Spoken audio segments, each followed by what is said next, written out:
Alright everyone, this is a different looking site now. You can see I got a whole collection of optical discs here. I got like 1, 2, 3, 4, 5, 6 rows of optical discs. If what I'm seeing here, just going by from up to down, not left to right. I have 6 rows of optical discs kind of clumped up together. Some of them have kind of stacks. And right at the very end, right here, are 3 jewel cases. Green, blue, I think like a magenta red or whatever. But yeah, there's a reason why I have all these laid out here. Well, that's because of the news that broke out just recently, this past month.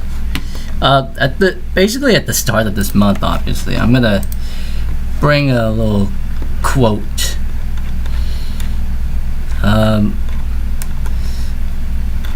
If I can find it here, obviously. Such a pivotal point for stuff like this, obviously. And I have made posts of this. So, I could show it to you if I'm able to bring it up on my my screen here. This is what's happening right now in the world. Important updates. The PlayStation account of all things posted this: news on physical discs for new games. Now they did mention the PS Store and PS3 and Vita closing, but we'll not get into that now because it's overshadowed by this one. Physical disc production ending in January 2028 for new games releasing on PlayStation consoles. As consumer preferences and the broader entertainment industry continue to shift away from physical disc to digital, physical game disc production for all new games releasing on PlayStation consoles will be discontinued starting January 2028. Following this date, new games will be available on PlayStation Store and at retailers in digital formats only. This transition has no impact on games that were already released or will be releasing prior to January 2028 in disc format. This is a natural direction for Sony Interactive Entertainment to adapt to consumer trends as the general preference for digital media significantly outpaces physical discs. This transition will enable us to align more closely with how most of our community prefers to access and play games today. We'll continue to prioritize our resources to drive innovation in how players can access games and provide choices as to where players prefer to purchase new games, whether that's at retailers or PlayStation Store. We remain committed to delivering a world-class gaming experience to our fans, and we thank you for your continued support. And they also mentioned the important updates on the PS Store for PS3 and Vita that also announced on the same day but got overshadowed by this news. But yeah, this is not good news for a physical disc, physical media lovers. I mean, I'm partially one of them, but and I did also quote tweeted this. This is about after the immense response, the negative response of the whole negativity about this thing. It's just immense. It's just so absurd, obviously. The fact that now they're moving away from physical discs into digital storefronts, and digital storefronts can take away your licenses at any point. You'll never know when they'll take away your license. I think I overheard that Sony did remove a couple of 550 licenses for movie titles or some. That's insane. So it's the mentality of you don't own anything when it's digital content, but you own something when you own something that's physical. So that's probably why there's a reason. Yeah, that's probably why I show you these discs. First most, at the start of the stream, obviously, because these are my own copies. Well, they're all recorded copies, obviously, so I mean, I don't know, but there's a little thing in there that says if buying isn't owning, then piracy isn't stealing. Now, all these discs on here are there. These are all CDRs comprised of stuff, CD-ROM discs that I kind of found online, like archive.org or whatever. Just some various things. One thing's for sure, I don't advocate piracy here, not on this channel anyway. But yeah, it's a little bit embarrassing to me with whatever I have on here, considering that some of them I don't own an actual physical product, but some of them I do. Like well, let's just for this section right here, we will get into the retrocomputing stuff in a little bit, but here is a recorded copy of a game that I used to play on the PS2. It's Need for Speed Underground 2, and it's on the recordable DVD-R. But this is not playable on the normal system. You need a modded system to actually play it, which that has some implications. But if you know what you're doing, you can get it to work. Now, I do have this disc. It's ESRG. This is like a little homebrew program, because I'm familiar with homebrew and stuff, especially for let me bring this out to you. The first console that I ever modded for homebrew is this little dinky device. It's a Sega Genesis Mini that I modded for homebrew. Obviously, I had a USB stick, something like this, and I insert it to here, and that's how I'll be able to load all the games that I have on it. All the games that I know of on this thing. But yeah, this is I think directly after I got this for my birthday, I went ahead and modded this system right off the bat. But yeah, that's just a little something. But anyways, with this thing, I could boot into a disc booter tool, so I could load up the recordable disc of that game, and it will actually load. Now, I'm not too sure if I'm going to show it off to you on this particular live stream. I'll probably have to show it on another live stream, because the PS2 that I have, it doesn't have a power cord. I need to scrounge up a new power cord for that thing. I need to get a new power cord for that thing. It's currently without it. But anyways, that's all I had to say about this whole physical media is ending thing for PlayStation and whatnot. But it seems like Xbox is doing the same thing too. And as for Nintendo, I still have my Switch system here. As of yet, they still are making game cards. This is a Nintendo Switch game card. They do have something called game key cards, which most people don't like, for the Switch too. But they do have 64 gig, game cards, obviously. Now, as far as digital purchases, digital content goes, here's an example of a digital content that I bought with my own money. You guys can't see it in this screen in this shot here, because I think it's way out of focus. But I got this. This is a digital purchase. It's the only digital purchase that I kind of use on a regular basis, and that's Tomodachi Life Limited Dream, a me-centric Switch game that came out on April 16th of this year. And who knows when Nintendo will take away my license to use that. But, if that ever happens, they do offer a physical edition that costs about the same price as this one. So, hey, you have options. And that's the one thing. Sony themselves is removing that one option, for us consumers, to get our games on. Now, of course, with physical media on Xbox and PlayStation, you would have to install the game from disc to a console, because you can't actually run the game from disc. But hey, now on the Switch, that's a significantly, on the Switch and the Switch 2 for Nintendo's side of things, it's completely different. The game was still launched from the actual game card itself, as if it was like an actual ROM cartridge or whatever. like what I have. Sorry, I'm in a shot. But this one, Sega Genesis game cartridge. This is Sonic the Hedgehog. I bought this at a local game shop, a retro game shop.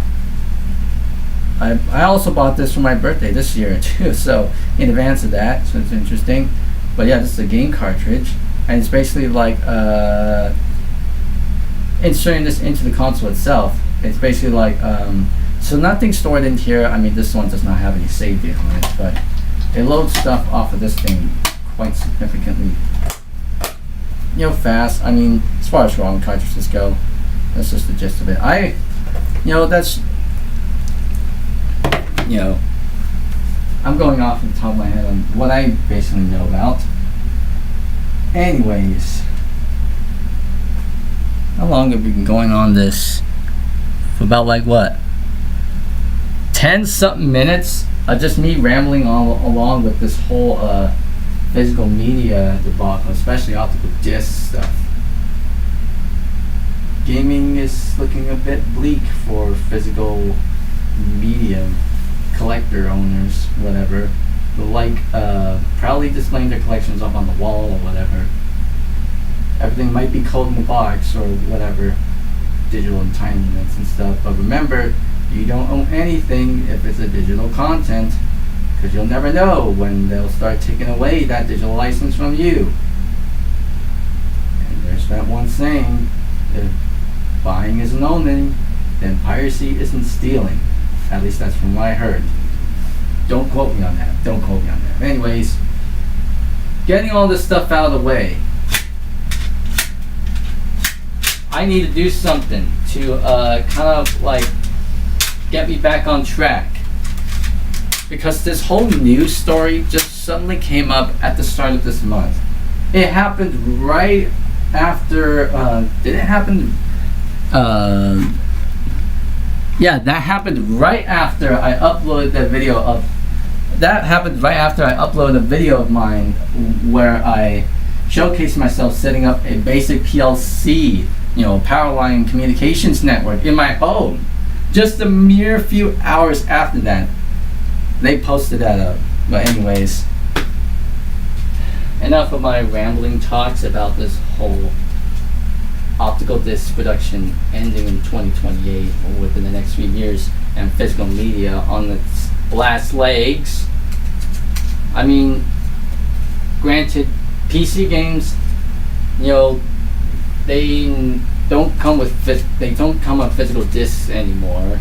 They're usually on online storefronts, but even that, the same thing what I said before applies. You don't own that specific type of digital media.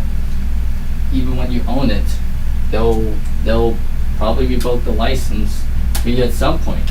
And even when the servers are down, then your games are gone. Simply as that. Like, I had a couple of Sonic games on Steam, like Sonic Mania or whatever. I also had that game on my Switch. And if there's something wrong with the server side of things, or when if Steam shuts down, then those games are gone too. Anyways, enough talk about this. Oh, this is an example of a PC game, a physical PC game that I bought. The stuff that I think my brothers got at the time. Need for Speed Pro Street. There's a DVD, PC DVD-ROM. You don't usually get stuff like this anymore, as far as physical media goes. Oh, it's very, very dusty. I have not touched this thing in a long, long time, so it's never been used. Now, I'm opening this off camera because I'm seeing an activation code written inside the box, and I do not want to leak that out. So, in it I have the actual disc. Here it is. There's Need for Speed Pro Street, the actual disc. And if we look here, I mean, you can't necessarily see it, but it's relatively scratched. Though I'm able to partially get this working to install. However, I did found an archived copy of that same disc online. Can't tell you where, but just happen to know that I found that, and I burned that copy onto a recordable CD or DVD on this one, just for backup purposes, because this disc is actually scratched. And this one is a clean copy, my own recorded copy of this. Once again, not advocating for piracy here, but just to make sure that if you're able to back up your own games legally, in a legal sense, like you own it, you back it up for backup purposes, I think you should be ready. You should be good to go, as long as you're not doing something illegal with it, like uploading it onto like some other shady website or whatever. Can't believe I said that, but hey, it's the nature with all these things. Physical media, complicated subject of 2026 so far, especially with the recent news that started off this month. We started off this month on a bit of a somber note to physical media lovers. But anyways, I've been rambling on this thing for almost 16 minutes now.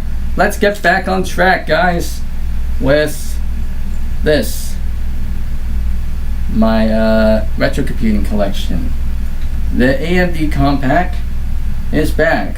Now, if you recall from the last stream, I had to make a pause, a BRB's thing, and there was a very long pause because of whatever that's happened here in my house.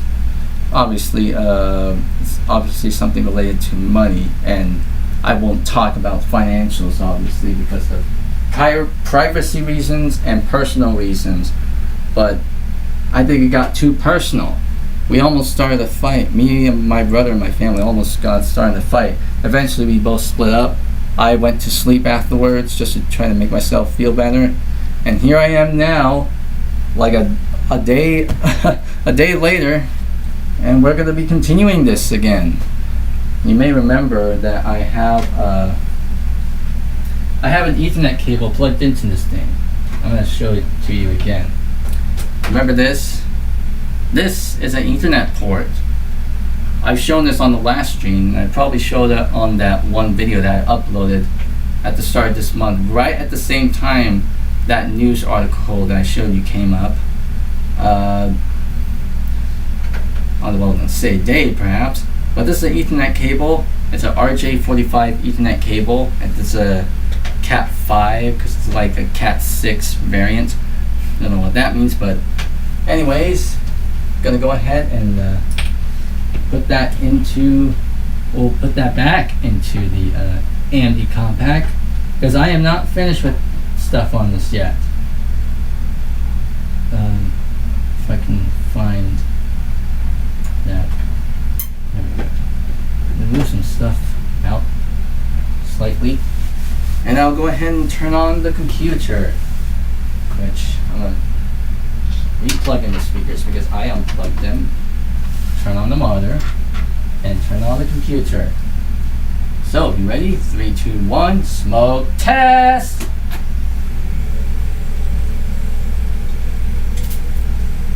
And I think the last time we were doing this, I was kind of browsing historical versions of Microsoft's website. I was on Windows 98 also earlier, so I'm just pretty much continuing where I left off. So I'm going to restart again from scratch.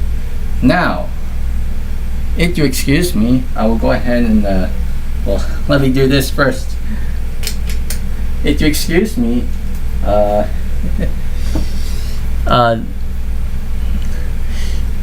while you're seeing blackness now, I will say this. Today is July 3rd. Tomorrow will be July 4th. What that means, that is going to be computer froze, locked up there again. Thankfully, you guys are not going to see any of that, because whatever that we do on here, we try to make sure we try to get it as good as it can be, as far as all this stuff is concerned.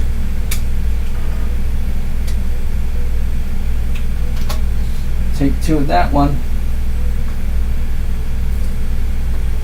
Oh man, scan this coming up again.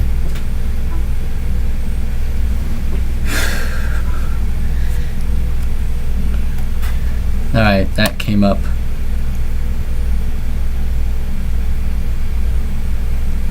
And reactivate. And it should be activated now. There we go. Whoops. I forgot to change the ISO settings on it. So 1 second. It's going to do the flickering thing. Let's do 100. Because I had set to 100. So, oops. Well, I pressed that twice or 3 times. But there we go. We got it up and running. The camera, perhaps.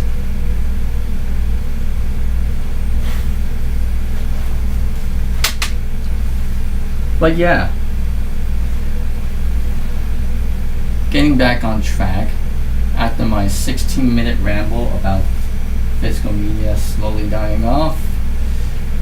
I mean, I watched several YouTube videos and documentaries about that topic. Breaking news, but either way, to try to make myself feel better and just to move along with my day and this month, we're going to be continuing this. But also, I might be hosting a special live stream, tomorrow. I actually have one kind of hosted up right now on the channel. You can see it, and well, it's not actually on live because I'm doing this live now, but it will be live tomorrow. We're going to be doing another multi-purpose stream, in commemoration of 4th of July, but also this year marks the 250th anniversary of the founding of the country that I live in, the United States of America, which in fact, can we give you a little sneak peek of what I'm gonna do at that one part?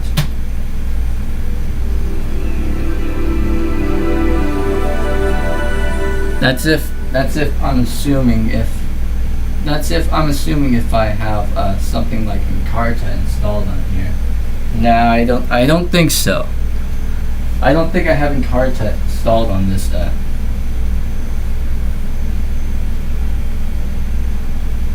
Excuse me for a moment. I'm just readjusting my camera. Yeah, I don't have Encarta installed on this thing, but I mean, I have it installed on my custom build, so we can take a look at that probably later in the stream, just as a little sneak peek. But I want to show you guys this. I'm also gonna probably do this a little bit quickie because my legs are. I'm getting a little bit tired or something from crouching down and just using it like this. Because this table is so low, obviously, kind of a bit unfeasible.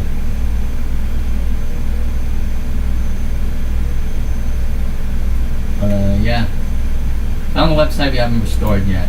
I think I was going to, oh my goodness, look at all that. I think I was going to, I'm going to backtrack on one of the streams. In the previous stream that I did yesterday, that was,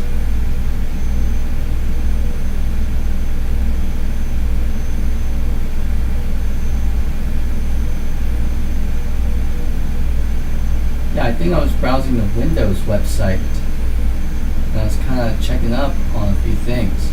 So let's go to Microsoft's website. Microsoft, oh my goodness.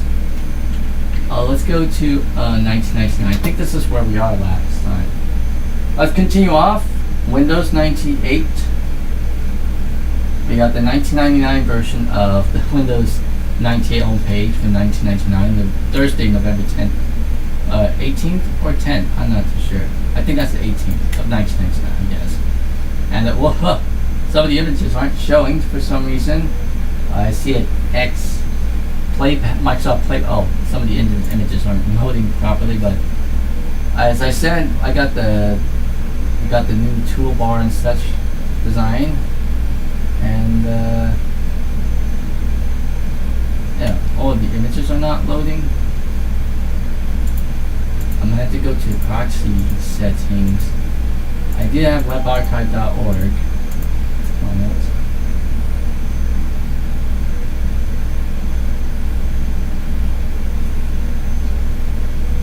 Yeah, the playpack thingies. And that, yeah, the images are not showing for some reason this time, but oh well. Better than ever, get Windows 98 2nd Edition. Refresh the original Windows 98. These two have been there. And let's go to the page as it looks like in 2000, I guess. Let's take a look at it from here. So this is about like a few months later. Oh wait, this is from earlier, September 29th, 1999. So this is a much later snapshot. Oh, is it 5 o'clock already? I did turn off all my alarms on my phone, so that way don't get interrupted by it. Y2K failure. Don't believe the rumor. This story of Y2K failure on your computer is just a rumor.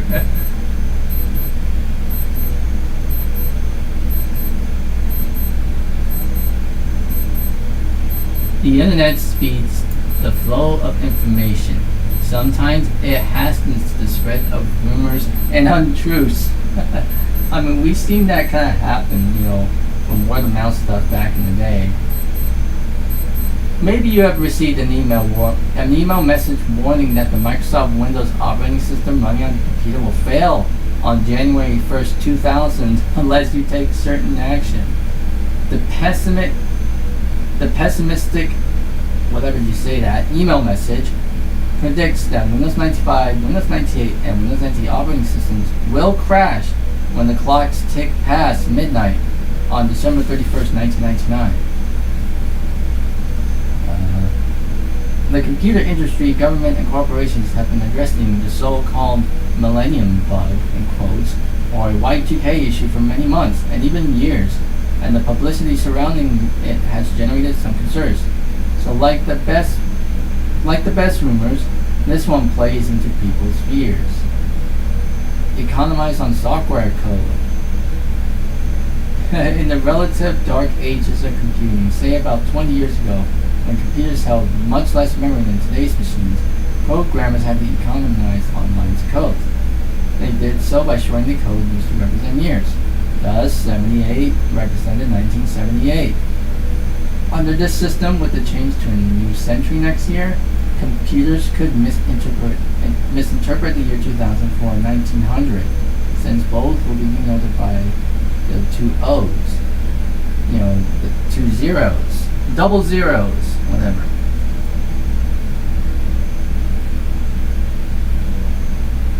Okay, then.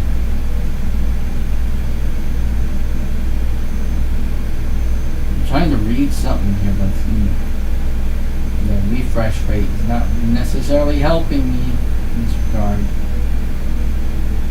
Under the system, sorry, I'm having difficulty reading that now. Let me read that. 78 represent 1978. Under the system, with the change to a new century next year, computers could misinterpret the year 2000 for 1900, since both would be denoted by the two zeros, 00. This could throw off calculations and files dependent on dates. My computer is only 6 months old, so what's that got to do with me, you might ask? A reasonable answer is not much. The greatest areas of concern surrounding the year 2000 are large computer systems that may operate on old software or embedded microprocessors that are not equipped to handle the new century. Don't believe the rumors. The rumors circulating on the internet suggesting users have to reset regional settings inside the Windows control panel is just plain wrong. Regional settings allow you to customize your computer based on where you live in the world or the type of language you speak. You can also configure your computer to observe the custom writing that is used in other parts of the world, and select your preference for display time.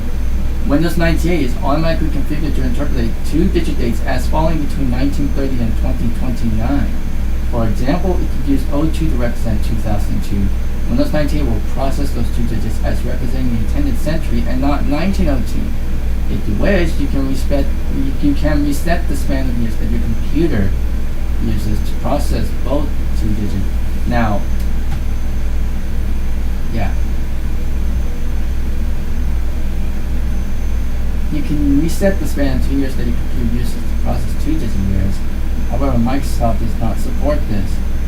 Now, obviously, if Windows 98 is automatically configured to interpret 2-digit dates as falling between 1930 and 2029.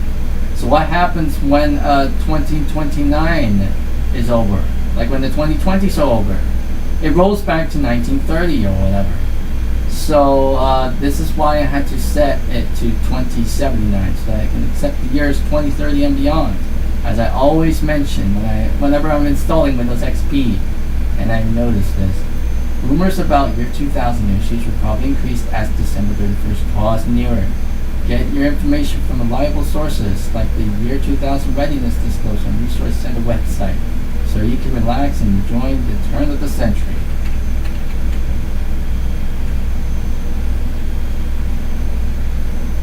Yeah, this thing like that. Friday, October 1st, 1999 is last updated. Better than ever, get Windows 98 2nd edition. June 10th, 1999. Redefine your PC's possibilities. Stretch your system. Enrich your work with the world. Okay. Already running Windows 95. You can order the Windows 98 2nd edition upgrade. Already running Windows 98, you can order the update to Windows 98 2nd edition. Windows 98 2nd edition includes Windows 98 and the Internet, a free book that explains the internet capabilities of Windows 98, including IE5, which was introduced with 2nd edition, home networking and internet connection sharing. Internet connection sharing is something that was introduced with 98 2nd edition.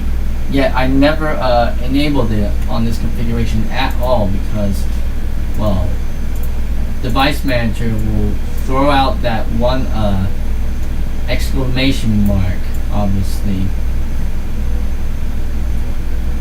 like a device driver error or some net. So we don't want that, which is why I have internet connection sharing turned off.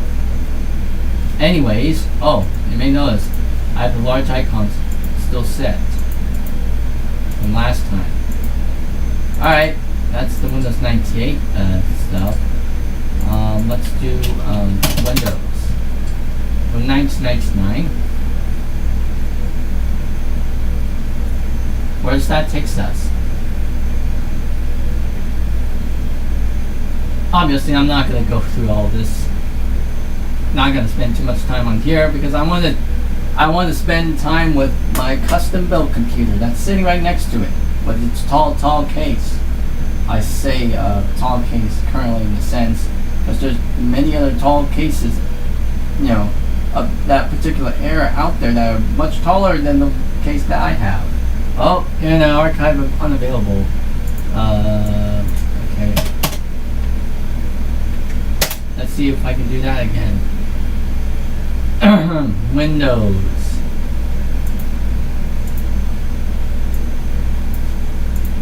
Let's do this. See if this works. There we go. Let's see, Windows family. This will at least take us to the Windows website. And then I could switch that over to the year 2000. IE5, download now. Download IE5. And I'm running on 96, so this is a newer version. New to this operating system, it's the latest one. Internet unknown error 1. Okay. Well, I honestly can't browse that for whatever reason, so I'm going to use the Microsoft.com link, and I'm going to use Windows family, so basically get the 2000 version. Well, the 2000 version of that page. This is the 2000 page. August 10th, 2000. This is what it looked like. Well, what did it look like in 1999? This. Yeah, January 15th, 1999, with the old toolbar and the old Microsoft Windows logo. I think this is around, like, what, used for 98, obviously, because they used the same logo design. This is a similar design, obviously. You know, the box and whatever. Similar logo. But for the year 2000, that has changed to another new box logo design. So, Windows homepage.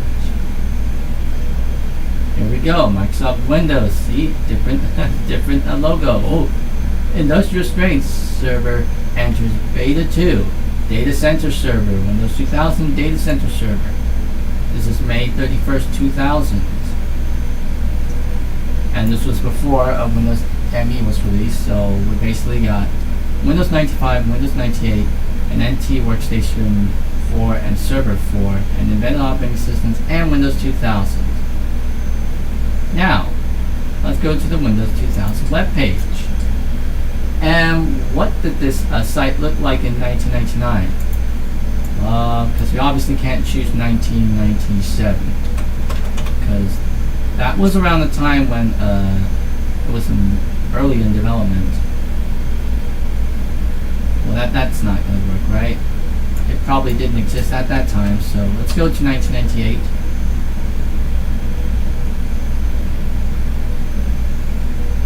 How about 1999? Can we do that? Oh yeah, it is going. There's 1999, February 24, 2000. So this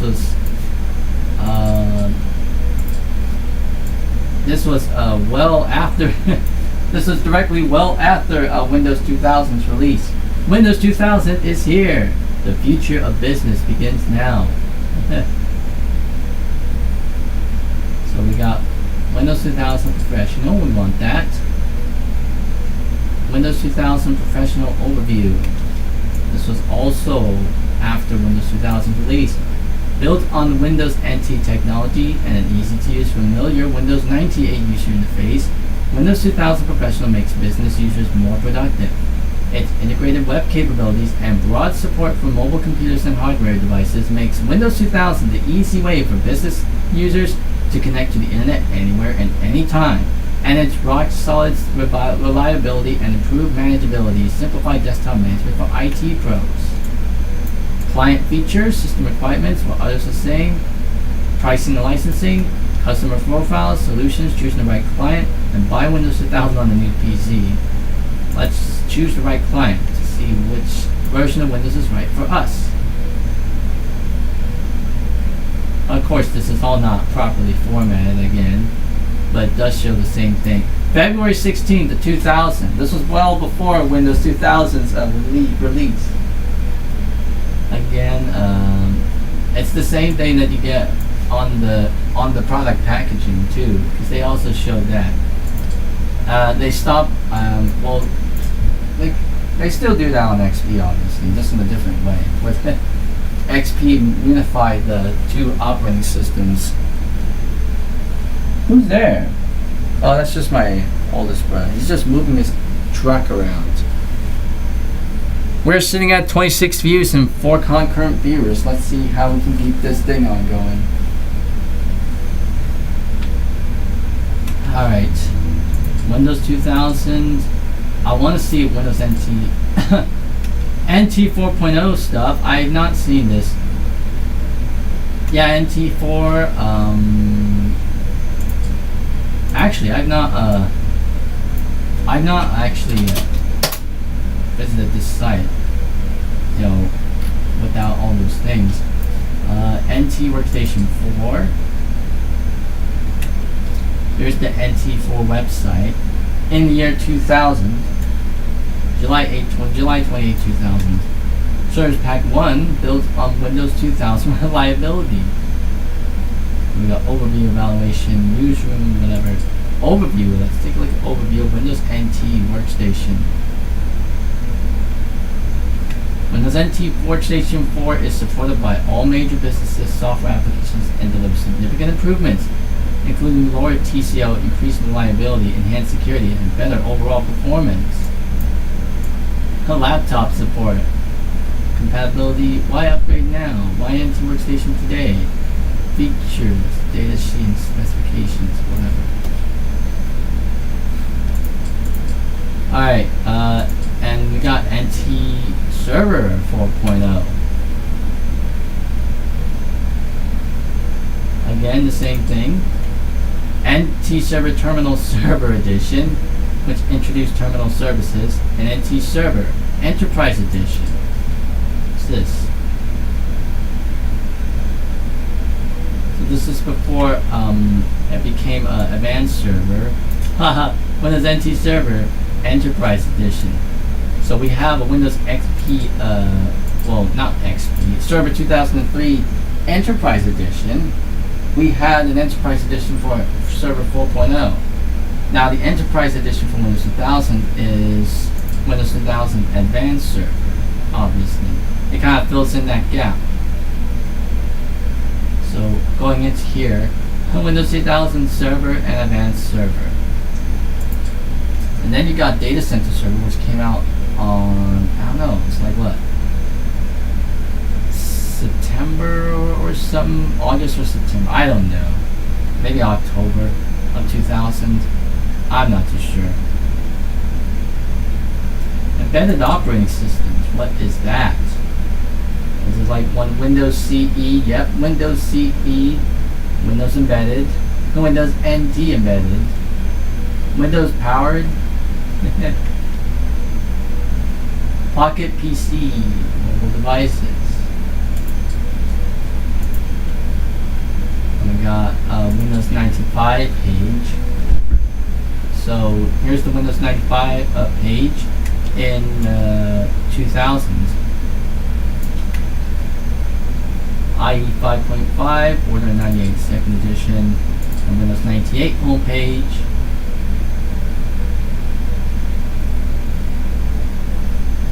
So September 29, 1999, and then Windows Millennium Edition, Windows ME.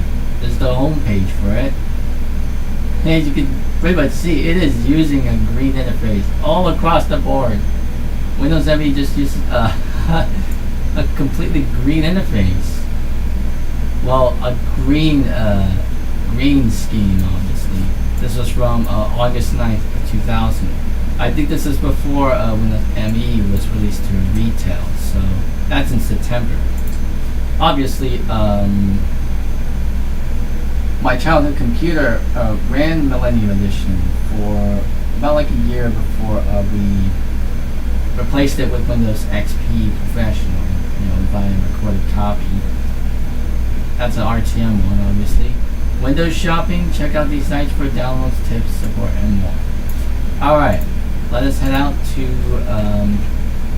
head out from the year 2000. Oh, let's see what the year 2000, yeah, this one is May, this one is in August. So let's go to 2001. Travel forward to 2001. Around the time when Windows XP was released, and they probably changed the design layout for that. Or not exactly yet, but May 21st, 2001. But they do have this: sign up for the Windows XP preview program and see the future. So we can see here we are still running all business all the time. Move to the proven reliability of Windows 2000 Professional for your desktop or laptop computer today. So at the moment, Windows 2000 and Windows ME and such, these were the two operating systems that were current at the time. Special tech enthusiasts and Windows XP Beta 2. Yeah, let's take a look at that. Windows XP. I think this is just going to go to the final, but no, not necessarily work. Let's see if I can go to Windows XP. Well, it's a Windows XP homepage. and it should have a redesigned layout.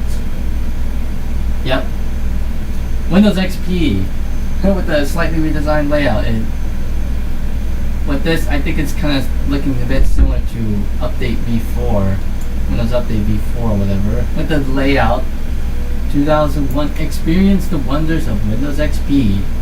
Take advantage of the best in digital photography, entertainment, help, and support. Choose your edition. Windows XP Professional, the fastest Windows ever. Windows XP Professional includes networking and other features that makes it ideal for businesses and advanced home computing. Windows XP Home Edition, the right operating system for entertainment and home use. Windows XP Home Edition helps you do more with your computer and the internet. Which one is right for you? Which XP? This is just like what Windows 2000's stuff has. You know, as far as choosing the right client. Oh, it doesn't necessarily enter that. However, let's see what happens if we exclude that. Will it get us to a different page or whatever? Will it? No! This is, I don't know what is this. Windows XP is here. Surprise yourself. I don't know what is up with this font, but that doesn't look right. Which one is right for you? That literally goes nowhere. Ha ha ha. The page cannot be found. Oh, excuse me for a moment.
Sorry about that.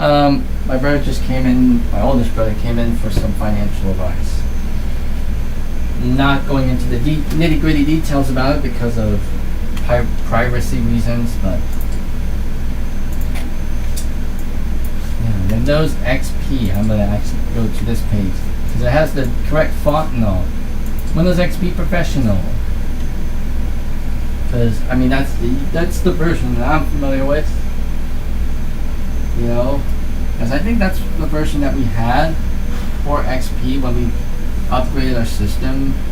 My childhood system of mine, the compact Rosario 7000 with an Intel Pentium 4 processor, which I'm probably thinking about getting a new hard drive for that system because my dad is still keeping hold of that system. But if I'm willing to bring it into my collection, I'm gonna have to get a hard drive for myself, you know, my own hard drive to use for that system, so that Dad can keep the original drive, you know, if he wants to fix it in the future. Because otherwise, I wouldn't be able to use that drive, even if he fixes it and takes all his stuff out. Then he lets me borrow it. Because that drive only has like, well, it only has like, maybe it'll give it take like a few hours or so before it breaks down. So I might have to like get a new hard drive for that thing. But same with the 2008 computer, HP computer that I used. That also needs new hard drives. But still, oh wow, this page is broken.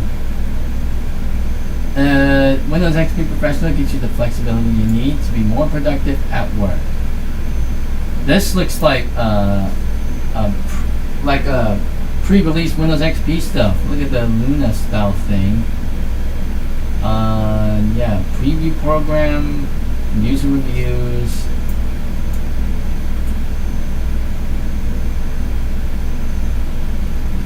Windows XP 64-bit edition and the Intel i10 processor, the platform for technical workstation users.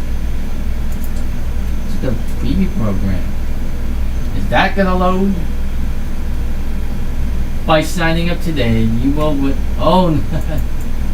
By signing up today, you will receive an email notification posted February 13th, 2001. You will receive an email notification letting you know Windows XP is available to order through the XP Preview program.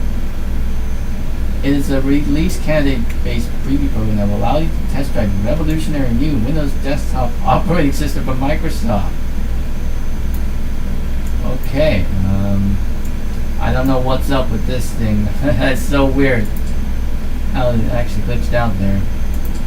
Windows XP ready PCs. And that link's not working. User reviews, XP Home Edition. Oh, none of those links don't work anymore. For whatever reason.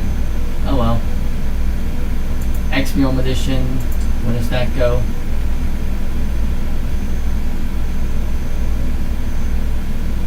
Well, it takes us to this page that's properly formatted.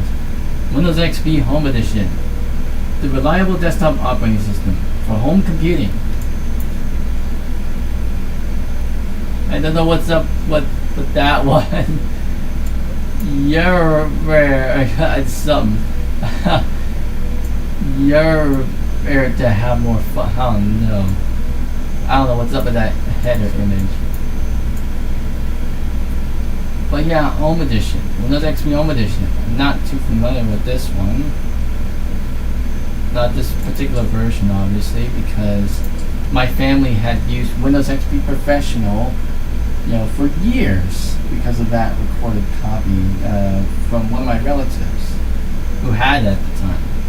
And going to the Windows XP Pro page, this brings us to a fairly old version of this page, not the XP style one. This is more like a year 2000 style page.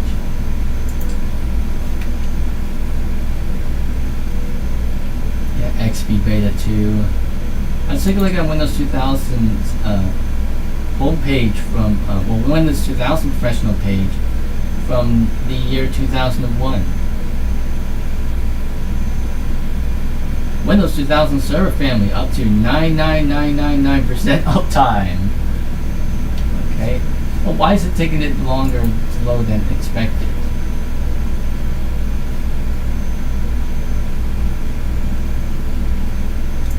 I know I'm getting lost in this now.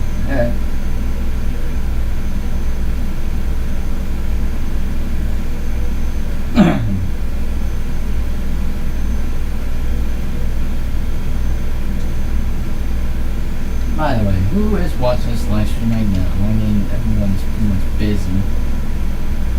I mean, it's a Friday evening, so probably fairly busy now. I don't know why this page is not loading properly.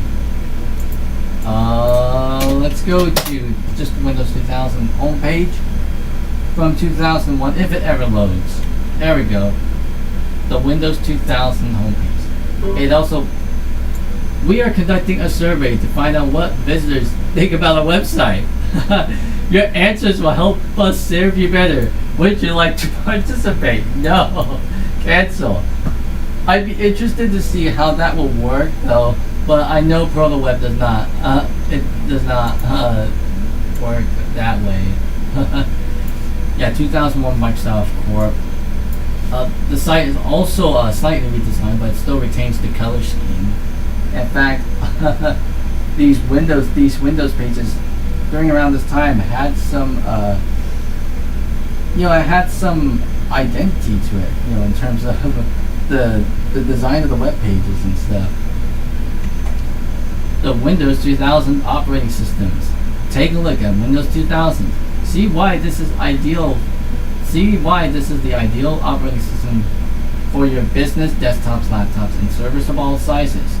You got professional server, advanced server, and data center server. Get the latest security information. Yada yada yada.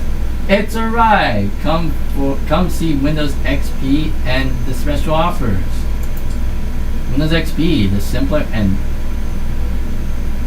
affected URL, unknown error 1.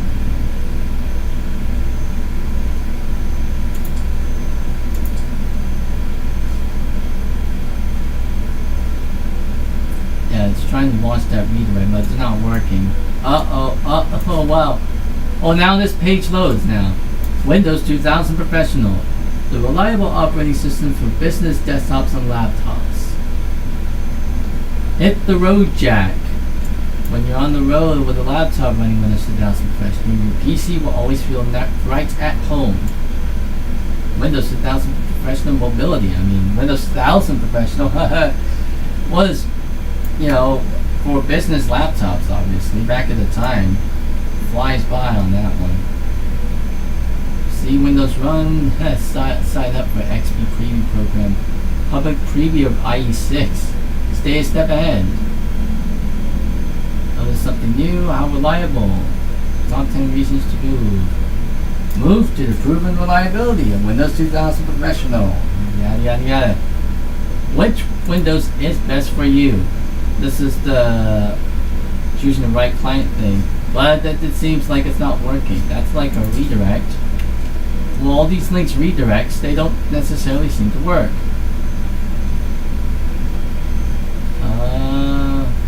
Choosing the right operating system. I think that's what I was thinking of.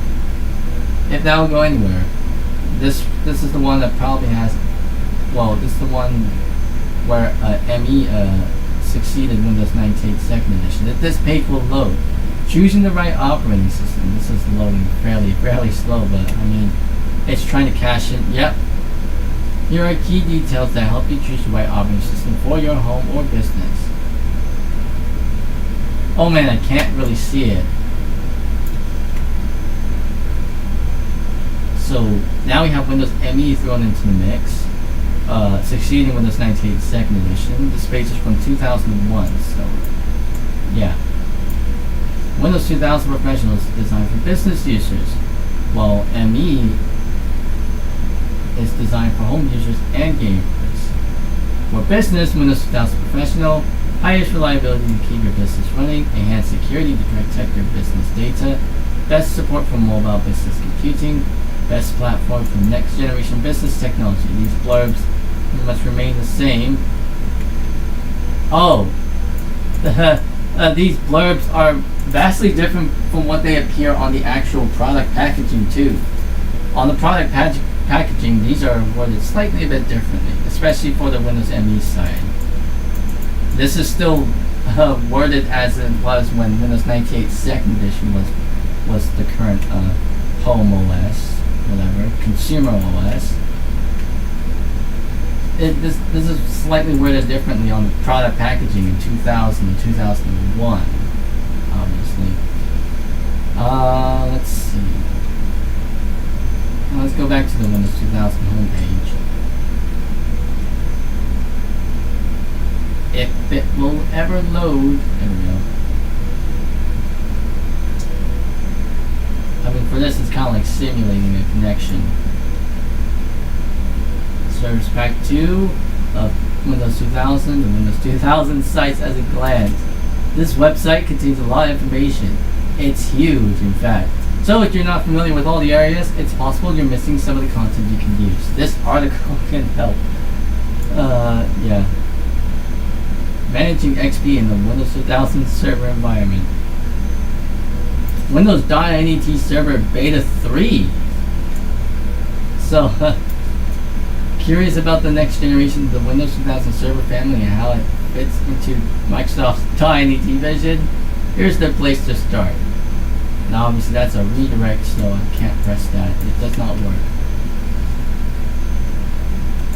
Again, Windows.NET Server. That became Windows Server 2003 because of all the rigorous testings and such for that particular operating system.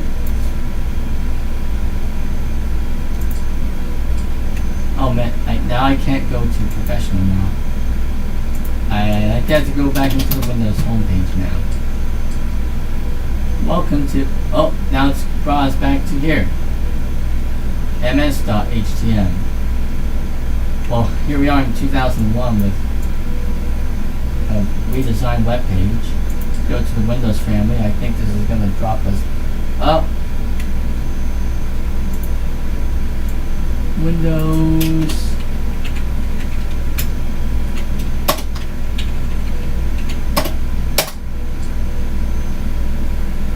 Okay, the link is not going anywhere. Windows default.asp. There we go. Let's jump forward to 2002. So we should get a slightly redesigned home page for that. Yep, there we go. Now it's matching that of Windows XP. It's beginning to look a lot like XP. Yes, Christmas stuff. 2001. This is like what, December 2001? Get Windows XP and find hardware and software to make your experience great. So we got an XP-ized version of the Windows homepage and Windows products. Well, it's listing Windows 2000 down there and Windows Embedded, Internet Explorer, and Windows Media. Yeah, it is listing Windows 2000 on there. And yeah, products, XP, 2000, and embedded. So it would have seemed like at this point, even though Windows 2000 is superseded by Windows XP, Windows 2000 is probably coexisting at this time. Before it was later superseded by XP, obviously. Because as you can see, it is Windows 2000 is still listed under the products section. The previous versions, you know, ME 9895, NT4, you know, workstation server, they're all labeled down here. But 2000 is not labeled under the previous version stuff. It's still labeled under the product stuff. So yeah, let's take a look at these websites. Windows 95. Well, at this point in time, Windows 95 had its support end, obviously. You know, because this is March 28, 2002, and it still has the old website design. Do amazing things with Windows XP experience. So go back. Then you got NT Workstation 4. If I'm able to click on it, which also still retains the old layout design, it's here. Get Windows XP and special offers. May 16, 2001. It still seems like it's 2001 there. As for Windows 98, it was still in support, but 95 had its support end, obviously, in December 31st, 2001. So Windows 98, still using Windows 98. Visit the archives of how-to articles to learn how to use your computer for work, fun, and everything in between.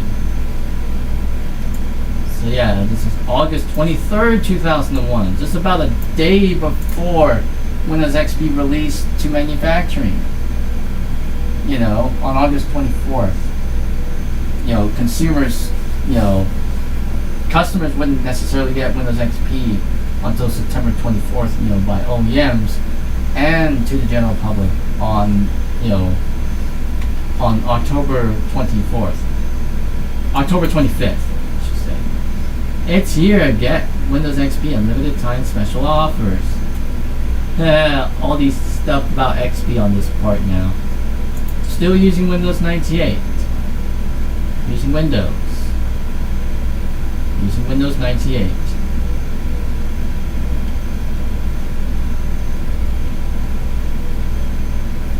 Getting your work done, communicating with others, exploring the internet, maintaining a computer, having fun. Oh, this is dated September 1st, 2000. Okay, it's a bit old, but hey.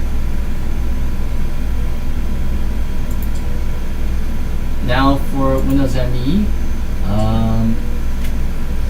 Windows ME homepage.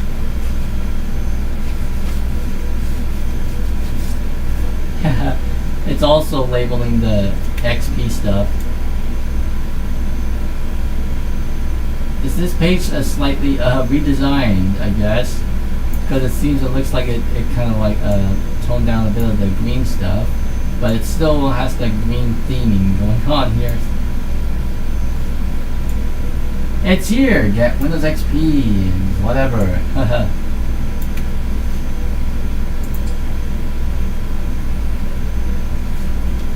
Solutions to Windows ME problems.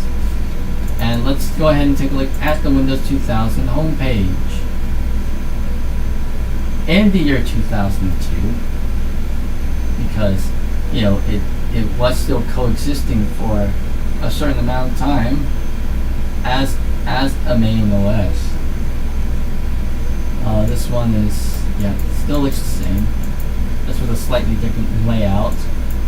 Because if you remember, Windows 2000's default homepage when it was still the current OS looking very different than what it looks like here in 2001, 2002.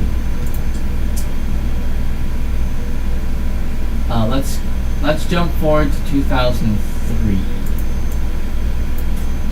and I'll stop at 2010, obviously,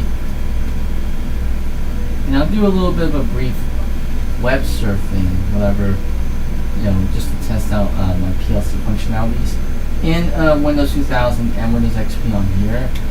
Haha, Windows XP, not XP, Windows 2000 Service Pack 4 is here. Get new improvements in security and reliability, as well as all updates contained in previous Windows 2000 service packs.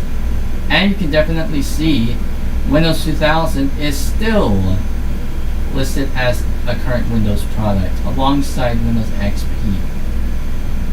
I mean, you can definitely see here, where are the previous versions?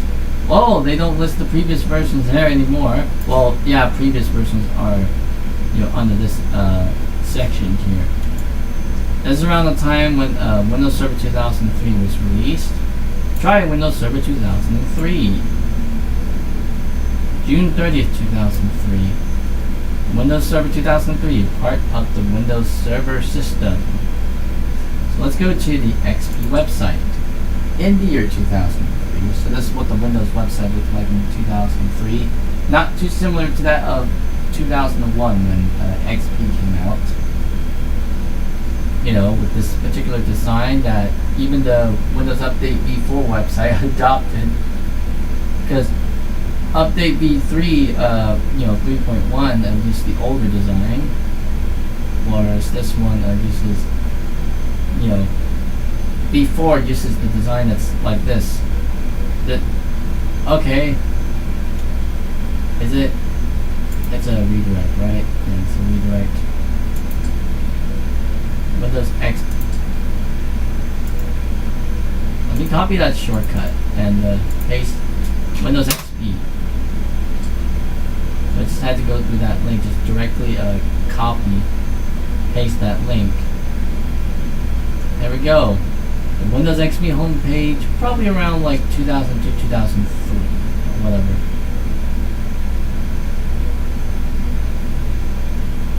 Do amazing things. Burn CDs, transfer photos from camera to computer, create playlists, make movies, tune in internet radio stations, add soundtracks to movies, share photos, watch DVDs on your computer, order photo prints online, experience, download amazing things. Be the first on your block to get a smart display. Test drive, Windows XP Media Center Edition. What's this? 2002? Yeah, December 9th, 2002. So, yeah, this is when XP Media Center Edition, the initial version, was released.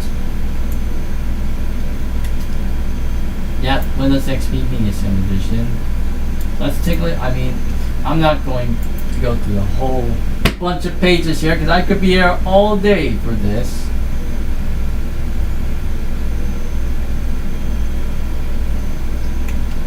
Alright, Server 2003.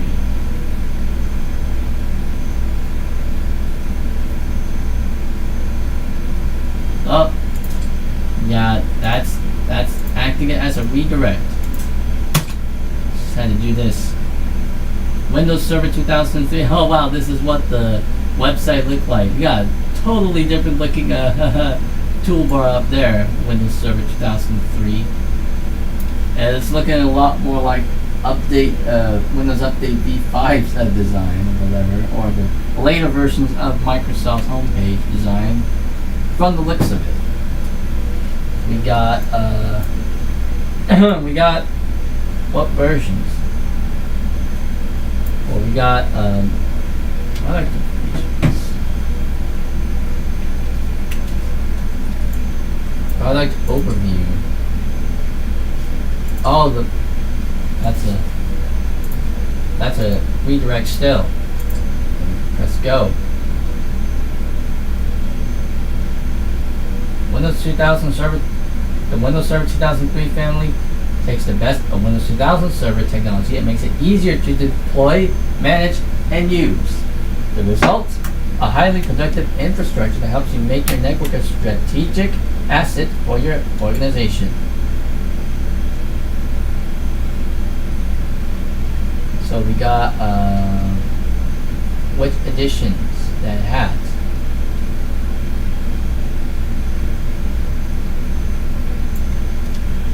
The Windows Server 2003 family includes the following products. We got Standard Edition, Enterprise Edition, and Data Center Edition, and also Web Edition. Web Edition, a new product within the Windows operating systems. Windows Server 2003 Web Edition is provided for both web servicing and hosting. Now this obviously has reduced system requirements over that of Standard Edition, obviously, and Windows Server 2003 Standard Edition, that is equivalent to that of Windows 2000 Server, that one. And Windows Server 2003 Enterprise Edition, the similar to that, the naming, Windows Server 2003 Enterprise Edition, similar to that Windows 4 NT 4.0, Windows NT Server 4.0 Enterprise Edition, whatever. This is akin to that of Windows 2000 Advanced Server. And Data Center Edition, analogous to Windows 2000's Data Center Edition. Data Center Server. But let's X out that. Let's go to the Windows Windows 2000 homepage from the year 2003. Windows 2000 SP4 is available. And that's the latest service pack, obviously, for Windows 2000. And here we are on the Windows 2000 homepage, and it still looks like yes, it is still using the old layout design. It's loading fairly slowly for whatever reason. I just hope it didn't lock up on me. What happens if I can't hit X? Do I have to hit Control Delete? Okay. What's happening here? I think the IE is probably freezing.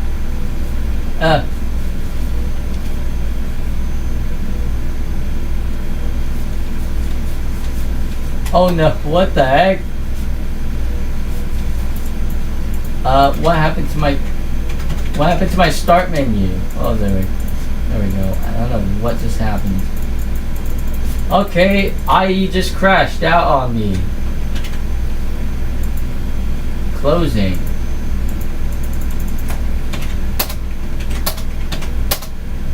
Oh, what just happened? I think I closed it successfully.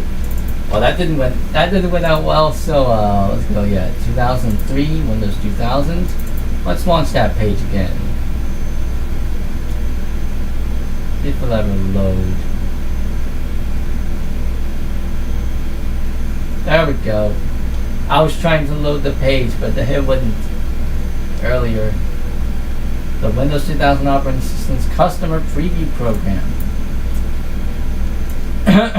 Install Windows 2000 Service Pack 3. Ooh, a new support lifecycle policy. Oh, that's a redirect. Yeah, that's a redirect. It's thinking those links are redirects, which I don't want that. Microsoft announces new support lifecycle policy. So, what does this mean? The policy, which takes effect October 15, 2002, is designed to standardize support guidelines across product lines and will cover most products currently available via retail purchase or volume licensing and future release products. Product lifecycle information for consumer desktops. That includes the entirety of the Windows 9X series, I guess. If this thing will ever load. It's slowly starting to. I really need to head back over there and hop onto my customer computer and see if I can browse all this stuff on here, because I could be spending so much time on this AMD Compaq, the first computer in my retrocomputing collection that I got back in February 2002, all day. But you know, I've been sitting on that for like what? Spending time with it for about like an hour and 16 minutes. Well, that's excluding my whole rambling on the whole physical media stuff from at the beginning of this stream, obviously. Man, you know what? I think just to save time, that, oh, wow. This, okay. License availability roadmap. Look at that. December 31st, 2001 for Windows 95. System Builder license availability end date.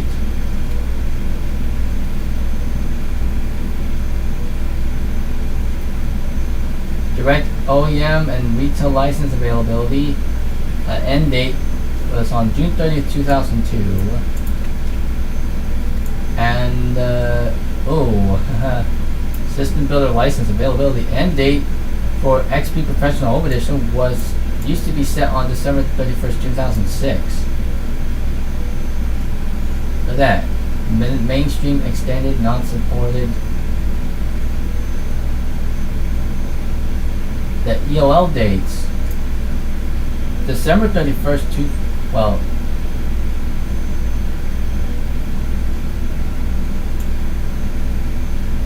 exiting extended, entering extended phase, entering non-supported phase. Non-supported phase, so unsupported, so all the MS-DOS stuff, and yeah, they're all unsupported on December 31st, 2001. But the EOL date is about like a year after that. And for 98 and 98 SE and Millennium, I mean, these dates are changed to be like what, July 2006. These products follow the new Microsoft lifecycle support. So these products follow the previously announced, these products follow the new Microsoft lifecycle support policies.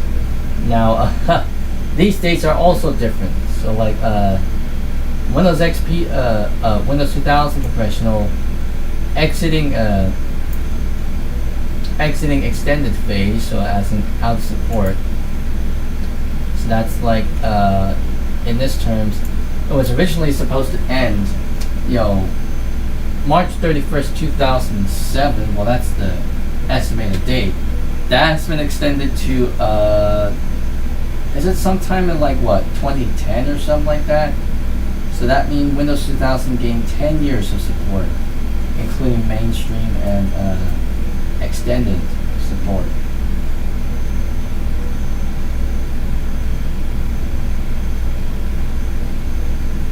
I might have to look back over.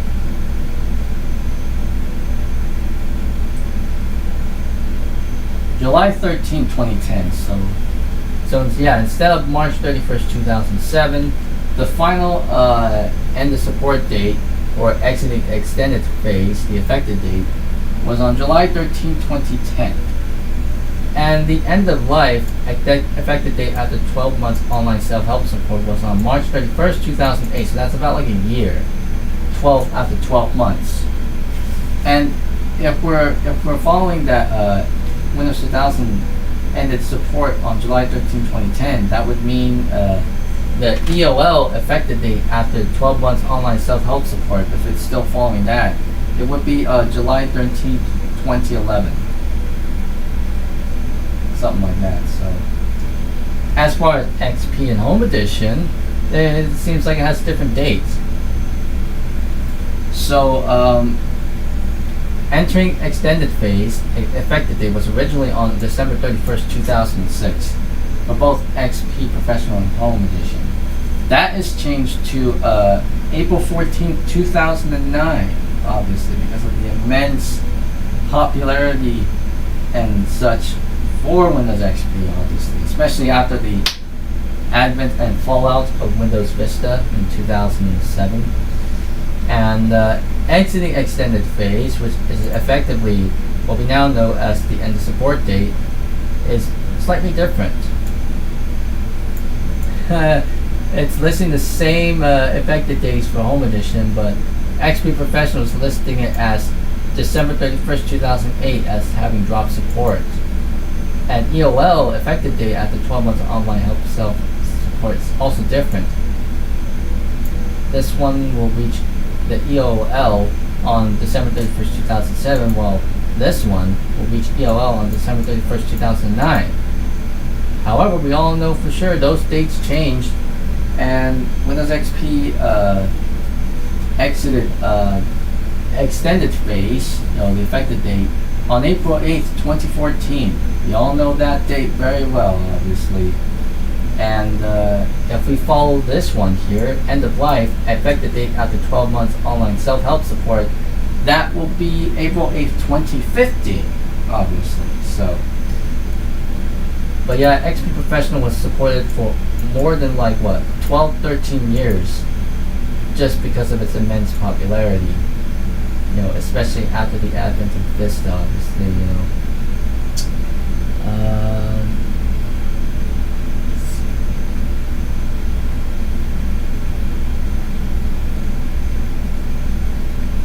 I mean, yeah, the dates obviously change.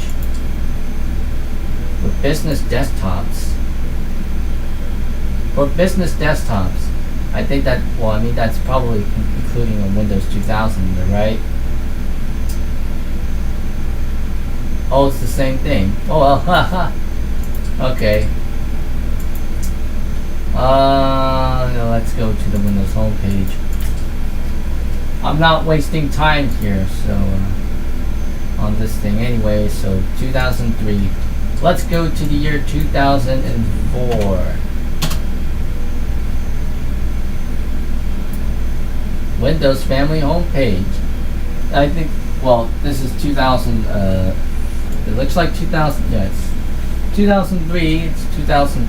June 30th, 2003. So it still thinks it's 2003, even though we're in 2004. So let's jump forward to 2005, and we should get a newly redesigned Windows page. There we go. Now it's much more reminiscent of Windows Update V5, the design, obviously. See the future today. The keynote, Bill Gates' keynote from the 2005 CES. December 27, 2004. Yeah, copyright date down there is 2005. Windows XP homepage. So it's got stuff for Windows XP, and it's also got Professional X64 edition. And you may notice Windows 2000 is no longer within the within the products page, because I think they probably dropped retail availability for that one around 2004 or something like that. But yeah, well, we can go on other versions.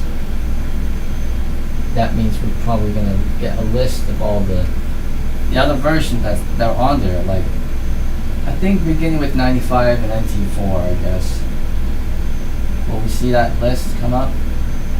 Oh wait, those links are like redirects in ProWeb's case, right? We'll see. Yep, it is. It's acting as a redirect. We don't want that. It's just how ProtoWeb is. So I had to actually copy paste the actual links. Other versions of Windows. Here are links to sites for other versions of the Windows client and server operating systems. So all various versions of Windows, old ones here. So now Windows 2000 is listed in here. So what about, let's see, 2002? I think that page doesn't exist, so yeah, that page doesn't exist. Yeah, they'll probably say not found, I guess.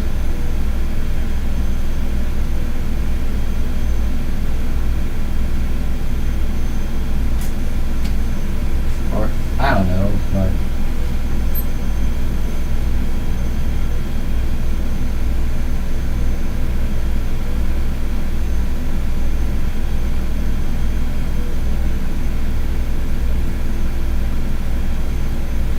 how many views and concurrent viewers we're having? 44 views and 2 concurrent viewers. Let me see if I can up that.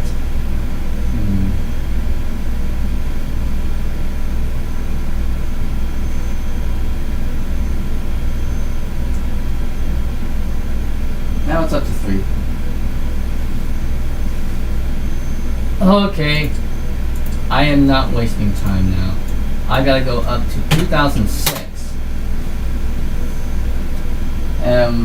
Will the page look a bit different? Because I know 2007 is around the time Vista released the general availability. Oh, huh. Now we got news from Windows Vista stuff. Buying a new PC, ask for an express upgrade to Vista. Last updated January 2nd, 2007. So wow, this was way before this webpage was redesigned for Windows Vista, obviously. So, and this was before Windows Vista had a release. So, same thing. So let's jump ship to 2008, and I bet the homepage is going to be significantly redesigned. Yep, here we go.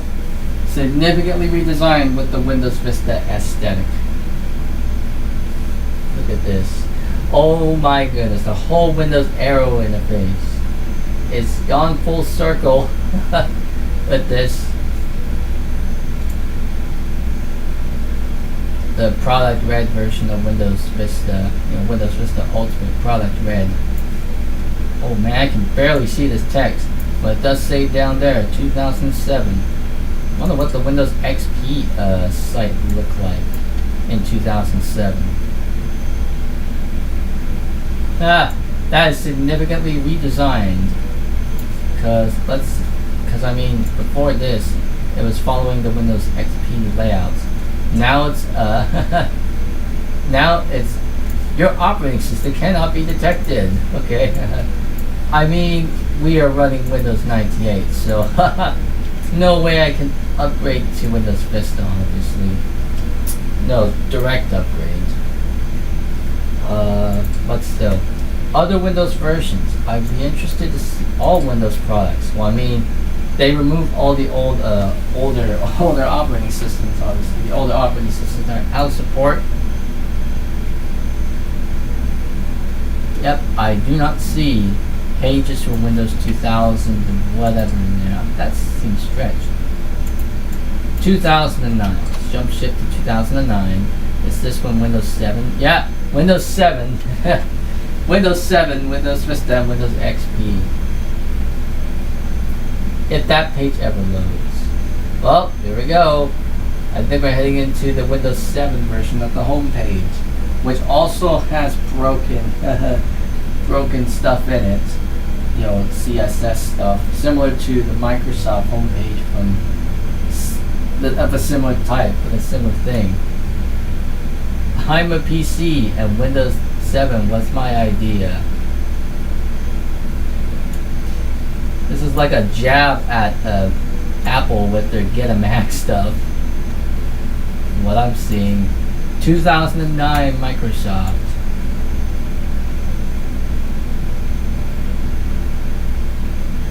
Compare versions. Compare versions. XP Home, Vista Home, and 7 Home.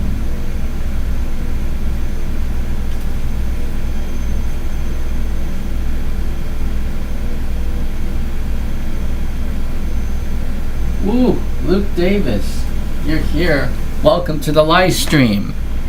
I'm just pretty much, kind of like going through the stream up this this whole ProtoWeb thing, since I now have a basic PLC infrastructure, power line communications infrastructure, that'll allow me to hook this up into the Internet Q browser in the living room. Let's get this thing up to the network and the internet. Well, that animation loads. See why Windows 7 is better. Look at that. On all these features.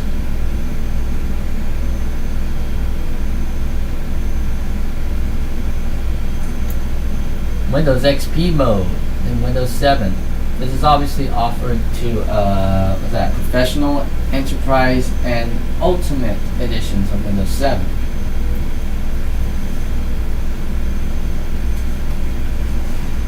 And obviously, the editions of Windows 7 offered to retail are what's that? Home Premium, Professional, and Ultimate.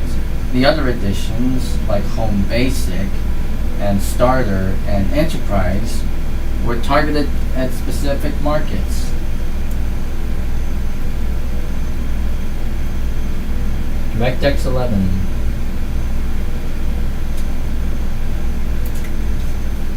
Alright, let's head back to the Windows homepage. And I'll stop at 2010, like I promised earlier in the stream, for those of you who are watching this. So let's go to 2010 here, and then I'll stop, and I'll, log off of Windows 98, head over to Windows 2000, see how we can connect there, then log out of that and into Windows 2002, or Windows XP rather, and see if I can connect it up to there. Yep, I think this looks like, yeah, this still looks like, this still looks like 2009, so 2011 it is. Where does this go? Oh wow! What the? We got a significantly broken Microsoft Windows homepage. And I know 2012 is Windows 8. And 2013 is 8.1, 2014, yeah, 2015 is Windows 10, and so on and so forth. In fact, why don't we go ahead and take a look at those websites right now on this old browser. It's not going to load up well on Windows of Microsoft Internet Explorer 6, even 95 too.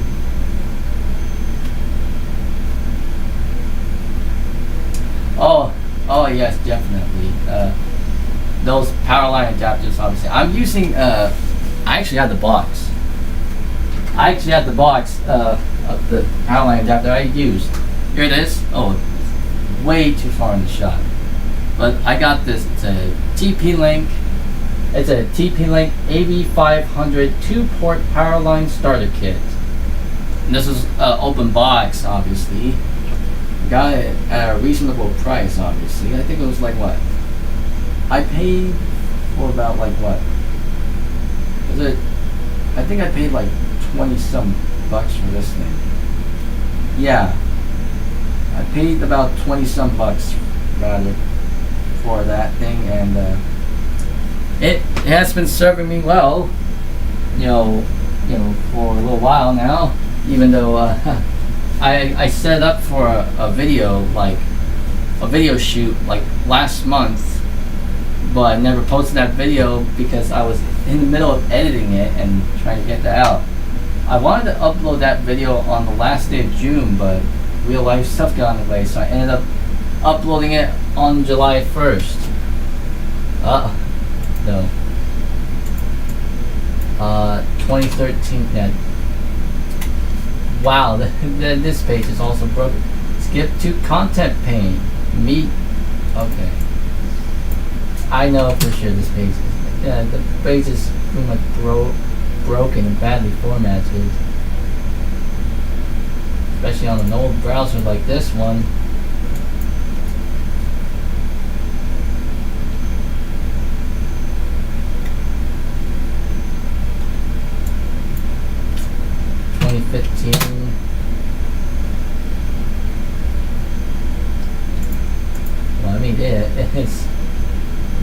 having trouble loading a kind of more modern versions of of the Windows website.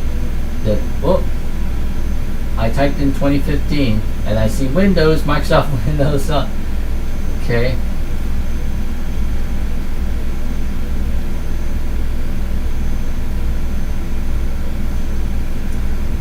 Yeah. Well, I guess I've seen enough of that. Once again, just to show you, this is Windows 98 2nd Edition, running on this thing. This is real hardware, not a virtualized, not a VM, virtual machine or an emulated device. I mean, with stuff like 86 box and PCM before it. This is an actual hardware system. Running an AMD Athlon on this thing at 800 megahertz with a 100 megahertz frontside bus speed with 512 megs of RAM. It is 4.10.2222B. The B is there because I have used a Microsoft Windows security update CD from 2004, which I do have here, February 2004. Just for funsies, I'm just going to load this disk up in the disk drive. The Presario model that I'm using, this thing is, before I do that, I just want to see if that thing shows up. Yep, it does. So that goes.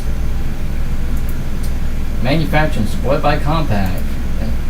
Now to show you the particular type of Compaq Presario model that I'm using, I'm going to show it to you. This. You probably can't see it, but you probably can't see it well on this because I turned down the ISO settings to focus solely on the computer monitor. But let me turn that up for you on the let me turn the filter up. I don't know how that's gonna go. Let me turn I can't necessarily turn the brightness up. Let me turn up the contrast to 5.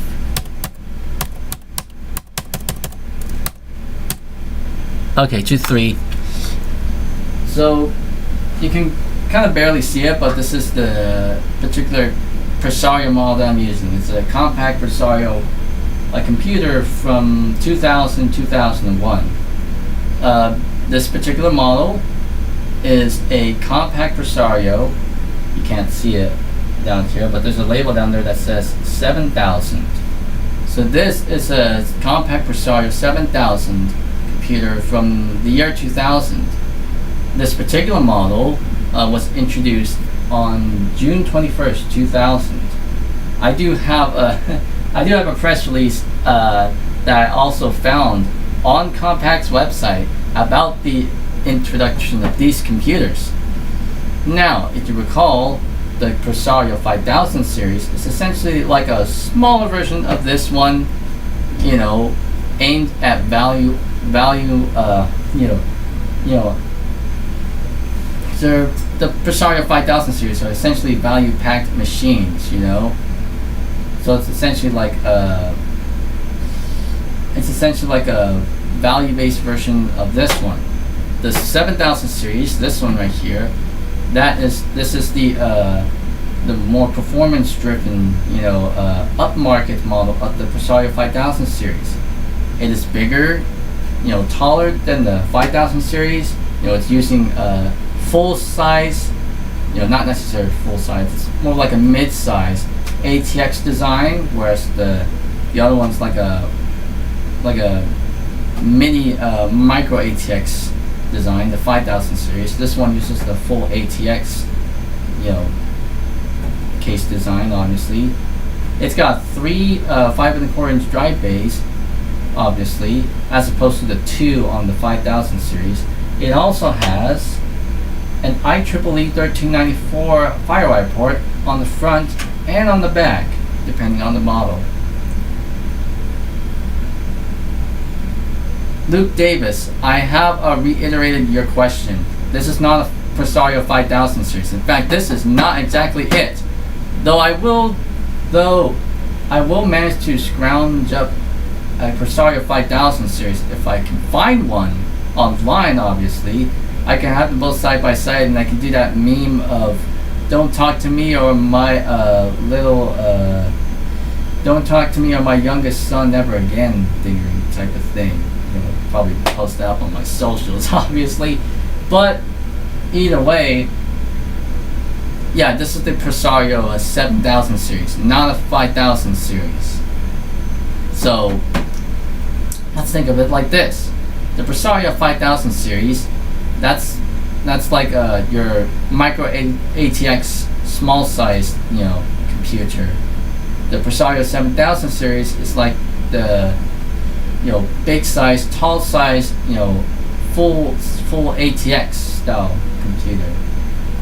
And ATX and micro ATX is pretty much like the motherboard size, obviously. And this particular Presario 7000, this is pretty much like one of those like early pre-launch models, because this one has an AMD Athlon in it, and it originally came with an NVIDIA Riva TNT2 Model 64 graphics card in it.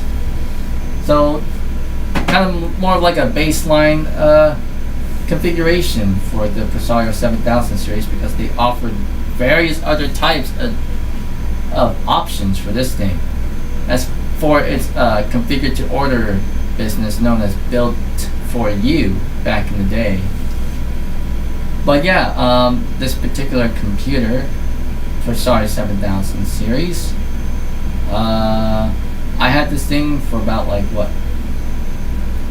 4 years now, since I bought it back in 2022. I could show you a picture of the original my childhood compact Presario 7000 series computer. So by showing that image again, because I keep showing this, whenever I talk about my first childhood computer, the first computer that I ever used in my life. We're sitting at 49 views already, and it looks like we're sitting at 4 concurrent viewers on my end. Let's see if I can find the photo. If I can find it. I know it's around here somewhere. Okay, it's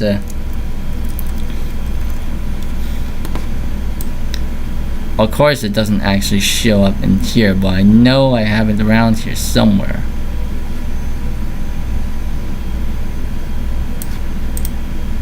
Let's see, all files, and I could probably see my image. Yep, there it is. It's JFGIF, which is essentially a JPEG, but it's not necessarily. Well, yeah, it is still JPEG. Alright, I have something to show you here. And it's this. This was my first ever computer that I've ever used. Yeah, this is a 7000 series. The 5000 series has it has 2 5.25" drive bays. The 7000 series has 3. Your computer was an eMate. The first computer you ever used was an eMate. Wow, an eMate. What type of eMate, obviously? Because I know for sure there's a couple of different eMate devices. Like, I know for sure there's the Apple eMate 300. A shuttle computer with Ubuntu 7.10.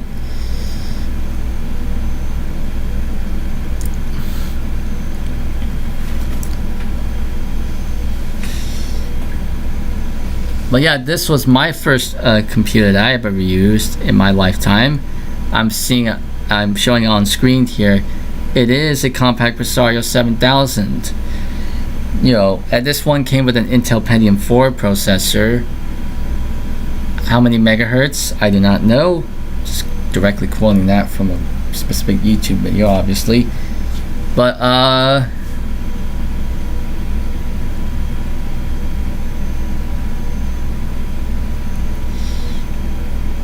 Wow. Yeah, the power, unfortunate how the power brick to the eMate broke and you couldn't find a way to power it on. But yeah, I heard about the eMate stuff. Yeah, it's basically like a little portable computing device with that translucent green design. Obviously, I've done that for sure. It also has a unique startup chime too. If I have if I had Mac Tracker, because I do have Mac Tracker on my phone, obviously. I'm just re-downloading it here because I offloaded it because it's a pretty big file. But yeah, this was the computer that I've used in my lifetime. It's a Presario 7000 series. Once again, it has an Intel Pentium 4 processor with a GeForce 2 MX graphics card in it. And yeah, we've used the system for about 7 years since we got in, like, what? I think we got the system around 2001, probably mid 2001, and we used it up until 2008 when we replaced it with an HP Pavilion Media Center computer. But yeah,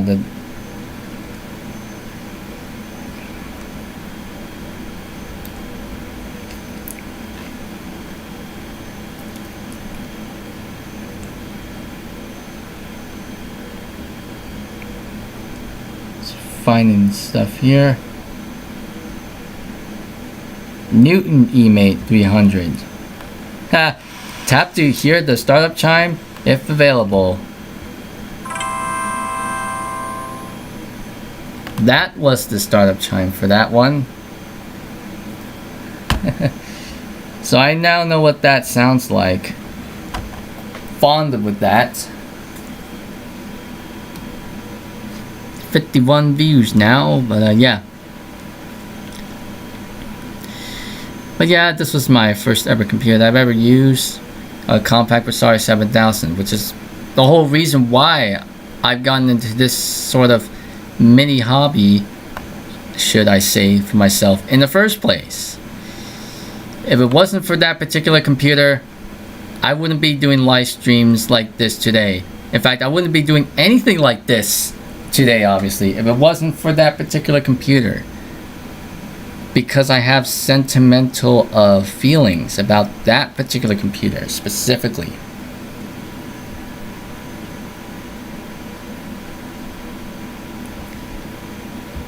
Anyways, yeah, some fond memories.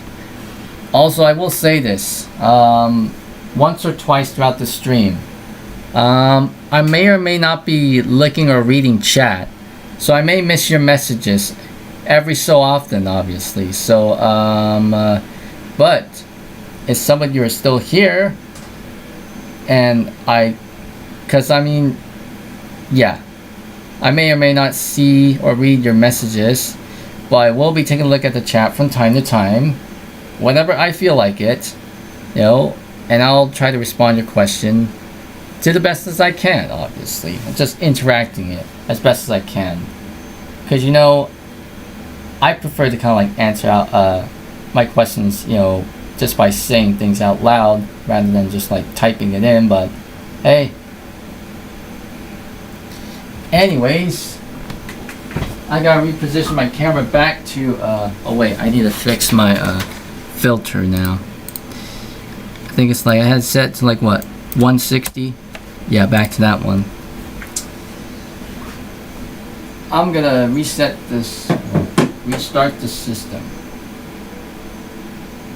I'm gonna go to start, shut down. Oh wait, I should have pressed I should have pressed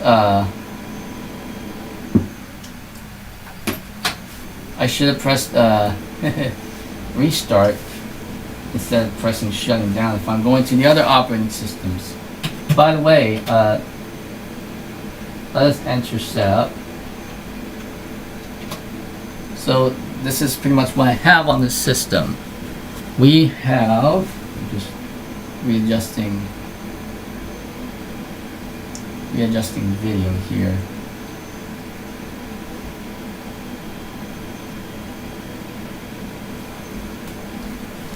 So what do we have on this particular system? Well, this is just a BIOS screen, obviously. I'm sure I hope it's reading the correct date. Well, the correct time and date it is. Well, I just need to make sure if it's properly set. 1823, yep, it is set to, it has set to the correct date and time, obviously. So that all of that is correct. And yeah, let's go ahead and exit discarding changes, and just like to reset there.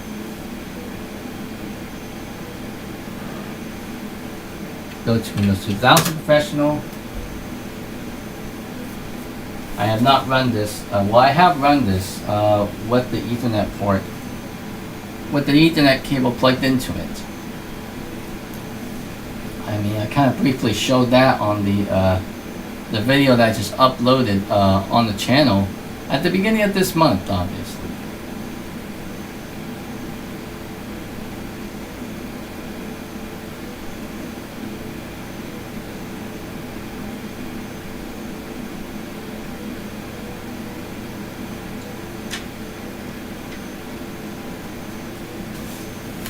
And there's that background, obviously.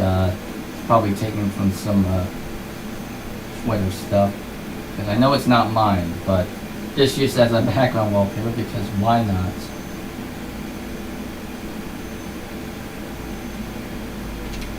Press Control Delete to begin. Admin.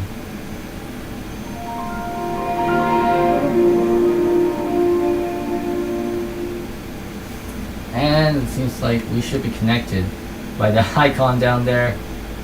Yep, local area connection speed 100 megabits per second. Sending all those packets. Alright, IE6 on here.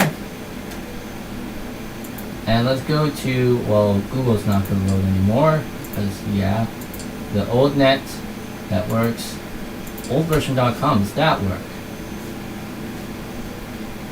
I think that site's having trouble loading now.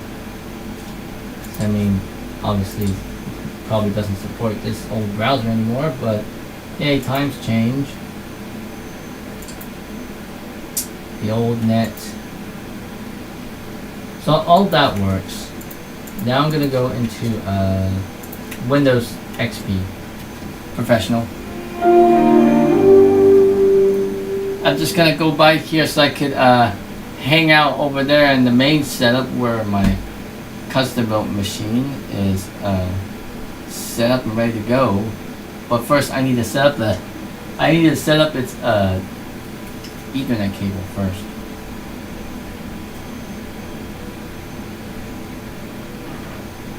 Oh yeah, Luke Davis. Yeah. If you're still here watching the stream, then thanks. You get to see what I'm doing here as far as whatever I'm doing. Whatever tomfoolery that I'm doing, yeah. If you're still here, then yeah, then hey, thanks for enjoying and coming to this live stream, obviously. And I will say this, I will take a look at chat from time to time, obviously. Because you might or might not know me, because I may be busy with whatever that I'm doing right in front of me, like you see on screen. Well, we are on Windows XP, but this is Windows 2000 style look and feel. Well, that's because, yeah.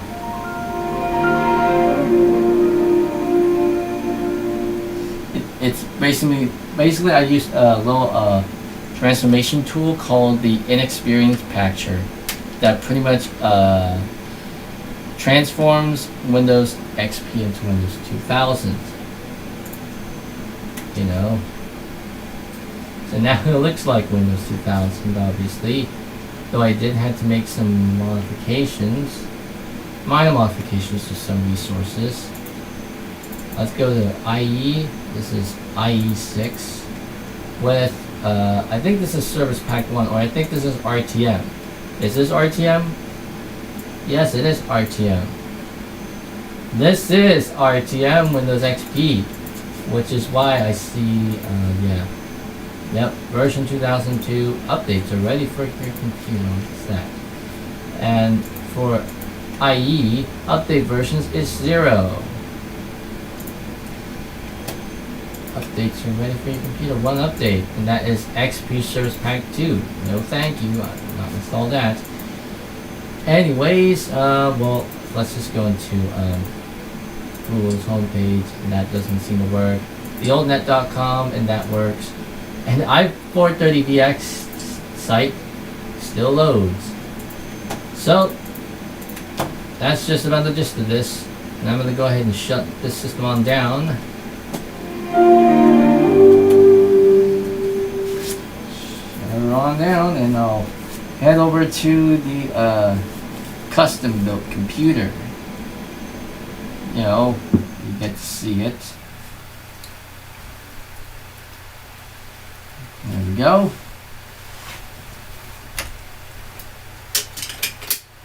You have to excuse me for a moment. I'm changing ISO settings here.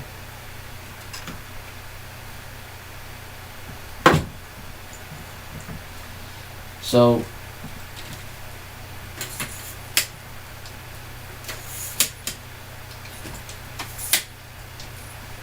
alright. I'm gonna put the camera further out because of how tall this case is. Yeah. So let me reactivate. Whoops, I forgot to turn that off. Oh well. Well, you get to see far out view of my setup, but over there, that is my custom built computer. It's that thing. This is my custom built computer. I built this thing in December of 2025, in the middle of December of 2025. That was last year. It all started when I bought this, when I saw this case, you know, when I saw this case up on like what, eBay or something, and I had the money at the time, so I kind of bought it. Kind of an impulse buy, but hey, what can you do? I just thought it looked appealing to me, and also seemed pretty interesting, and also partly because of the fact that I wanted to make my own retro computer of mine. So essentially this was my first computer build, except, you know, in an older style hardware. But either way, I have it here. It's pretty much up and ready. I have yet to make, edit, and upload an actual overview of this little machine, obviously, because I only posted build logs of this thing.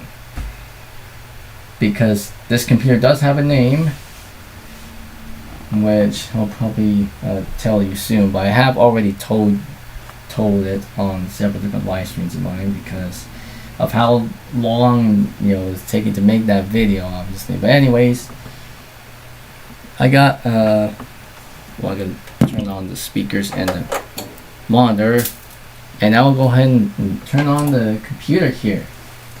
But how it's seating like this, I mean, it's seating on these feet here. So yeah, that's pretty interesting.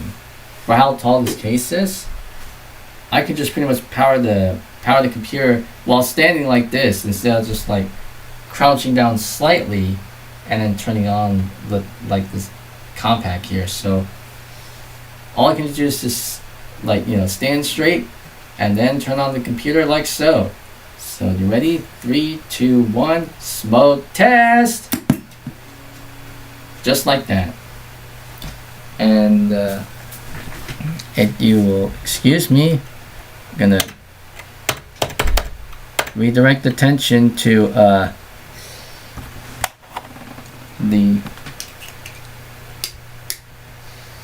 redirect our attention to the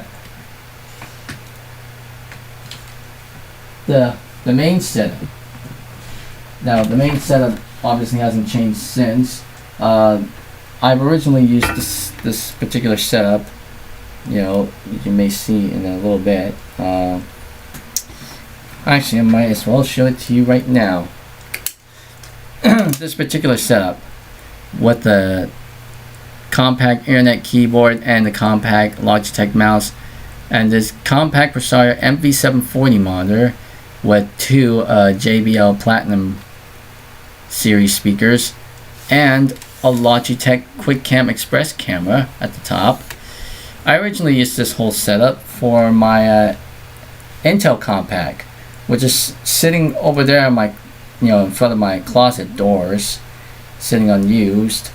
But that is a compact Presario 7000 with an Intel Pentium 3 processor in my collection, and I used to set up, but now the custom built computer is pretty much taking it over. So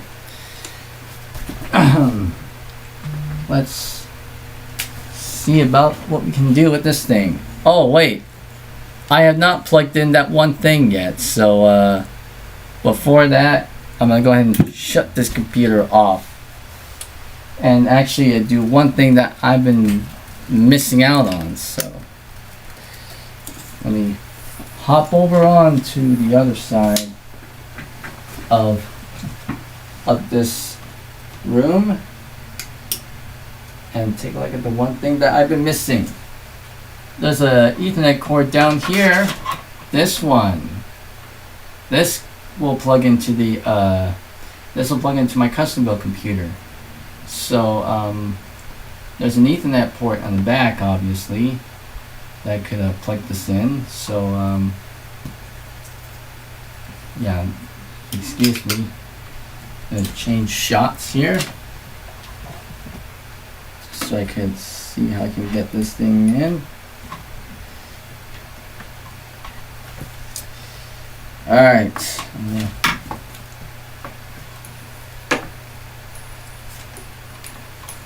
Excuse the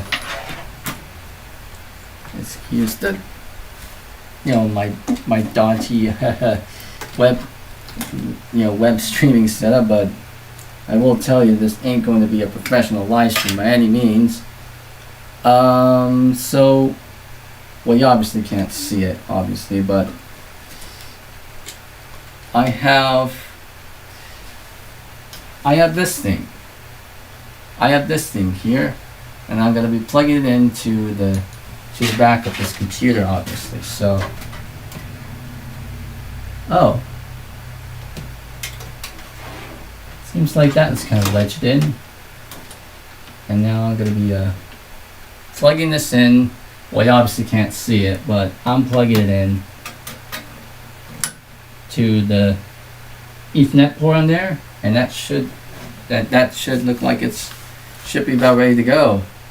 Now I'm going to turn on the computer itself. Camera's looking lopsided. I'm going to turn on the computer. Smoke test. This thing also has a dedicated hardware reset button, so if I press that instantly resets the computer. Well, let's take a look over there too. Press the reset button. There we go. It just instantly resets. Now I'm going to hit F10 just to make sure it goes into the BIOS. Oh, actually that. So Control Delete. I think it's F2 to enter setup.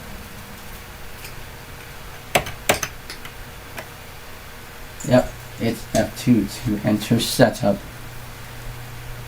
And I will go ahead and change the ISO settings again now that I'm over here in this area, at this spot,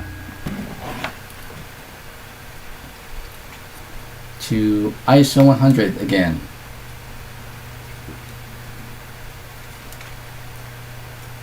I will relaunch my camera. There we are, back in this setup.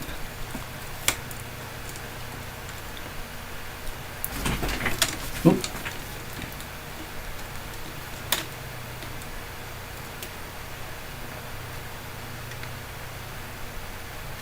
All right. So with the Ethernet cable all hooked up on this thing, let us go ahead and see if we're actually able to connect to the internet live for the first time here. 57 views, 6 concurrent viewers, so we're about ready to head out with this thing. Hitting the reset button again. And yeah, I'm gonna close the window here because it's getting sun's actually setting. Alright, Windows 98. Good old default. My good old default. Windows 98 2nd edition with the Microsoft Plus package. And I took this boot screen from an OEM install of 98 and I added the Plus 98 stuff on it. So the OEM install of 98 came with the Microsoft logo at the top right. The stock version does not have that, so got a familiar looking background. If you've seen one of my recent shorts of me actually shutting down Windows 95 on a VM, one of my most popular vids overall.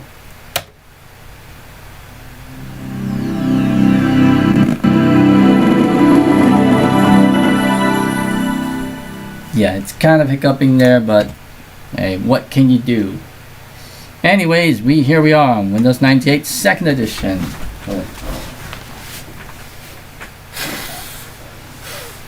Excuse me for a moment, I had to kind of do some blowing dust thing, because, you know, something. Anyways, I got everything set up on here, but now I wanted to make sure if we're actually connected. Well, I mean, there is no way to kind of like have an indicator of it actually being connected because we don't have an icon down there for it. But yeah, TCP/IP stuff. Oh, there's a little bit of a name leak there for the name of this computer. Well, I'll go to properties because this is pretty special. Because this being my own system, I customized it, you know, with this simple OEM info that I kind of whipped up myself. So right now this is Windows 98 2nd edition 4.10.2222A. So not 2222B, because that came with the February 2004 Windows Update Security Update CD, obviously, which I have not installed on this thing because I used the full update packs for this thing, so that's why I didn't get that. Manufactured and supported by JONPAQ, John Pack, an obvious play on the Compaq COMPAQ name, obviously. Some sort of a fictional thing that I kind of whipped up myself. Same thing here, and there's the actual computer name, which is the, yeah, John Pack, JONPAQ Bondi P4. I called it Bondi because of the case design. It looks like it has like Bondi little accenting from the iMac G3, including the replicating the pinstripes too. And P4 stands for the processor that's in this thing. Let me launch CPU-Z on this thing. Beloved Gray, welcome. Oh yeah, WinMGMT, yeah, I don't know about that. Yeah, Windows 98, well, Windows 95, 98, and ME all had this particular form of putting your own custom logos, obviously. They're within a file called logo.sys, obviously, so and this is pretty much just basically like a bitmap file but with a sys extension. There are a couple, you know, like, you know, tricks to try to get, you know, like pretty much look more appealing, obviously, you know, when you're using custom, you know, boot screens and shutdown screens and whatnot. And there are additional files under here labeled logo W and logo S dot SYS, which if I can find it here.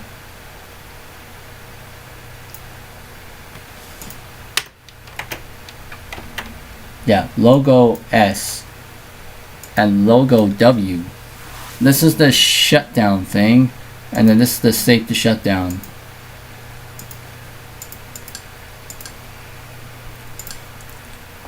Anyways, yeah, the CPU in this thing is an Intel Pentium 4 processor, clocked at 2.66 gigahertz. This is a Northwood base core with socket 478. So this particular CPU was from around 2002-ish. In fact, the BIOS has a date of October 20th, 2002. The board is the D845PE SV with a 845PE chipset. AGP version 3. It has 1 gig of memory using two 512 meg RAM sticks. An EVGA Core graphics card. It's not displaying it correctly, but it's an NVIDIA GeForce graphics card that's a bit newer than this one, but it's the NVIDIA GeForce 6200 graphics card. Kind of a bit overkill for a 2002, 2003-esque build. But hey, support information shows this. John Pack Bondi P4, aka P4 Bondi Beige 2660. That was the formal name that I came up with. In fact, I did call this computer the P4 Bondi in part 2 of my build log process of this computer. And yes, there's the exact date of when I actually built this thing, December 15th to 19th of 2025, and I filmed myself doing all of this when I built it during these dates. And yes, there's a link to my YouTube channel, the one that you're watching right now. But anyways, how can we tell if we're connected? Well, network neighborhood, well, entire network shortcut to, okay. Yeah, let's launch Internet Explorer and see if we're actually connected to the internet. Oh yes, we are. Well, I see the internet thing down there. Is it detecting the internet thing obviously on my thing? Because I don't think we are getting it. Usually it loads, the page loads, but oh, there we go. Now just go on the Google website and it'll say that my browser isn't supported. But hey, oldnet.com, that works. Albeit this is looking like a completely different font. I wonder what is causing that. Show friendly HTTP error messages. Fonts are looking a bit funky, I guess.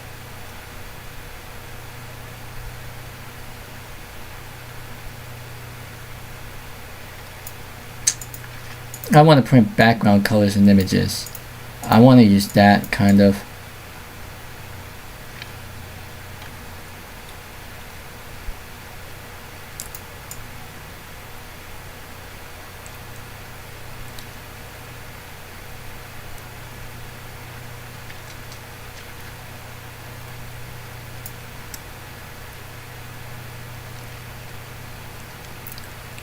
Passive FTP.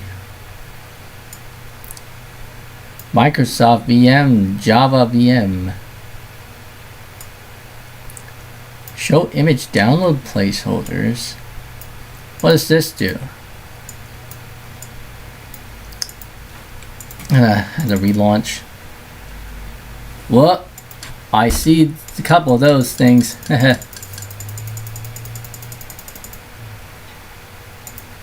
Let's go to Frog Find. This is done by the gals over at Action Retro. I could try and attempt to search something from here, but it's obviously not going to work. So let's leap to Windows 98 and hit Ribbit, and then we just end up with a blank page for whatever reason. Yeah. Let's go into, well, first off, let's visit the ProtoWeb proxy.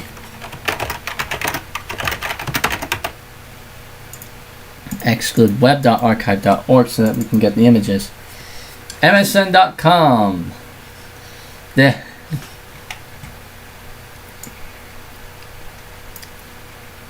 Yep, we got a red MSN logo. Show image download placeholders.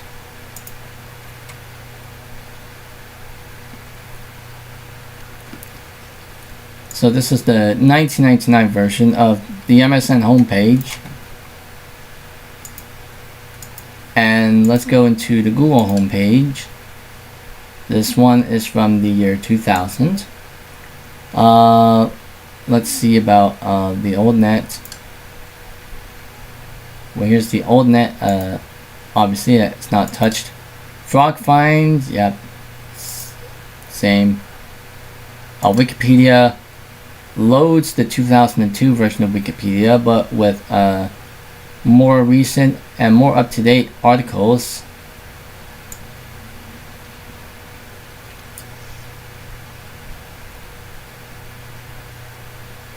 Yeah, it says page was last modified October 10, 2002, but it's showing more recent info.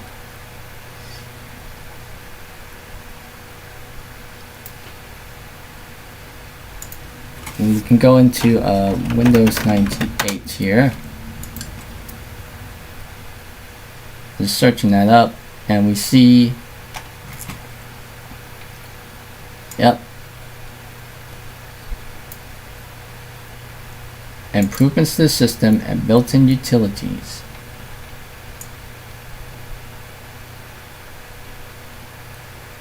All my changes that I kind of made in the main site are all kind of brought up here, obviously.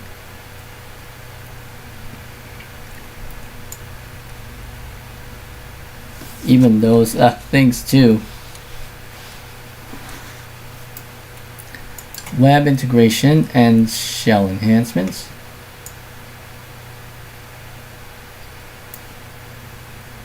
Other system tools.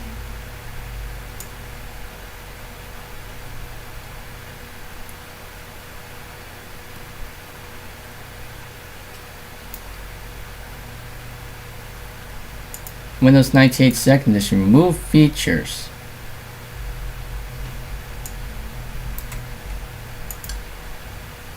This is pretty weird how it's actually like writing. It's pretty weird how it actually kind of like formats these pages. But obviously most of these links, because it seems like we're missing out most of that page. Most of what's written on that page. So ProtoWeb's version of Wikipedia, not really feasible to view Wikipedia pages, all in one go. So I mean, that's just the nature of this one. So let's do what's all these links. Best of the web, channel guide, whatever. Let's see on the best of the web. Well, that's not working. But the channel guide, does that actually go? There we go. Windows. What year is this? I don't know, but it has the new Windows Media logo. Let's see what that looks like in 1999. Because I can do this and see what that looks like.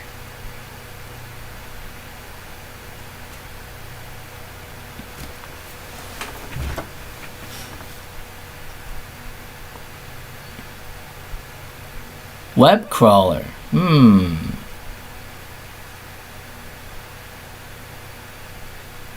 Oh, you worked on the Intel website back in the day for the APAC region. Interesting. Okay, this doesn't seem. This looks like it still looks like 2001 because of the XP style Windows Media logo. Even though we set the year to 1999, let's see if I can set it to the year 2000. It'll still go into the new style page. If it will ever load.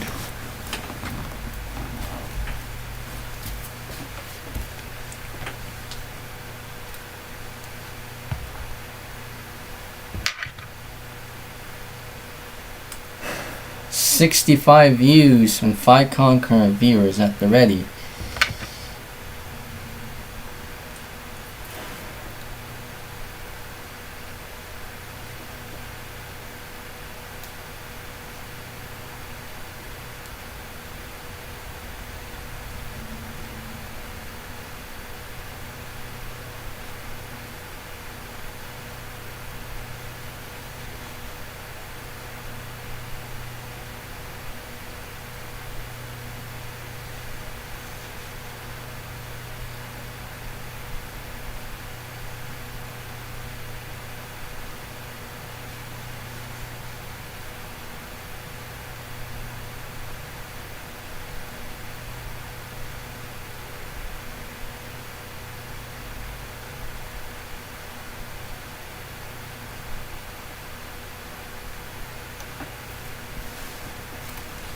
I do apologize for some of the brief radio silence there, but that's not going to load. Customize links. Well, that goes to a specific link. Customizing the links bar. This is from February 28, 2001.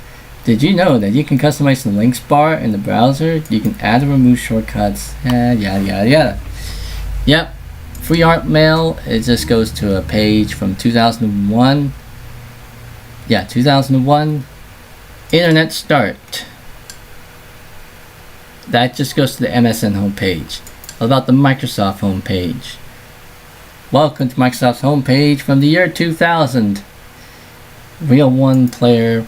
Well, that does not seem to work. On Windows Media. What? You need to load Internet Explorer 4 to view the contents of the Windows Media Showcase. Well, we do have a newer version of Internet Explorer that should at least work. But still. This is Windows Update. I think this is going to the V4 website, yes?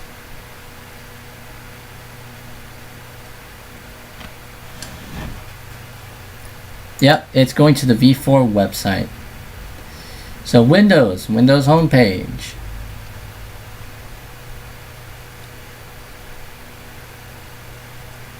So it's the Windows homepage from 2000 as well, so yeah. And I will show you this.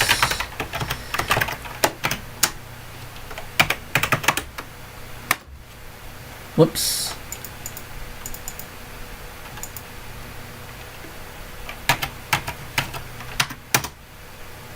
Will this work?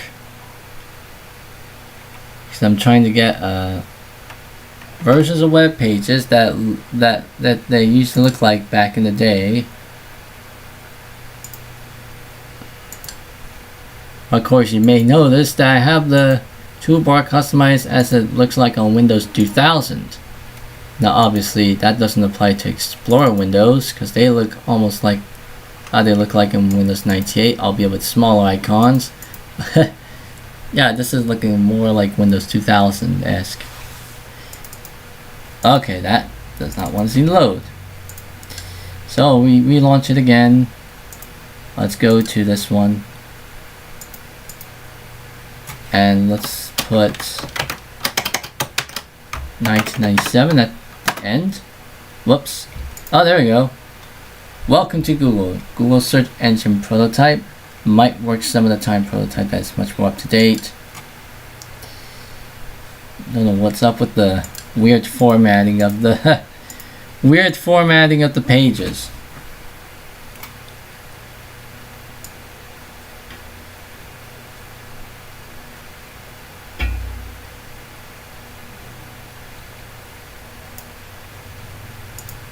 again, prototype, search engine prototype, and the 1999 version of the old Google homepage with the old Google logo, Google Beta logo.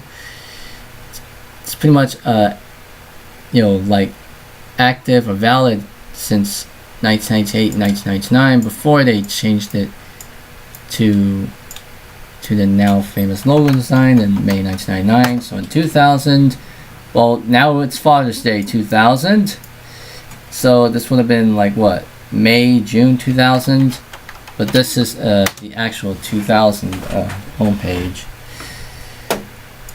So let's jump ahead to 2001. Here we are in 2001, looking slightly bit different. Let's go to 2002. Now we got a slightly different format homepage. Year 2003.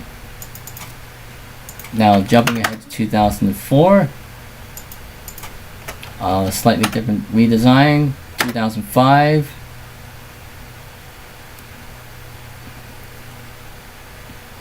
And this is where things get interesting, because of all these snapshots being taken, set to January 1st. So whenever I put the year in, it'll always load like what, January 1st, 2004, 2005, or whatever. Anyways, oh my gosh, 6, 7 views, 5 concurrent viewers.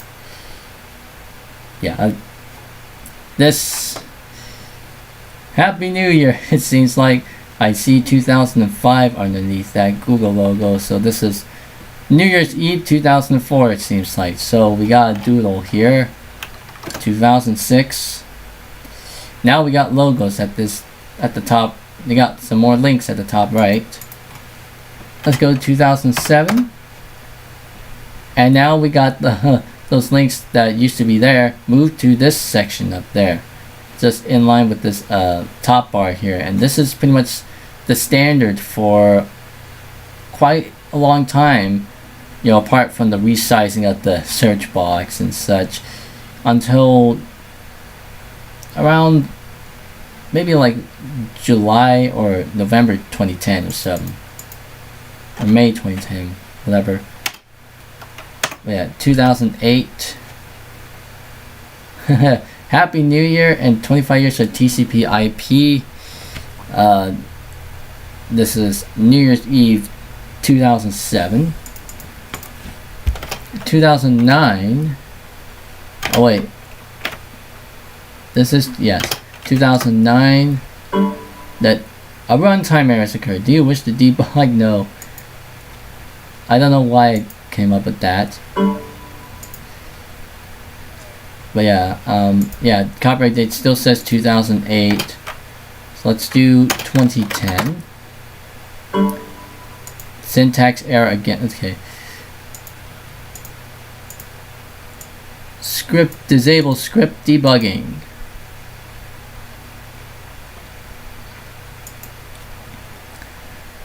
We got a bigger progress bar. This is like what, December 2009, even though it says 2010. And 2011. This is where things get interesting. Well, not interesting. I mean, all the buttons are a bit broken now. New Year's Eve 2010. 2012. This is where things really start to get interesting, because now we're going to start seeing some more Google Doodles for New Year's Eve. This is New Year's Eve 2011. And I specifically remember seeing this Google Doodle back in the day. Browsing on Google, in 2011. And 2012, this is what it looks like. I also remember this one. New Year's Eve 2012, even though the link up there says 2013. 2014, New Year's Eve 2013. I also remember this one. Oh, I typed in a 5 there. 2015.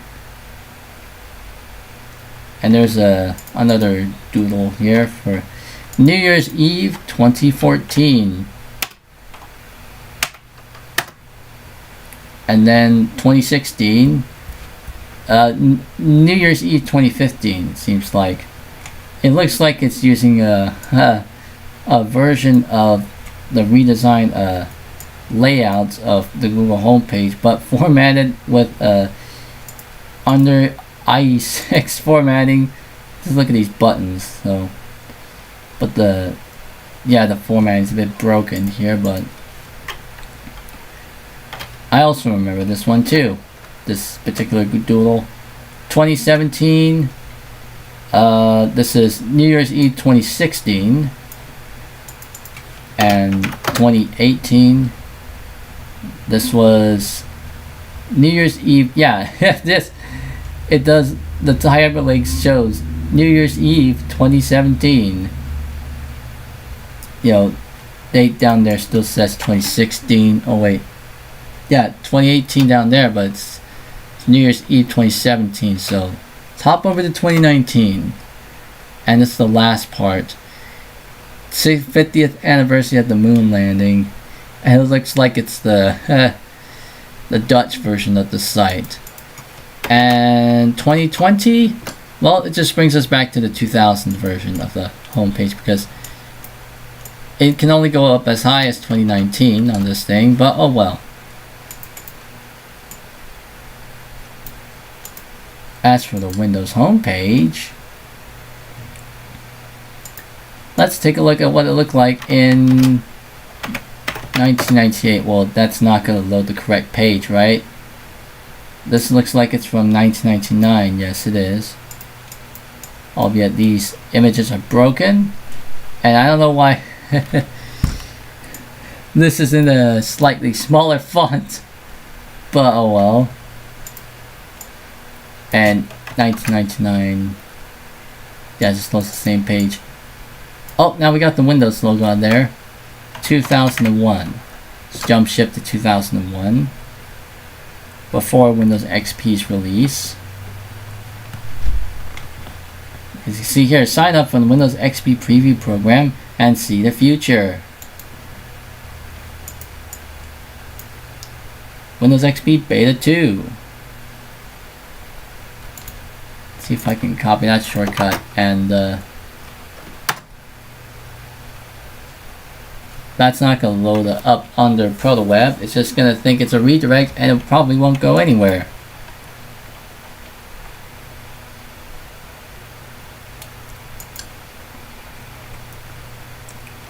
Let me go to the Windows 98 homepage because we are running Windows 98.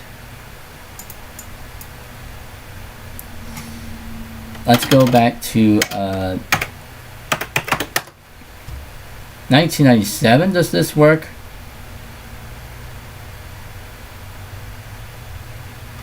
Yeah, this is what the page looks like. Barely. I think it's going to talk about those. Your current security settings prohibit running ActiveX controls on this page. As a result, the page may not display correctly. Okay. So it is definitely using ActiveX stuff. Let's go to Windows 98. Well, 1998. Oh wait, this is still displaying the 1997 homepage, or 1998. 1999. This goes into, well, this is probably much later. Let's go to Windows 98.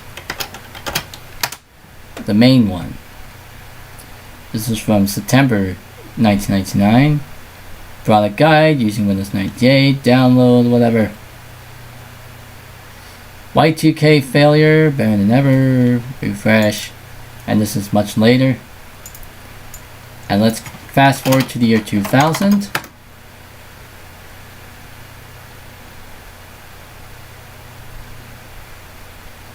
Oh wait, that still looks the same. Let's go to 2001, and now we got stuff for Windows ME now. This is September 12, 2000, so I think it's probably before it was released. Still using Windows 98. Visit the archives of how-to articles to learn how to use your computer for work, fun, and everything in between. Now let's go to the year 2002.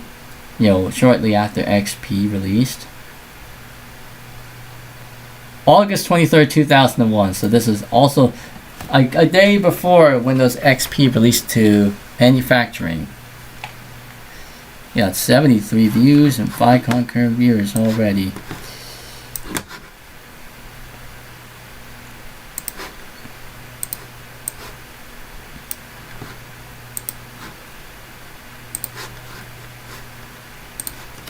Alright, it's here. Get Windows XP and limited time special offers.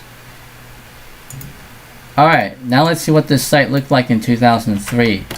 I mean, it's only a matter of time before they stop supporting 98 that they finally got rid of that dedicated page for it.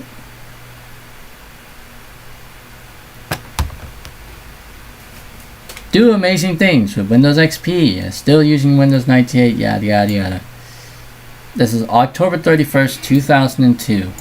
And let's go to 2004, which I think would take place in 2003 still. Let's see. Yep.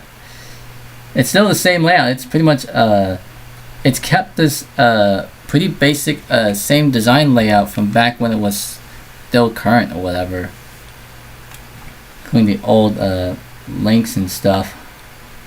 Windows Home, that's no longer a drop down link.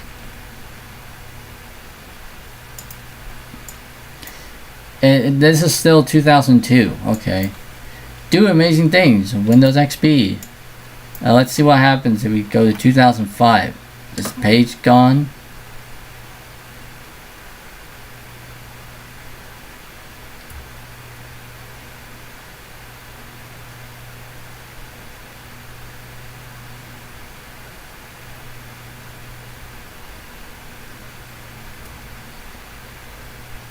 Oh, let's see if it'll actually try to load that page. I'm pretty sure it'll probably give us an error because it'll probably say connection refused or not found.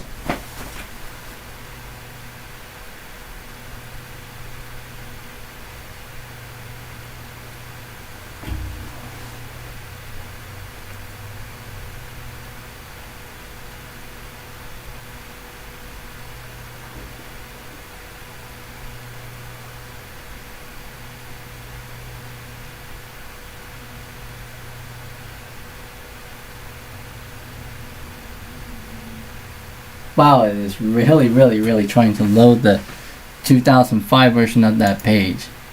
It doesn't seem like it. Let's try that again. Connection refused, okay.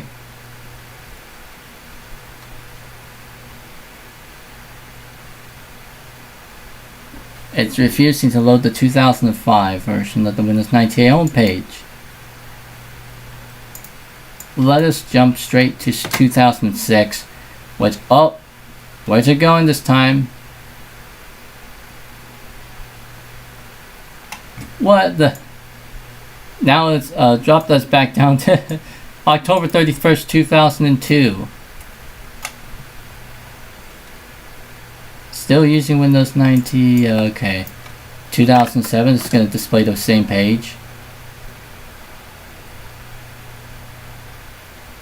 Yes, it is. It's still displaying the same page. Oh well. Now let's go to Windows 2000.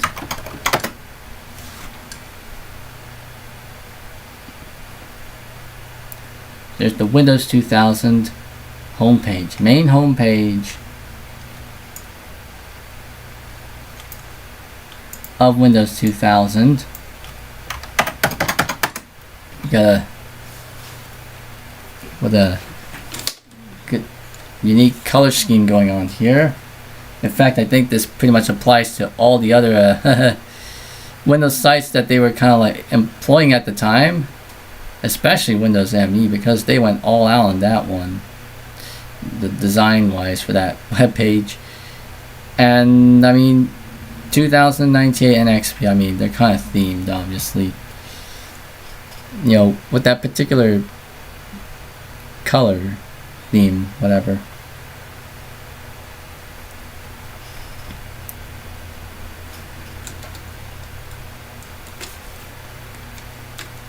Do excuse me. I'm just readjusting camera.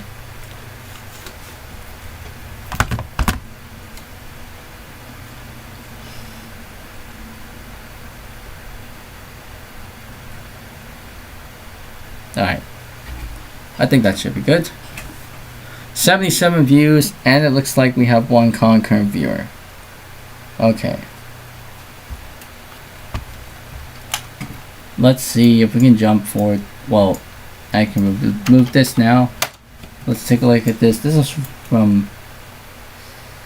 is July 24, 2000. And this looks like, well, this is February 24th, so that's a few days after it was released. Here it is in July 2000. Let's jump ahead to 2001, when XP was released. And then this whole entire page has been significantly redesigned after.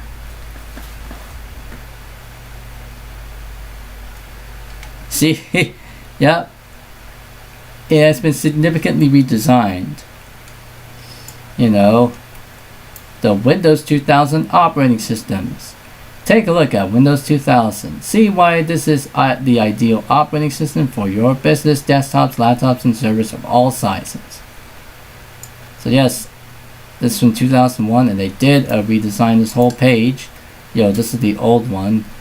This is a drop-down menu, and you can see there's no drop-down menu here. Yeah, 2001.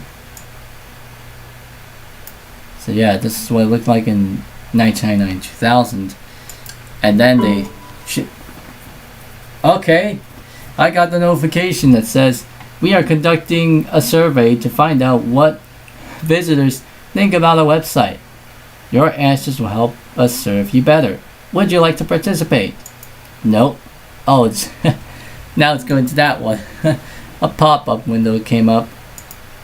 Interesting that comes up in this particular web design, you know. Alright, 2002, I think it's probably going to look the same as 2001, I'm led to believe.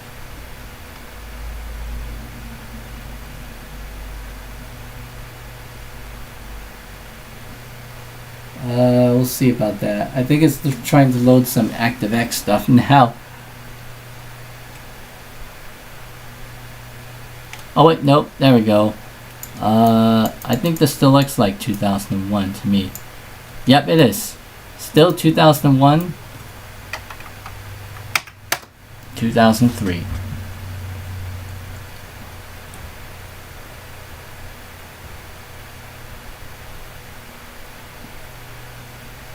And I think this is probably from around 2002, if I'm led to believe.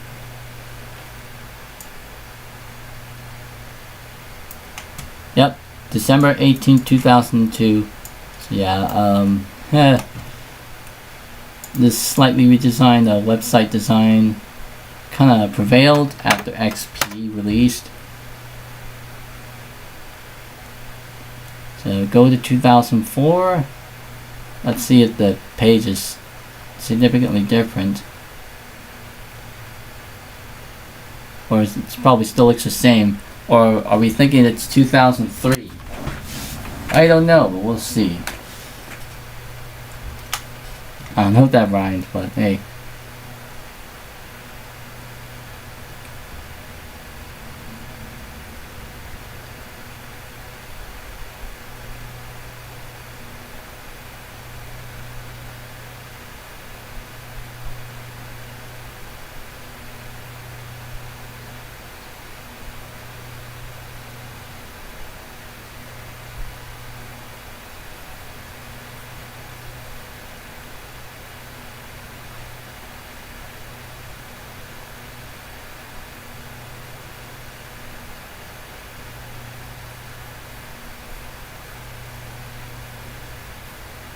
It's really taking a little while for this particular one.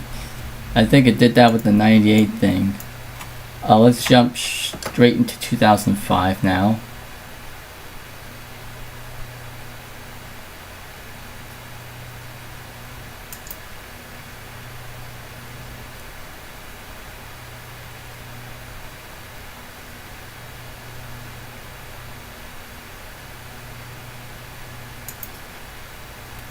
Okay,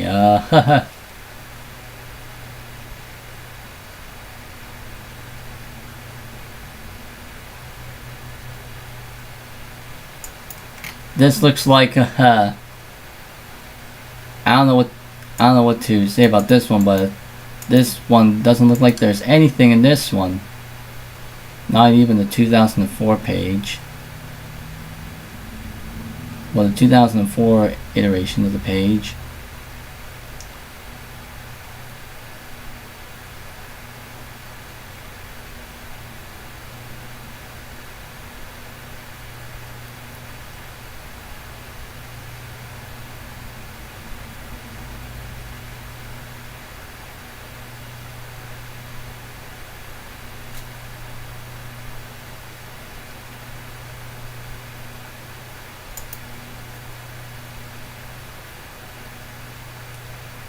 Just reloading it.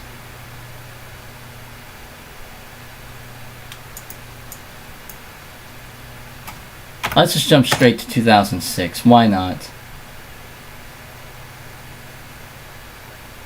That might not work though.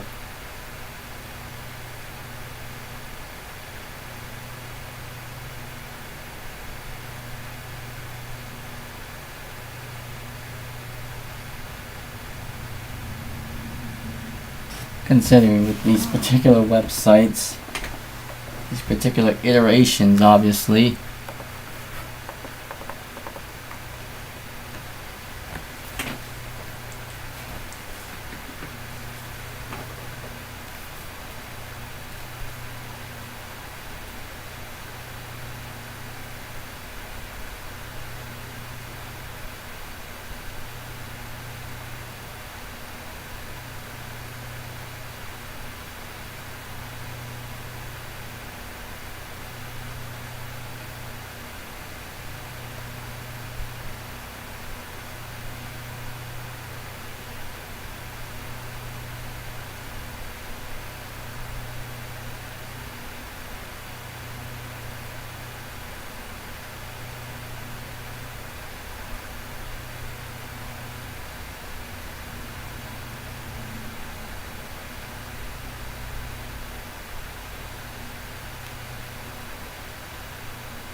It is really taking a little while.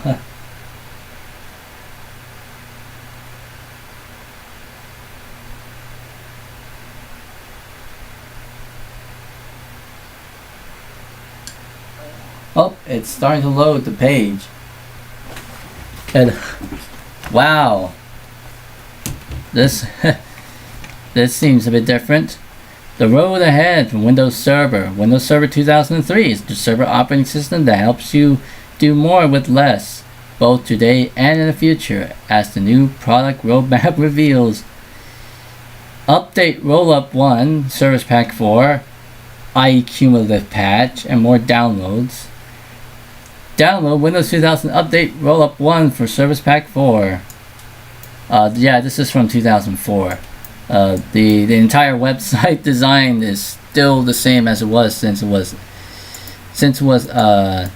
first rolled out in 2000. Now around 06, 07, I think they got rid of the page. I don't know what. Okay, 2007. This is still looking like the 2004 version of the page. 2008. I think that's around the time when the page was long gone at this point.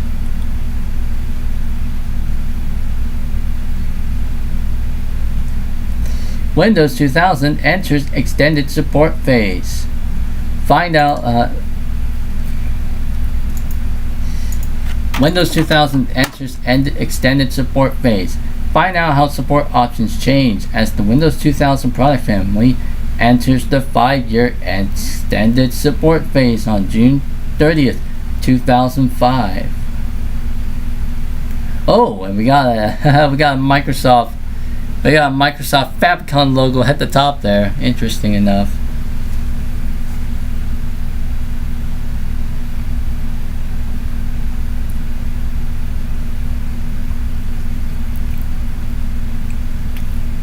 if it's able to actually load the page. Windows 2000 transitions to extended support June 30th, 2005.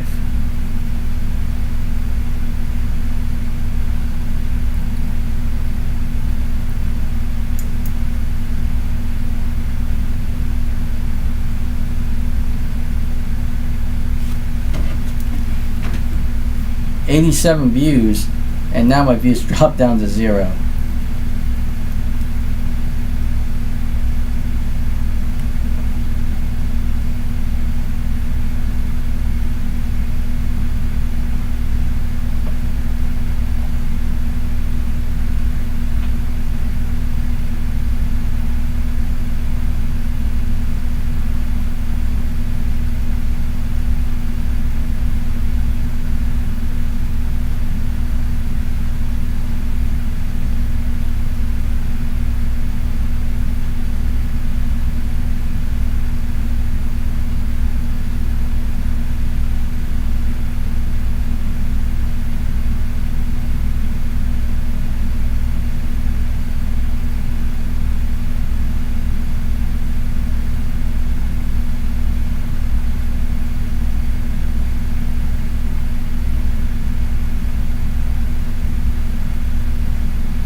Oh, there we go. That took a long while. On June 30th, 2005, the Windows 2000 product family transitions from mainstream to extended support phase. This transition marks the progression of Windows 2000 through its product lifecycle, originally announced in 2002.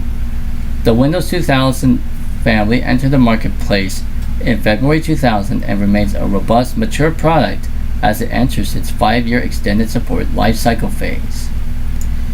On June 30th, 2005, the Windows 2000 product family enters the extended support phase, which continues for at least 5 years through June 2010. Microsoft offers a minimum of 10 years support, 5 years mainstream, 5 years extended for business and developer products.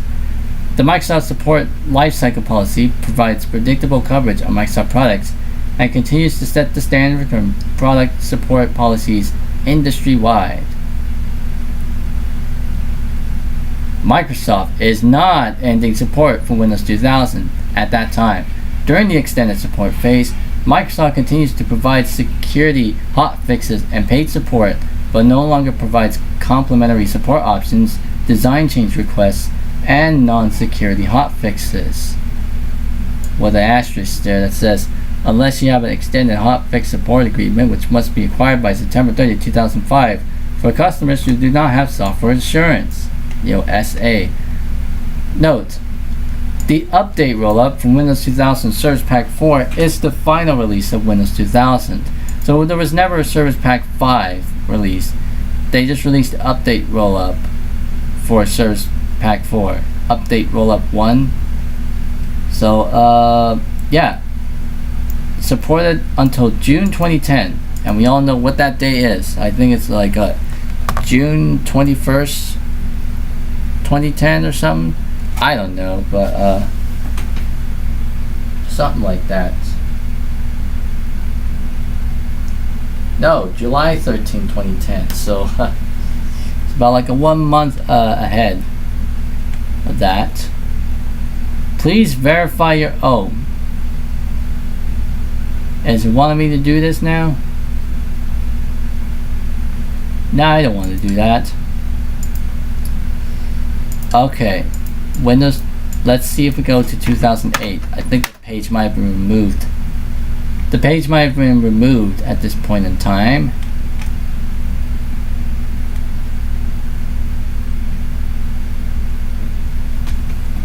It's loading it very, very slowly. And you excuse me, I'm gonna go ahead and charge one of my phones. The other computer is currently out of battery because the charger that I've been using suddenly went out on me, so I probably got to get a new charger for it now. What the heck? Windows 2000 server. Is it really going to that page now?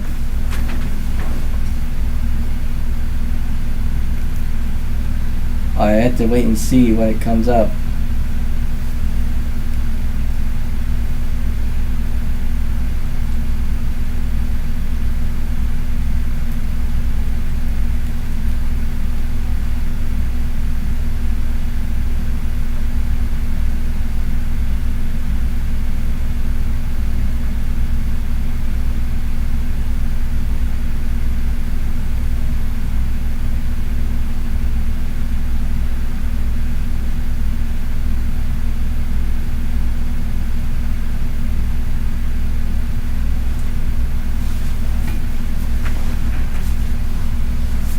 Yeah, I wonder why sometimes these pages takes a little while to load.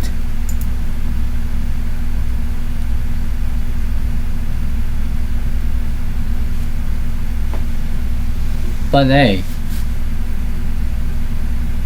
it's the proto web stuff.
That is taking a long while for that page to load. Let's go skip ahead to 2009.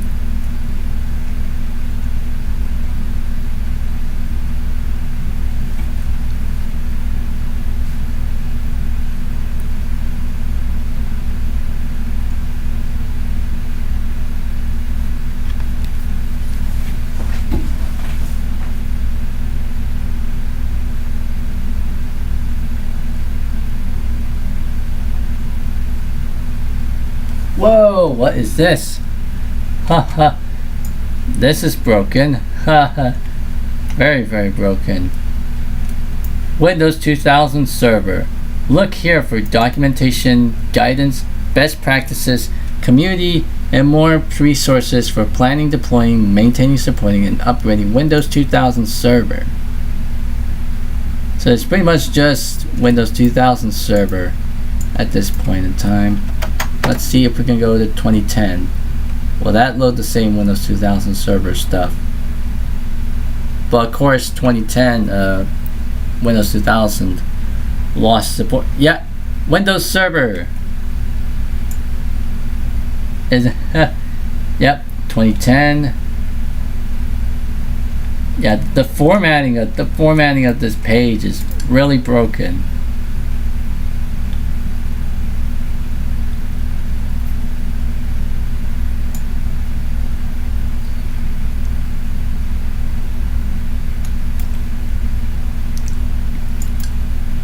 Locate, oh, huh. Yeah,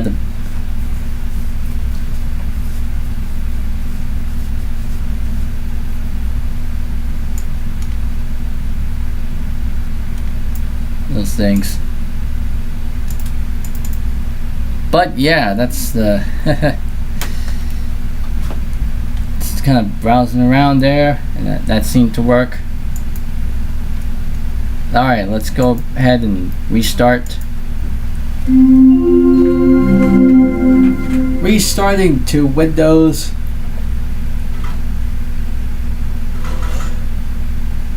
Restarting to Windows 2000 Professional.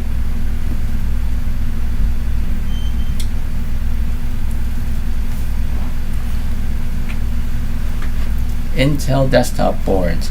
Intel Inside Pentium 4. Windows 2000 Professional. There we go.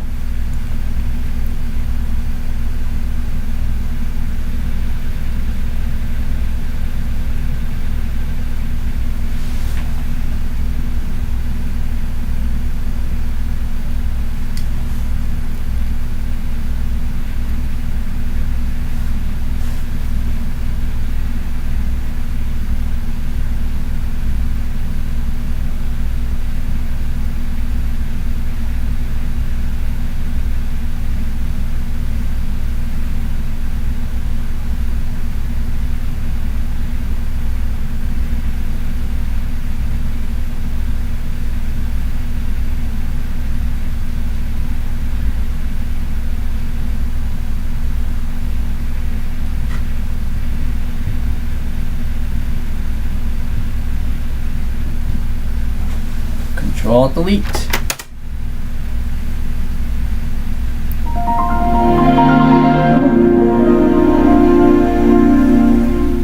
We're sitting at 92 views, but 0 concurrent viewers. I mean, everyone is pretty much busy on this Thursday evening, I guess. Oh wait, it's actually Friday. Yeah, this Friday evening, July 3rd.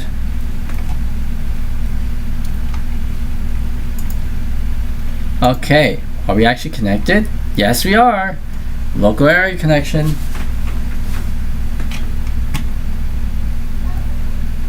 So, Norton Internet Security enabled. Yep, local area connection, that works. Internet Explorer. Yes, it loads up that. It tries to load up that MSN homepage as best it can. This doesn't work. This doesn't work. This doesn't work. And wow, it is still able to load a real homepage, albeit very, very, very broken. Real Player 25, whatever. It is still able to load Real's homepage, albeit very badly formatted and broken. All the other sites, they just display blank page, especially the Microsoft sites. Google's homepage just says simply update your browser. Clicking on that just says the page cannot be displayed. Let's see if I can enable that.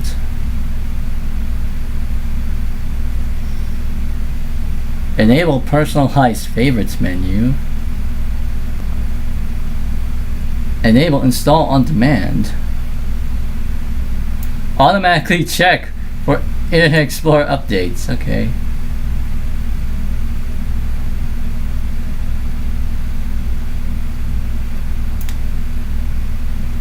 Okay, let's see. I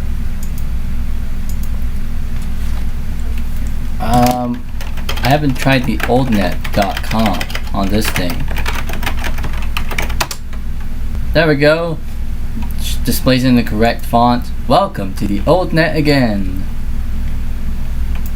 And I did mention in the notes in that video, I mentioned that in that video that I wasn't too sure if I ran FrogFind on Windows 2000 on this machine, and I did iterate this in the notes, saying that I looked back in the footage, and I actually didn't load up FrogFind on this thing.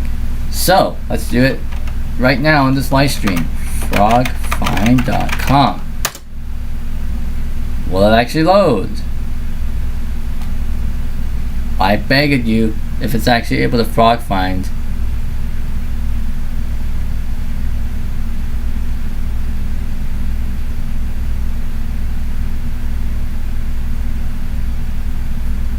It's loading pretty slowly. Let me press go again.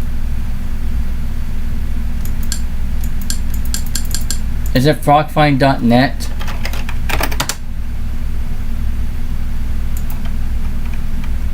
Ha! Wow! Browser not supported. Big.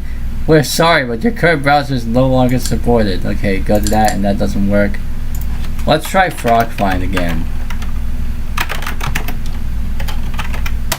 See if that page loads. I think I may as well have to restart Internet Explorer. Frogfind.com. Will that load? I think it's having trouble loading frogfind. It was working on Windows 98 though.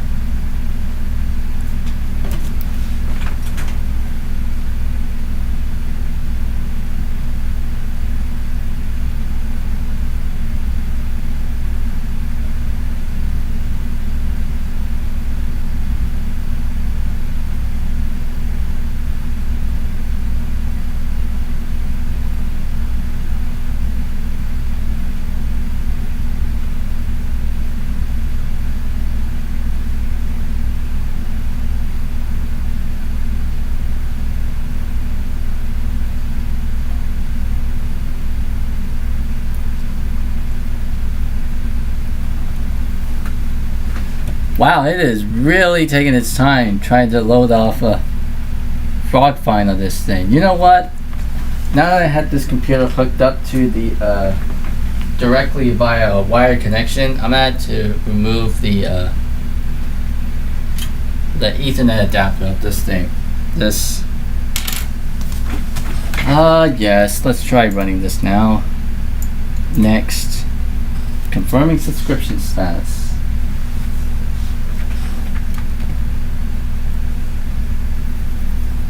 That doesn't necessarily want to find frogfind now.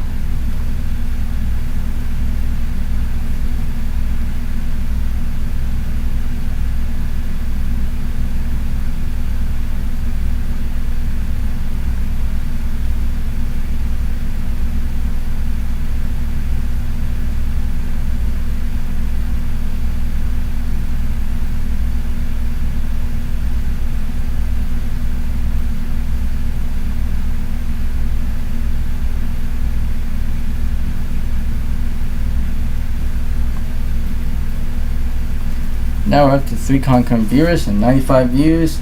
Yes, it's still amazing, interesting to see that actually still able to retrieve this. Though I know this is not gonna work. Nope. The update could not be installed. And for some reason, I cannot seem to get frogfind to work. Let's see. Do I have a? Yeah, I don't have a proxy server turned on. So, wonder what's up with that.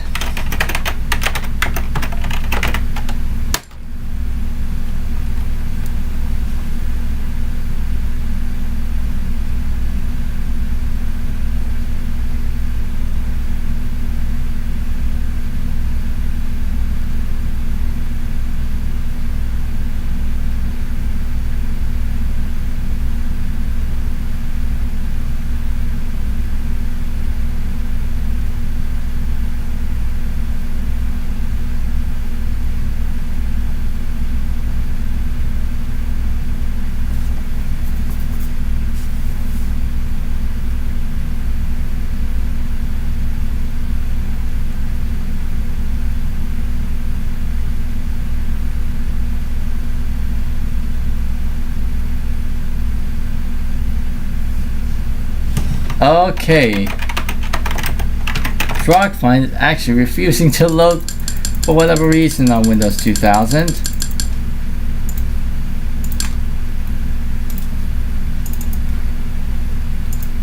Let's see if I can do this. frogfind.com.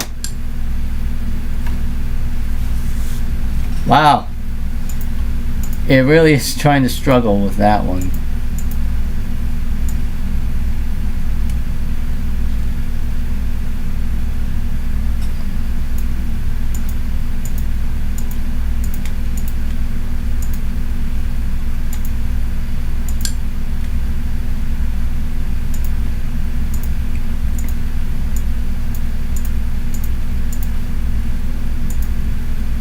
Wow, it really cannot seem to load up FrogFind, but it is able to load up the old net. And FrogFind does not seem to work on IE for whatever reason. But I do have, I don't have the other browser, but well, now that I have an internet connection hooked up to this thing, I can install said different browser. I just gotta go to what is that? Drivers, graphics, EVGA, reinstall DivX again,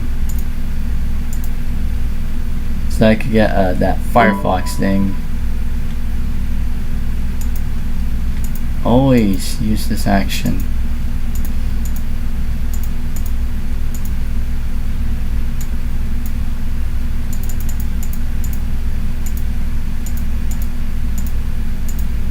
Install Firefox. So now with that, it should hopefully work this time.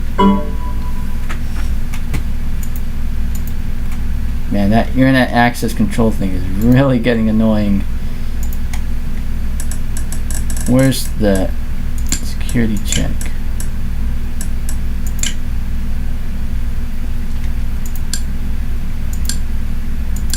Internet zone control.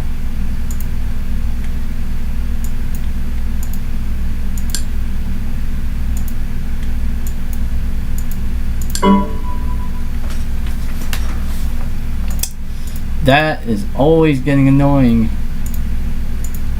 I'm going to have to get rid of it soon. Internet status reporting.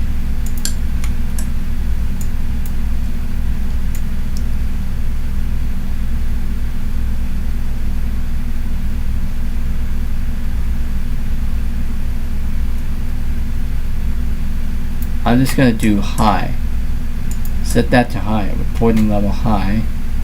Oh, I don't know. Alert tracker. Live update.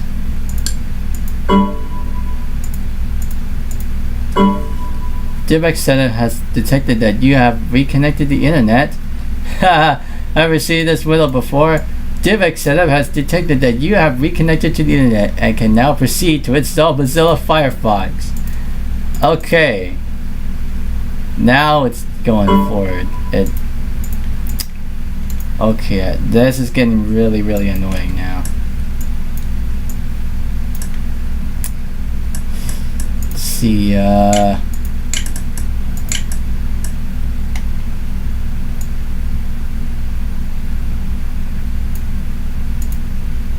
do not enable privacy.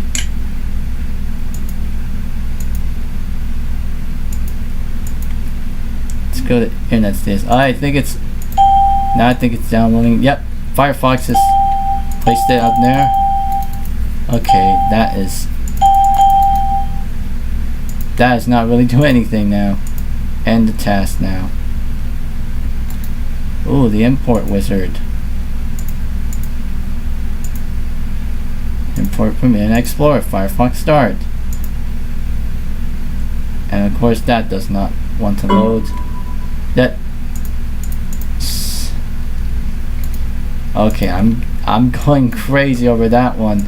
Disable by turning off. Yes. Do not display that again. Reporting. Security check. Current status.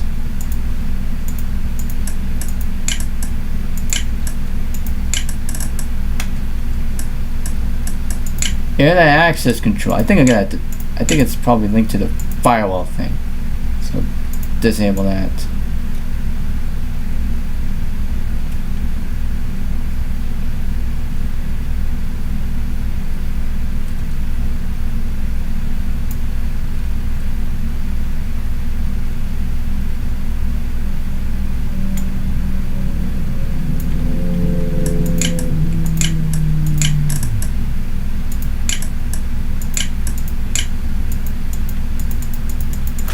Okay, I think I turned that off. But if that thing pops up once again, I will go ahead and turn off that personal firewall, or better yet, just uninstall the thing. Oh, now it's not responding. Once again.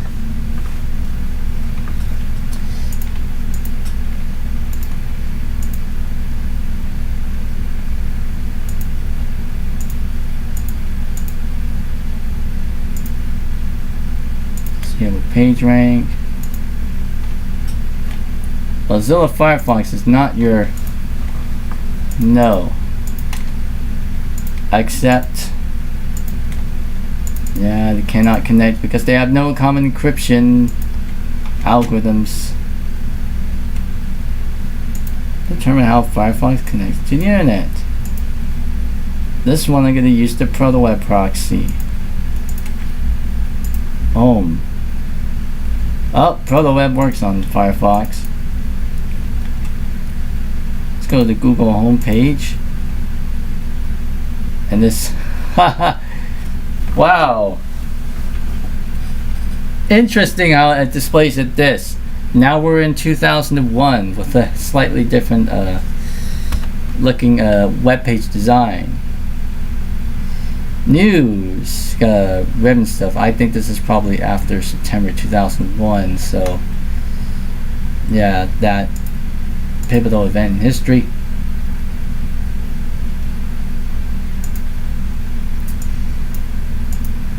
And that one, the Firefox Start does not necessarily load customized links. That brings us to this variant of the home page that looks out of place here. Free Hotmail shows us this. Real one player, that is not what's installed, and the Windows home page.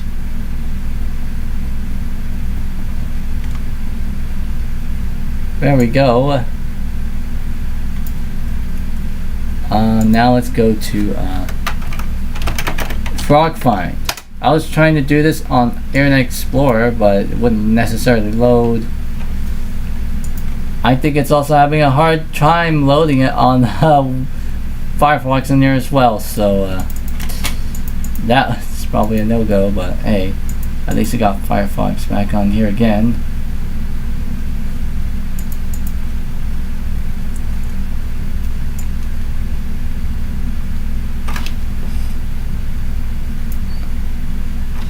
So I got that on there, and going back to Microsoft Word, just kind of deviating away from that. Tell me what's up. To undo, yes. Let's see if I can do this. Do I still remember this? Oop, whoa. I think it's like,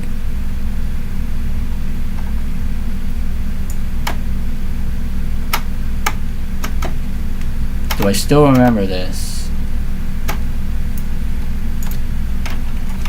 This is not a contest. Oh, shift, yes. Yep, I still remember it. I still remember the trick for this little Easter egg. And let's see if I can probably upgrade this to Service Release 1 so that I could get the pinball game to work, because this is RTM. I know for sure. And how do I necessarily get Service Release 1? Well, I can't go to Microsoft Update to get Service Release 1. I actually had to get Service Release 1 myself. But hey, what can you do? What can you do? Okay. Archive.org now. Look at some of those things there. And because I held down shift, those buttons kind of click. I used to hang with these guys. No, really, I was one of the gang. Sometimes they come by my office to ask me coding questions. Rover, they say, how do you declare an array of function pointers when all the functions have different prototypes? And I respond, what do you think I am? Some kind of computer nerd? Then we all have a good laugh and go out for the beers. It kind of amazes me that they managed to ship this product.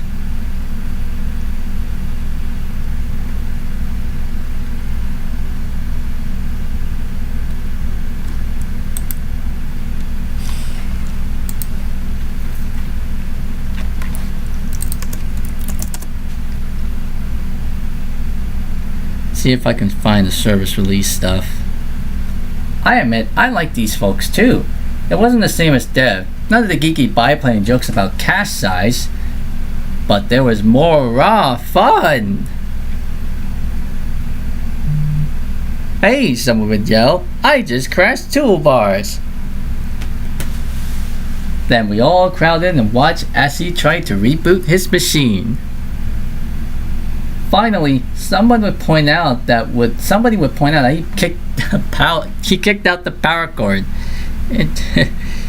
It's unusual, unlikely circumstance. Program managers are very strange. They dream of these bizarre features and beg me to add them to the product. But get real. Who wants to read a spec that's over 3 pages long? In the end, I just made up my list as I went along. I just made up my features as I went along.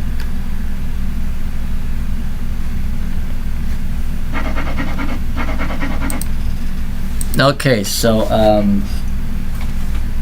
we are, it's nice 7, but without service release 1. So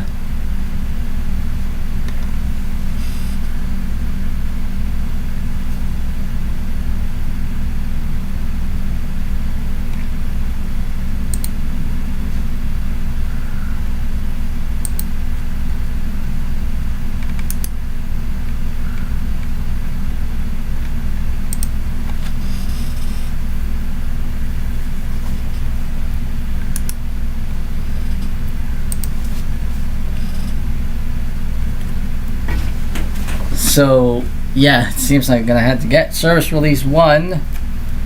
Morehana Salfanabilia.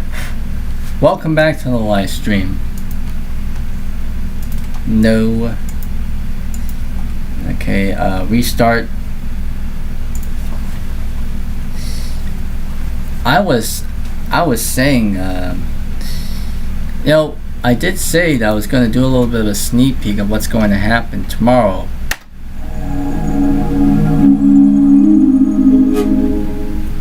Let's see, search for Encarta history. Top history articles. American history. What's it?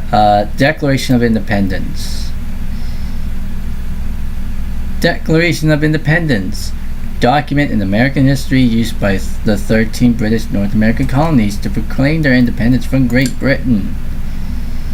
The Declaration of Independence was adopted in final form on July 4th, 1776. So, yeah, this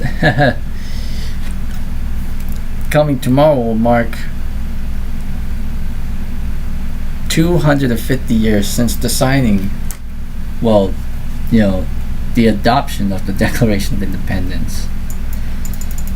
So that's a little bit of a sneak peek of what's going to happen. Obviously, just to celebrate with fireworks and stuff. Celebrate our independence from the Brits with the fireworks. Restart.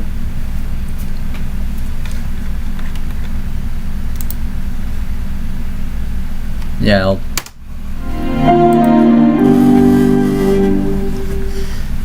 Yeah, the right speaker is now kind of buzzing now, but hey, I'll probably replace these speakers at some point, so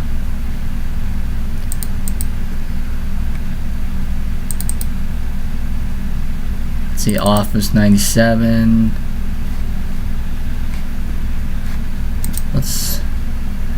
what's in here?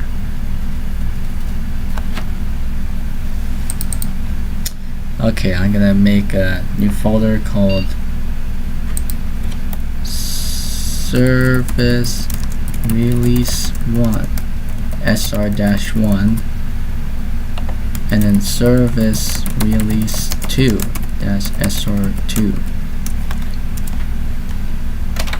Alright, so that was Windows 2000 Professional. Now I go to Windows XP Professional.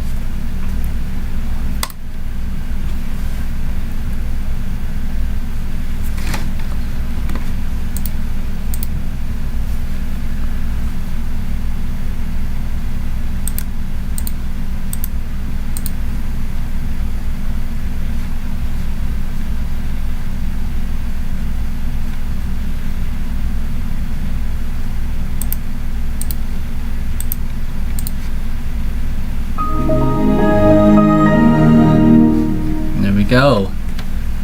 We are in Windows XP without the wireless Wi-Fi USB adapter, because I'm hooking this up directly via a wired Ethernet connection. And if I do this properties, customize this one, always show, because I'm connected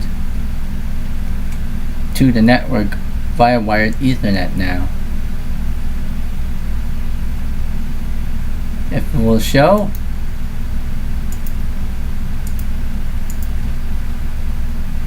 connect to,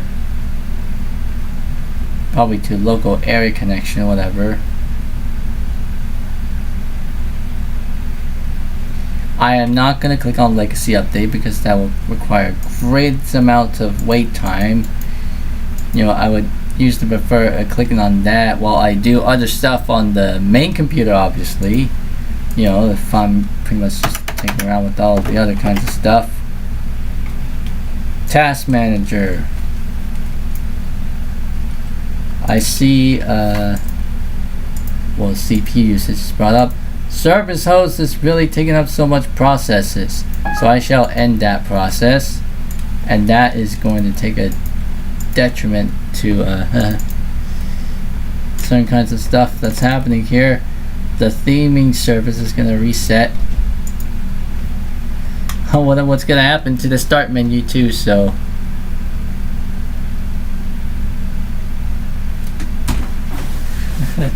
I'd be interested to see what might happen.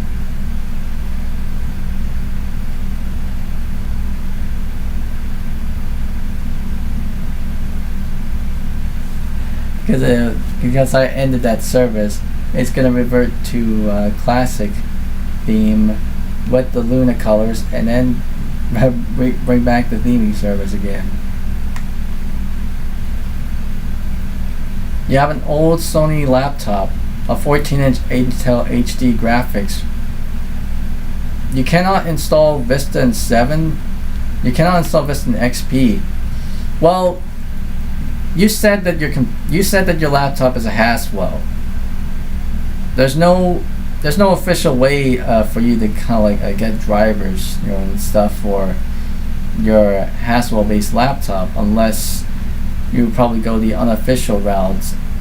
You know, I think there's a couple of YouTube videos out there that kind of like I think there's a couple of YouTube videos out there that will probably show how you can install Windows. Oh, I still have excuse me for a moment. It seems like I still have the Debian tool stuff loaded on here, so I'll see if I can try to do not auto mount those. Unmount all drives. Yeah, something like that. Anyways, yep, we are connected. 100 megabits per second. Anyways, back to answer your question, Ray Hansan Fanabilia. If you're still here, you know,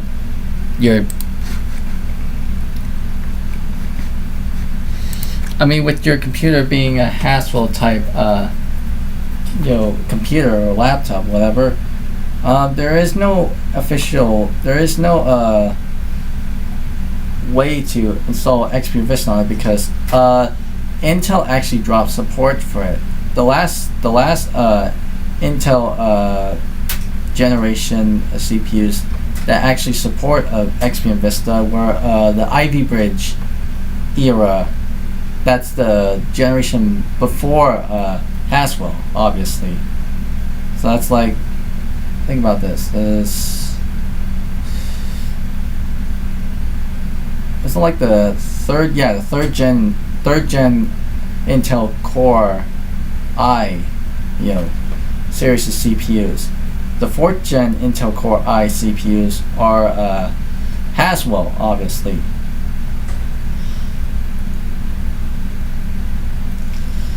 So, I mean, there are videos on YouTube out there about trying to install Haswell.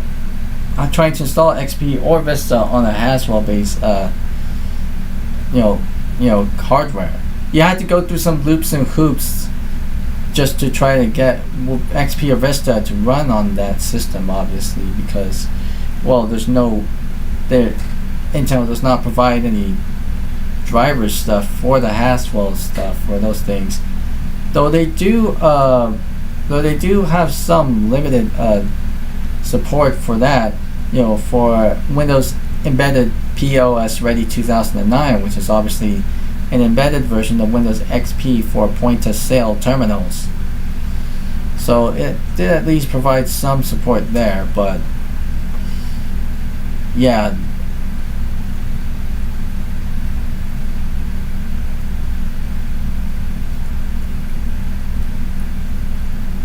The Intel HD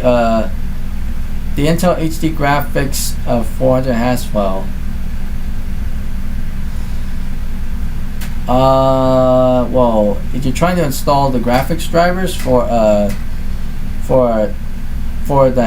your Haswell-based laptop on Vista and XP, I don't know, because all I know for sure, Intel did not supply drivers for that one, because the Ivy Bridge series was the last generation that they supported XP and Vista, obviously. The last generation of CPUs and chipsets or whatever, and that's why the last integrated graphics chipset that came with supported by Intel for the integrated processors on XP and Vista were probably the Ivy Bridge era laptops and computers and whatnot. Again, I am answering your question. I'm just not reading your question out loud. I'm just answering it, obviously, because that's how I prefer to read these chat messages, obviously, typically,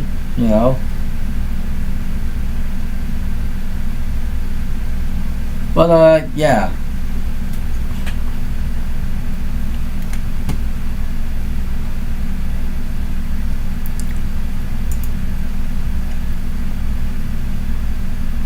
Anyways, I am connected to the network, obviously. Just want to see how this works. Your last browsing session, yeah. Oh yeah, this is the legacy update thing, right? Yeah, it's gonna do that. I don't want to check for updates now. I already know that I've installed all the optional and I already know I installed the optional and the all the critical updates to this thing already on the system. Let's see, google.com. Yeah, browser is supported. Click on that and it does go into this part here. Google Chrome opens in a new window. Oh wait, does this actually work? Will I be able to make this work? Nope, I did not want to press that. Let's see if this link actually works. Well, I think it's just probably redirecting or something. Thanks for downloading. We'll see about that. It says if it didn't start, download Chrome manually. It looks like it didn't start, so I'm just going to click this link. There we go. Let's put that there. It's a bit interesting that they still manage to offer these links. Working links, obviously. Run. I think this is gonna load up the most recent version. Obviously, I think this is probably a silent setup. It's just gonna load up two. Yeah, I think I already have it, so I don't necessarily need to launch this, so close that out. I already have it on the desk. But still interesting that it's still able to pull that, obviously. Oh, still trying to, even though I closed it out, cancel, because I already have it on the desk. But yeah, it's interesting that it still managed to pull a download from there. By the identifiers, obviously it detected the OS, so interesting enough. Okay, next up, let's see.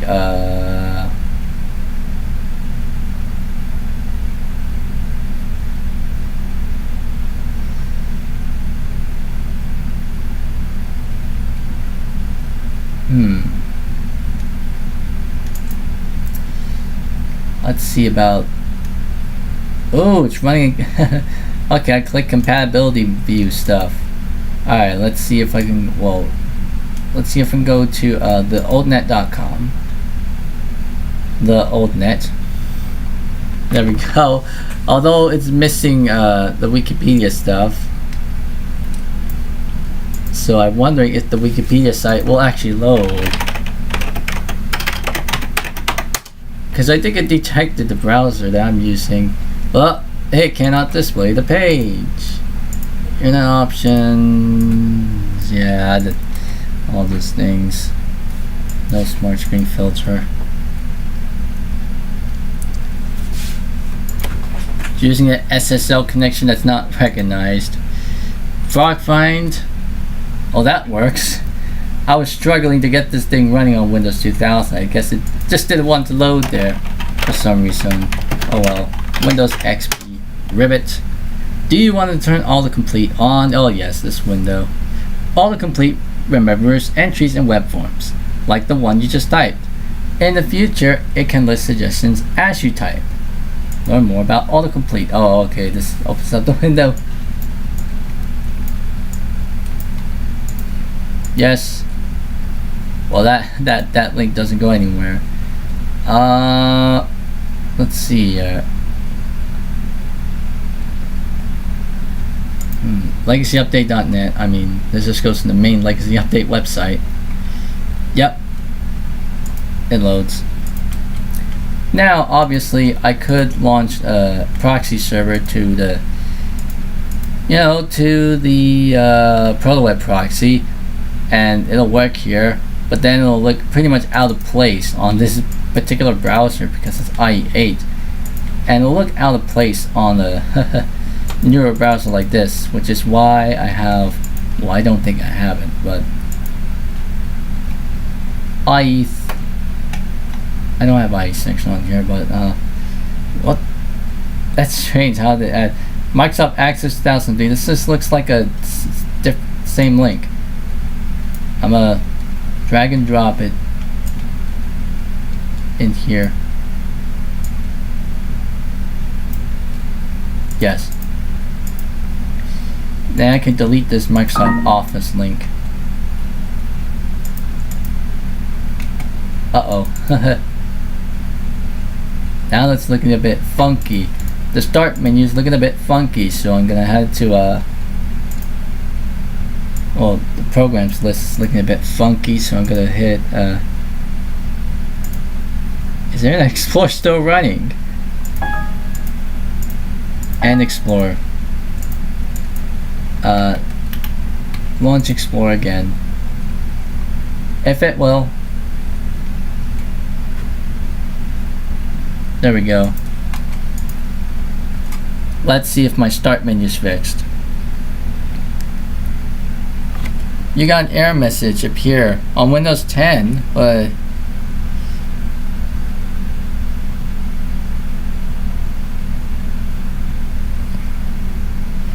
USB missing driver.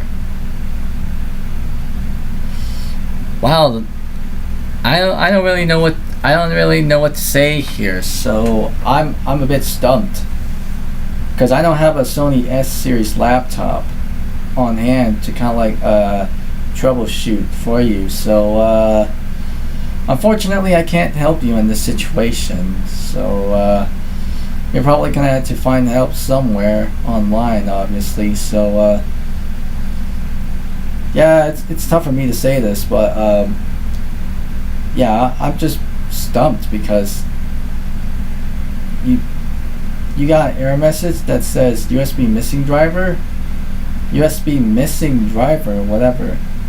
I don't know what that is, but you know, I'm stumped.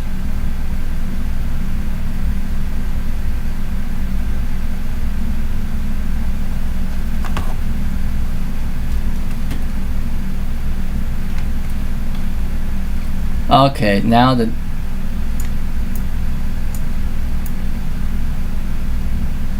Microsoft Security Essentials. Yeah, the now this thing's kind of like messed up now. The start menu.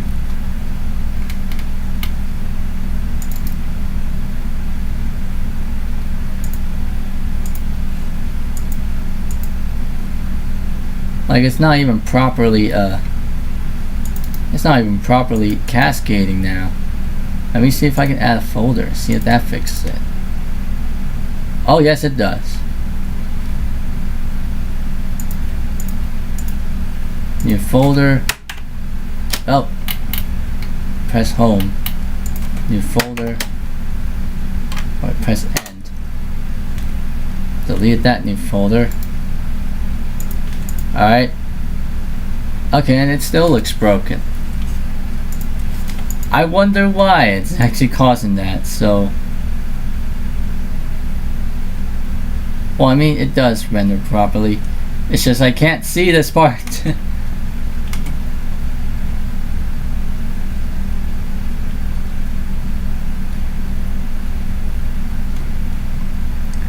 I'm probably gonna have to start moving all those things. Reorganize my start menu now, so these will go into the Office 2007 link. Yes to all. There we go, that looks much better now.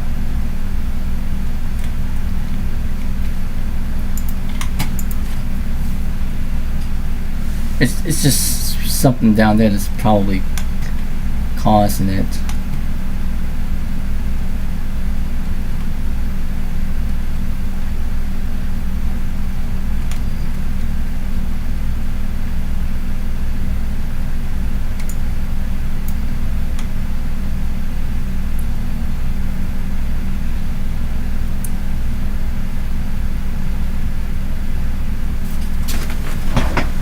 Okay. All those things.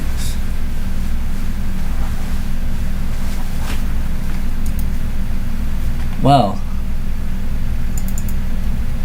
also an old version of Firefox. I know there's like a latest version of Firefox available to XP though.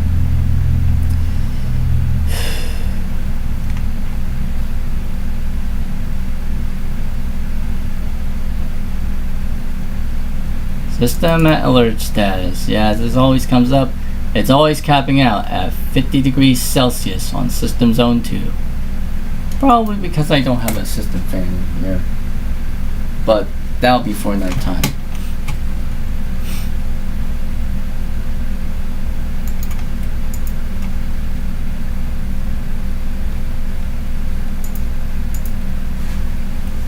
Service host is once again taking up more processes. So I ended that, and then wonder what's gonna happen.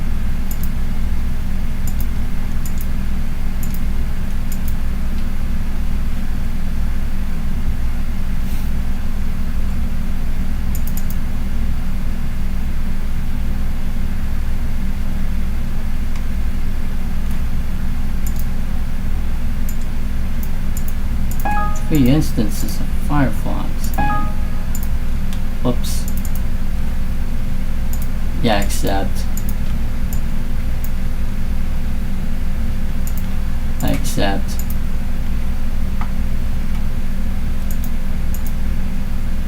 Google's homepage works.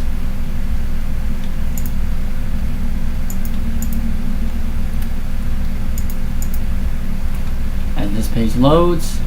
Oh, well, there goes the theming services. Just reset itself again.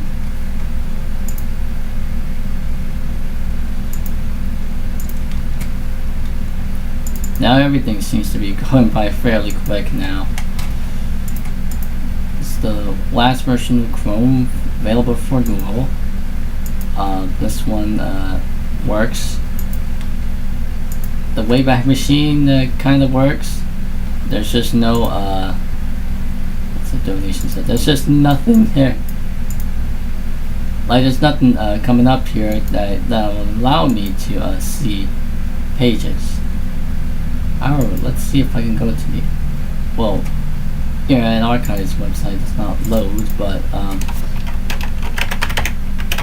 what about Wikipedia's website? Will that load on here?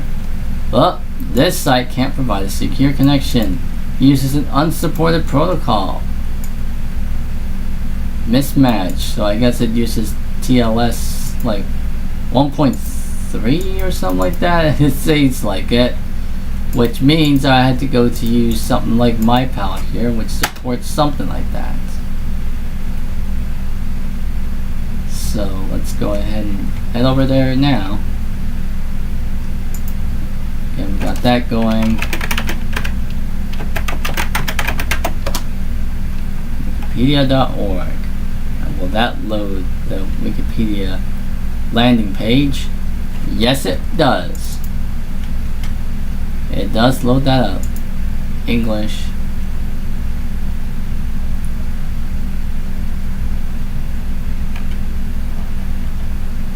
And we got the main page here. Format on this one. Let's try logging ourselves in. Of course, I will say this, I may or may not be reading chat because, well, what's happening here. Let us see if I'm able to log myself in. No driver found. Error message during installation. I don't know how you're able.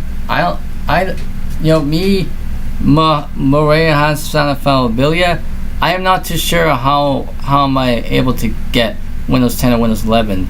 Basically shoehorning them on a Haswell laptop. I don't know.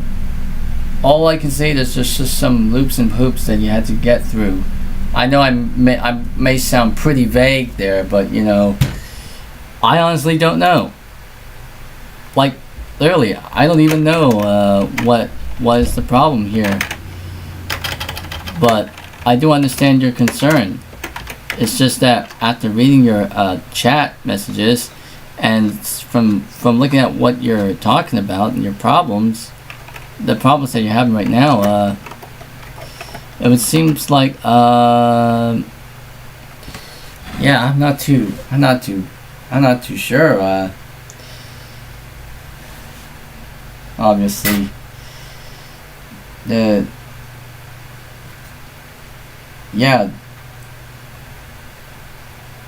not too sure about that. Seems like I had to kind of like find out the information myself and see if I can try to give you like a I don't know what word to say. I don't know what you say, but probably give you like a brief answer on what you should need to do in order to install Windows 10, Windows 11, Windows XP, Windows Vista on that thing. Or obviously, I don't know, but is because I know if you're installing Windows 10 and Windows 11, there's like two different mediums that you probably do, like a USB stick or a DVD drive, ISO disk. Yeah, that got me thinking. Would they work though? I don't know. Because I obviously haven't tried it myself. Because I don't have a Sony S-Series laptop to try out. Because I never had one. So I can't verify. Obviously, so. Anyways.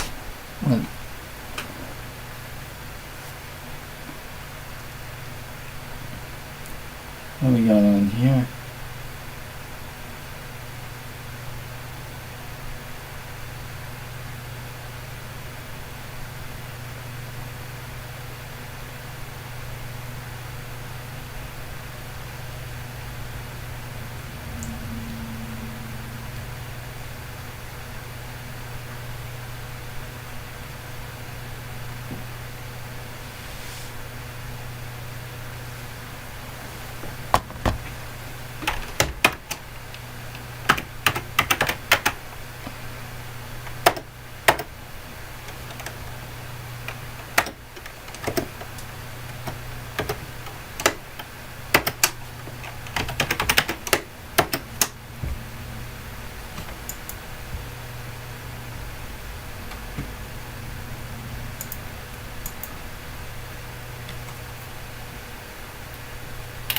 Okay, I attempted to sign in on Wikipedia from this 2002 era system, and yes, I am logged in.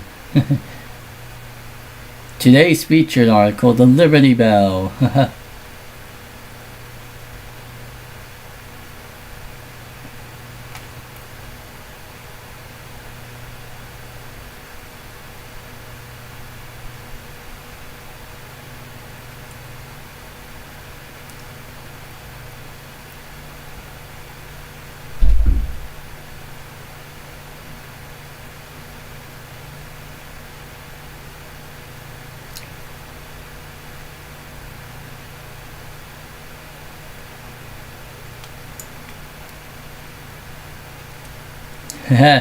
Today's featured picture, the Declaration of OK.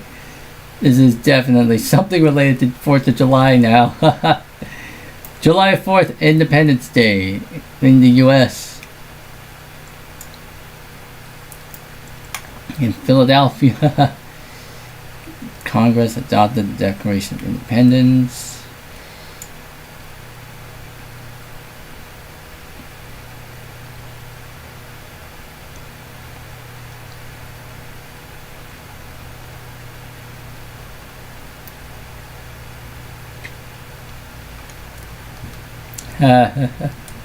Yeah. Let's go to the Windows XP page. The site will never load.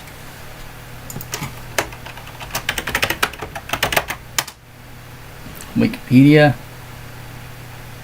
Oh wait, not that. Windows XP.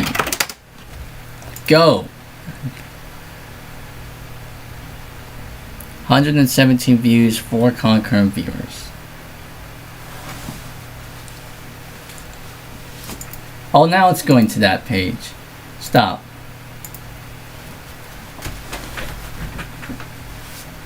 Okay, load up the Wikipedia article on the site. Fine by me. It is a free online encyclopedia written and edited and maintained by a community of volunteers known as Wikipedians through Open Collab and Wiki Software Media Wiki, founded in 2001. Now, full disclosure, I am a Wikipedia editor. there's my account, jwiki 2151 XP.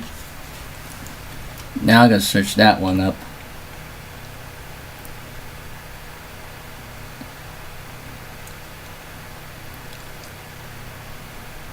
There it is. Windows XP stuff.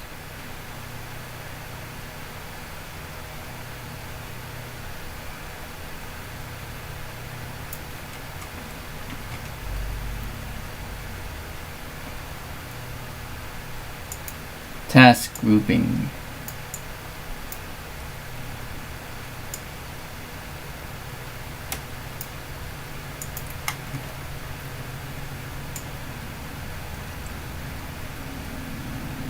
XP editions.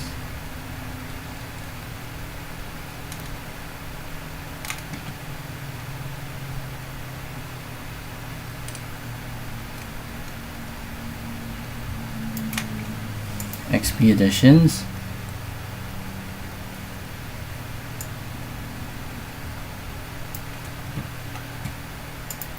So obviously Wikipedia does load here.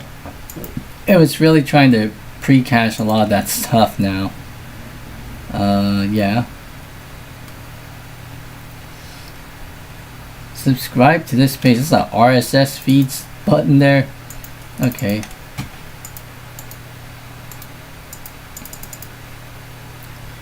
Alrighty. Yeah.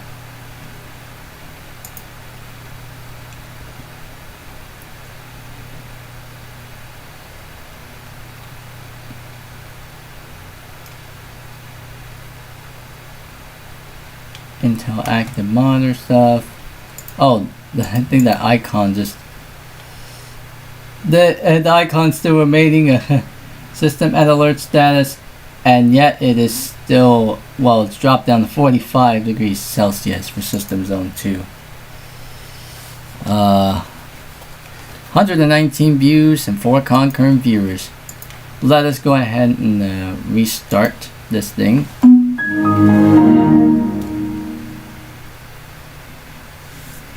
Windows is shutting down. We got 4 concurrent viewers at the ready.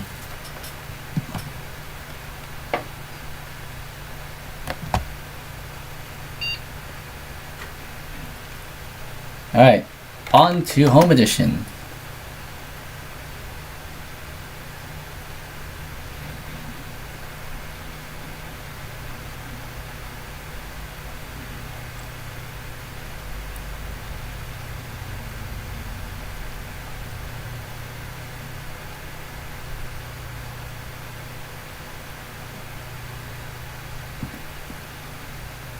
Oh, it's bumped up to 6 viewers now.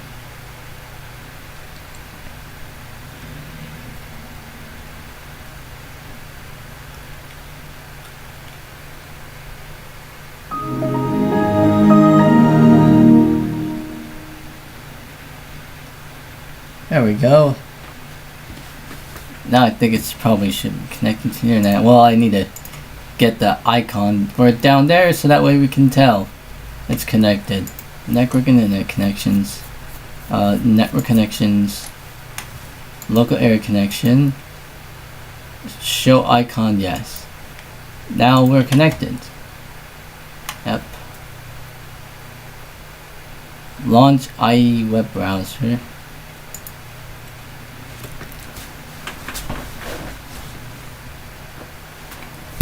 Although that's working.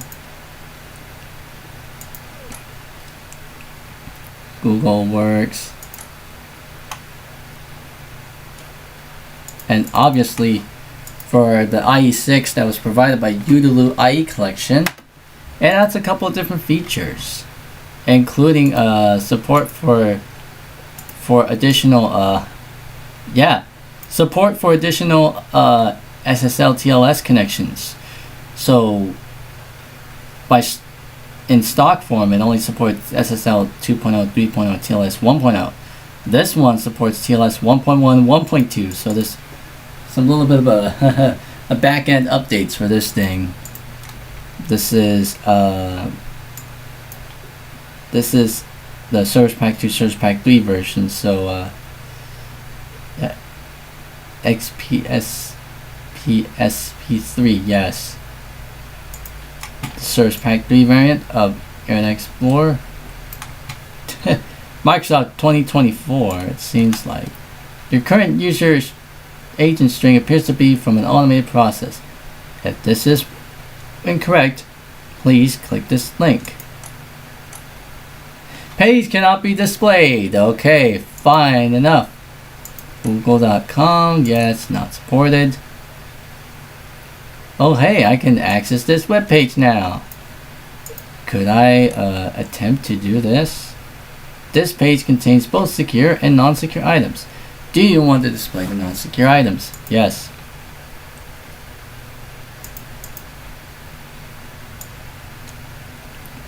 Oh. Nope, do not set my default browser. Let's try to see if I can get this to work. Under this browser, of course, oh. Well, it automatically download for us.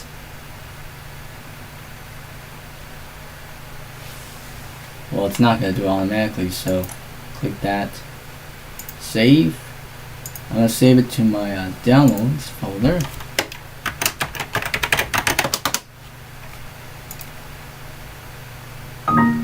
Here we go. Run. Run.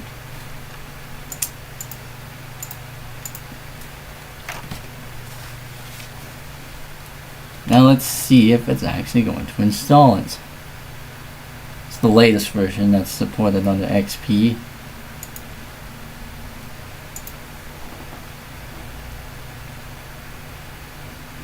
One, two views and 5 concurrent views now. All right, now it is now downloading from the servers. I think it is still able to gather all that now. This latest version.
Oh, now it's installing. Let's see how it runs.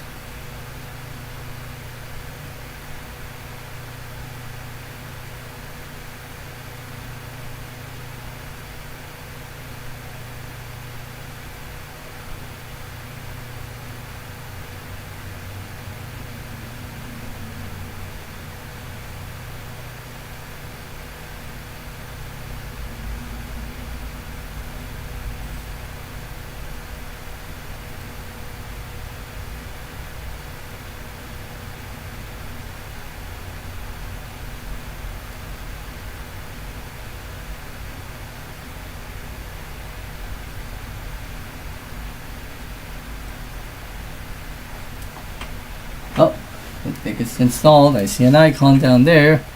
There we go. 1, 2, 3 views. 7 concurrent views at the ready. So I got the latest version. Yeah. And it's still able to show this. This is version. Should be, yep. 49.0.26.3.112. Still the latest version.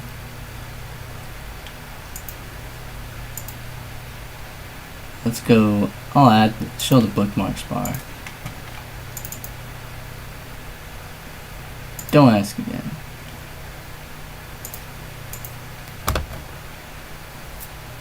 I'm going to Google Chrome. I wonder if this actually works. Well, it just links it to that one now. Chrome Web Store. Does that work? Haha. It is still able to load that now.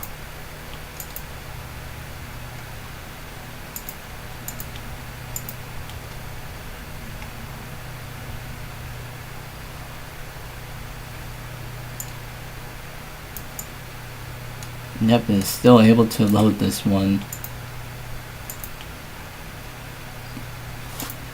Alright, now go to the Google home page. There we go, that works. There goes XP. And that one works. Even the this one's looking, yep, it loads the AI and AI overview. Doesn't load Wikipedia because of SSL SSL mismatch. I think that's probably the same thing for this one. Because I think Wikipedia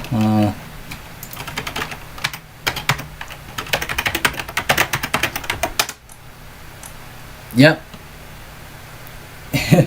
Wikipedia only supports TLS 1.3 connections. Seems like it.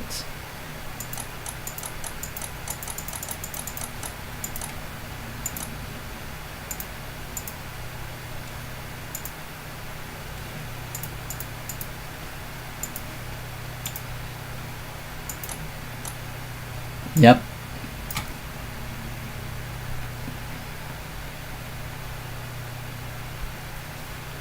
Yeah, even though we have 1.1, 1.2, it doesn't support 1.3.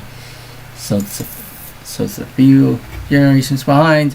126 views and 6 concurrent viewers now. Yeah, this computer, yeah, I think it's this still existing. Yep, updates to Chrome platform for support. Yep, it still goes there.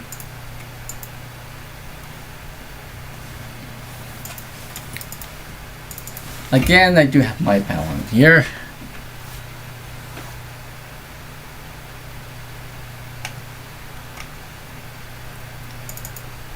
Yep, and that thing loads.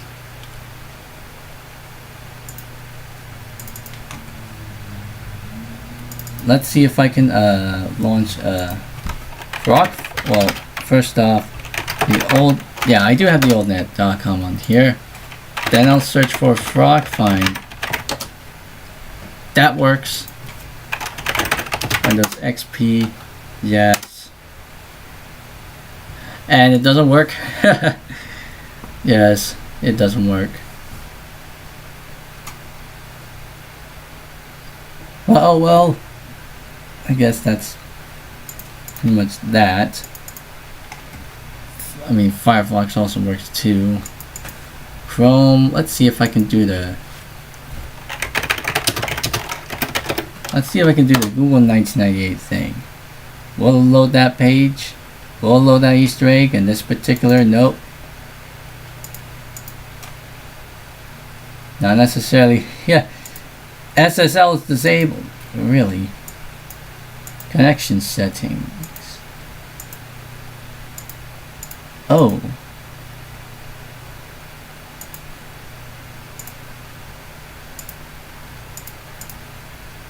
Yeah, that.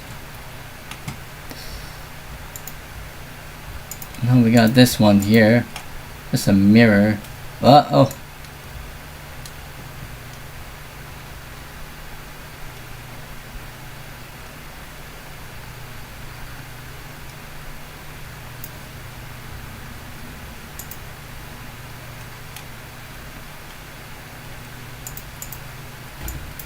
Well, at least that one works.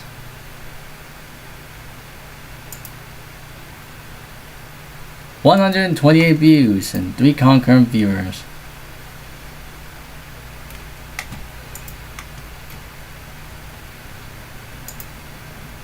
Alright, home edition. Oh, now it's wanting me to. What kind of updates do we have on here? We have, just turn it off. Without installing updates, and I'll reboot the computer again. So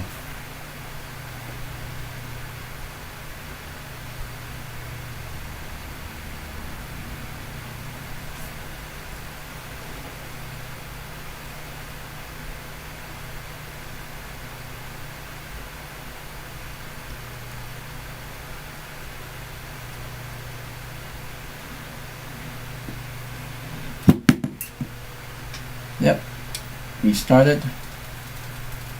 So those were 4 out of those operating systems. Now I'm going to show you a couple here, especially with these ones here. This one in particular, because it's got a unique boot screen that I kind of whipped up.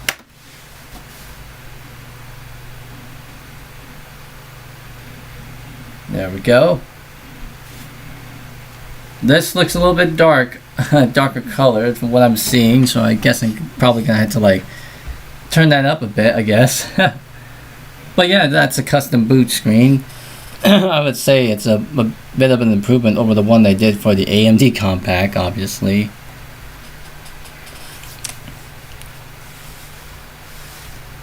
But we are logging into Windows 2002 Professional, or more so Windows XP Professional with the Windows 2000 style branding and such. There we go. And with this one, you may also notice that I have, well, if I can try to refocus my camera here, there's the built-on NT technology text on there. Obviously I added this in because there's still a space left over from it, so I kind of add this back in using, you know, Resource Hacker or whatnot, and it works here. It also works in the conjunction with the, you know, the inexperienced patch stuff, because I was kind of modifying files within it. Enter.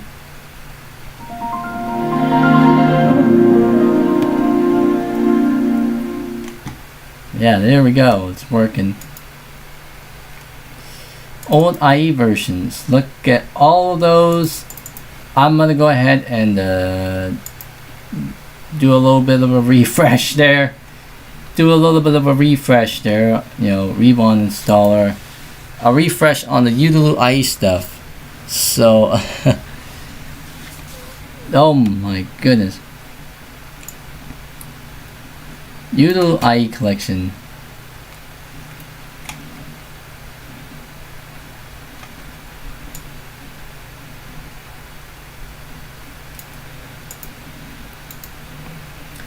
Uninstall.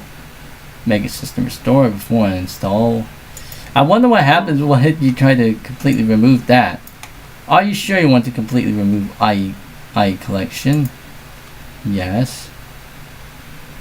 Well, if you uninstall that, then I think you're pretty much downgrading it to IE6 back again, so.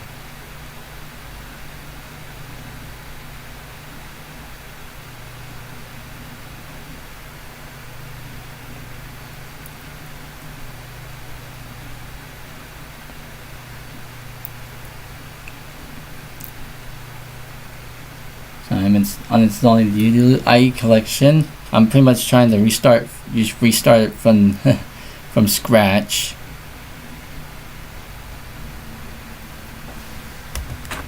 Oh, there it goes.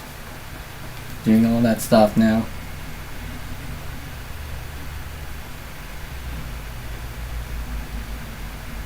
Oh, there we go. Updating your computers. Okay.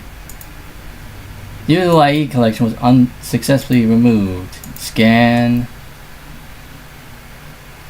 Up, all those things. Delete. Your computer is not restarted. Alright, let's see what happens if I try to uninstall Windows Internet Explorer 8. SP wow. SP uninstall. I don't think I want to do that. Old IE versions. Oh wait, these links don't exist anymore. Yep.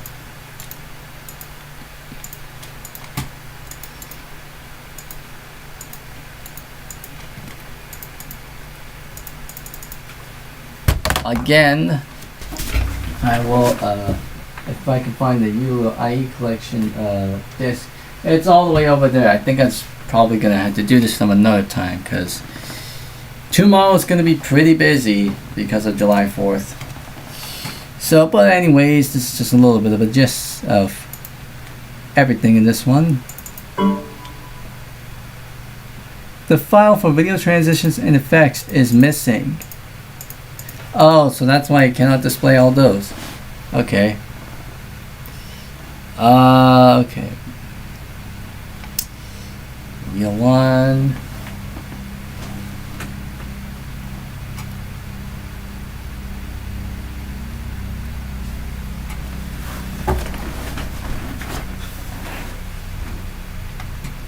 System info, system store.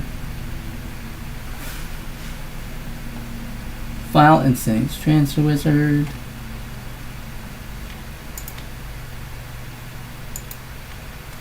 Updating your computer is almost complete. You must restart your computer for the updates to take effect. Do you want to restart your computer now? Restart now? Restart later? You know what? I'm gonna put narrator on just because I was kind of toying around with this back when my 5th and 6th grade school had Windows Server 2003 Web Edition installed on some of their XP era based computers. Foreground window, automatic updates, editable text, automatic updates, dialogue. Updating your computer is almost complete. You must restart your computer for the updates to take effect. Do you want to restart your computer now? Restart now, push button. Restart later, push button. Restart Foreground window. Start, push button. Foreground window. Automatic updates. Editable text. Automatic updates. Dialogue. Updating your computer is almost complete. You must restart your computer for the updates to take effect. Do you want to restart your computer now? Restart now, push button. Restart later, push button. Foreground window. Automatic updates. Editable text. Automatic updates. Dialogue. Updating your computer is almost complete. You must restart your computer for the updates to take effect. Do you want to restart your computer now? Restart now, push button. Restart later, push button. What happens when your computer has not been restarted since you last installed updates? Click here to complete installation. Enter. Okay. Restart now, push button. To press, use space bar. Now obviously when I was doing it at my school, the restart now option is disabled obviously. So you can only select restart later. That was obviously set by group policy, I know that for sure.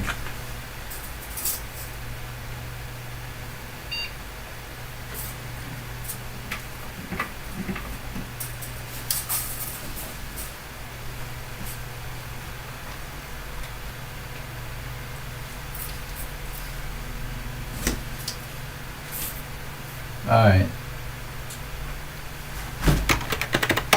Windows 2002 Personal.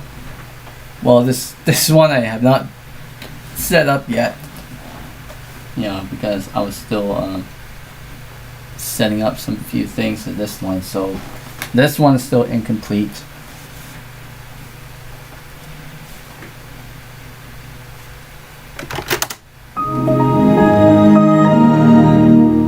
And it still has the XP sound schemes and such. Yeah, owner, whatever, shut down, restart.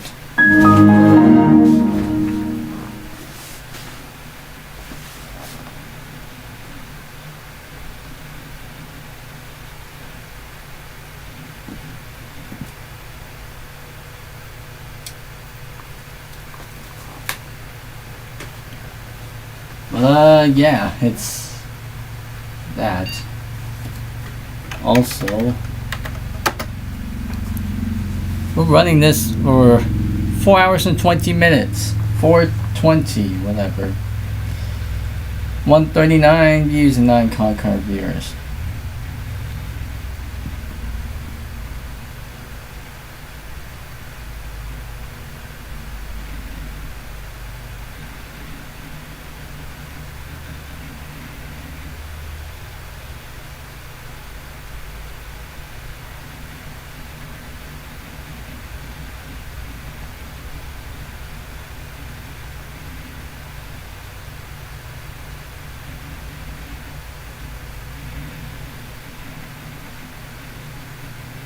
140 views with 9 concurrent viewers at the ready. Preparing network connections.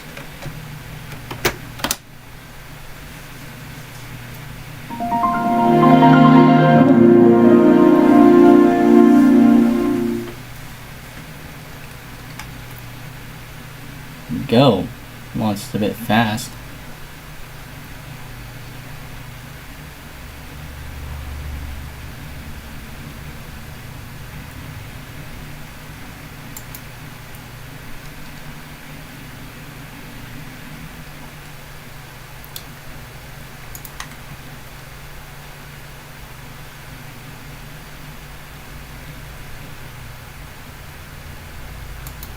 Oh, enabled.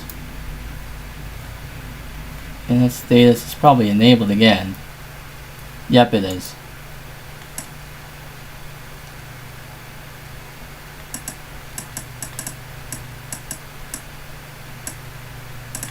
Your subscription service expires on August 3rd, 2026. Okay.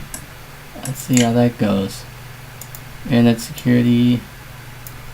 Manual. I want manual.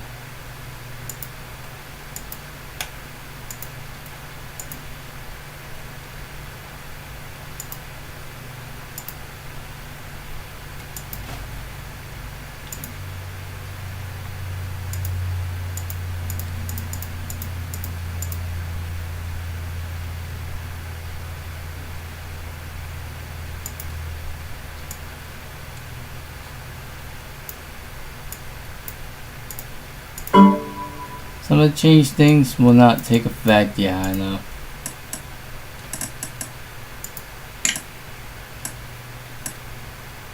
And the firewall.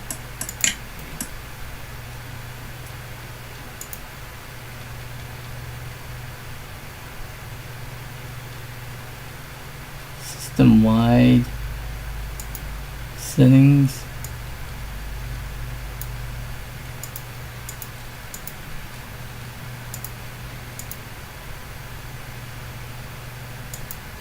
Did not enable on Mac.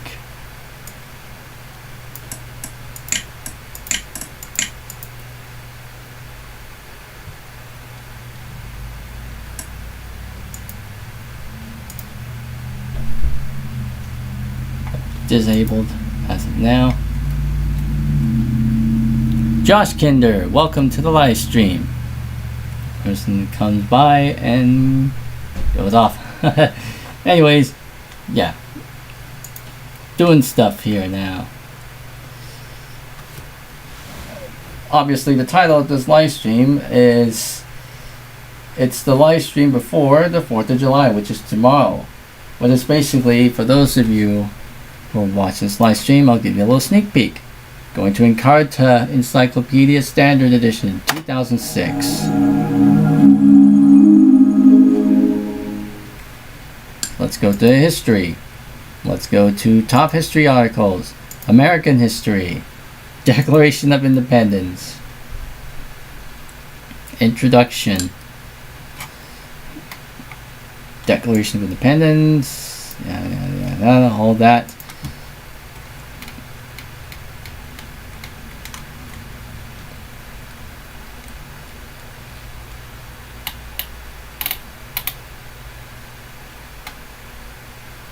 Full size. Declaration of Independence stuff. There's a full encyclopedia here. The stuff that you would usually get on like a CD-ROM. So it's like a multimedia stuff. Show all media.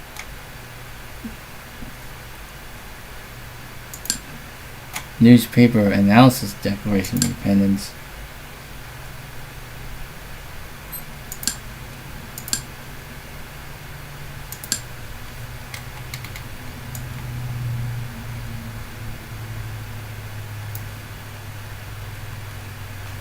Further reading, web links, okay. Web links, further reading for younger readers. American Revolution, Declaration of Independence. Also in Encarta. Related articles on Declaration of Independence. 4th of July. Independence Day. Okay. We haven't gone through that yet. Well, 4th of July. Independence Day, or the 4th of July, the most important national holiday in the U.S. It commemorates the formal adoption of the Declaration of Independence by the Congress on July 4th, 1776. Now, with this being encyclopedia, Encarta, well, this is Encarta Standard 2006, 1923, 2005, so in 2006, that would have been 230 years since that. This year it's 250, so although the signing of the Declaration wasn't complete until August of 1776, the 4th of July holiday has been accepted as the official anniversary of U.S. independence. It was not declared a legal holiday until 1941, however. Today it is celebrated in all states and territories of the U.S.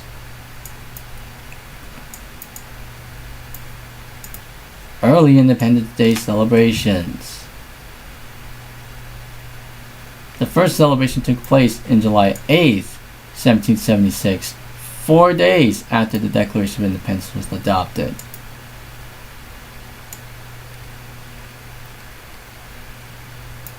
The Independence Day celebrations today.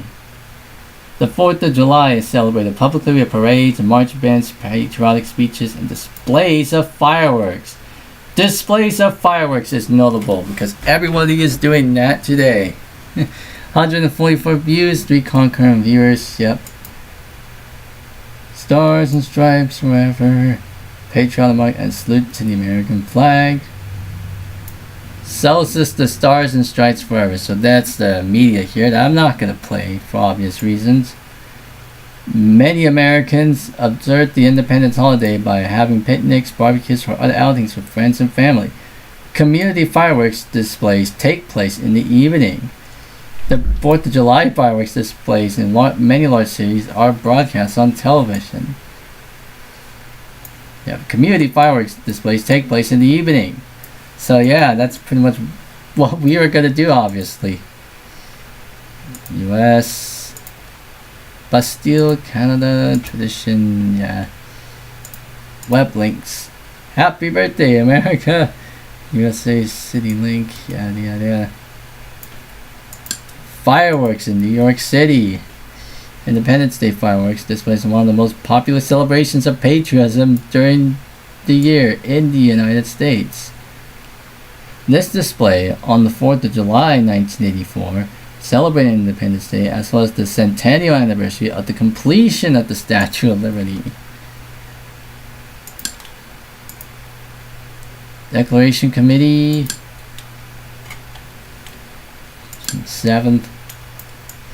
We're pretty much getting a little bit of a sneak peek here of what we're planning to do tomorrow. Julius Cruz, welcome back to the live stream. With 145 views, 3 concurrent viewers at the ready. Yeah.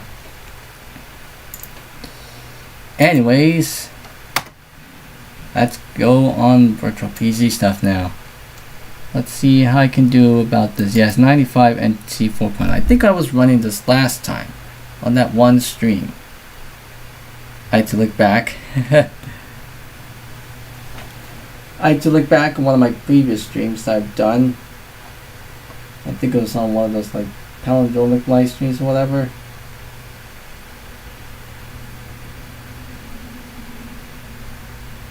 Yeah, I think I was kind of setting this up one time.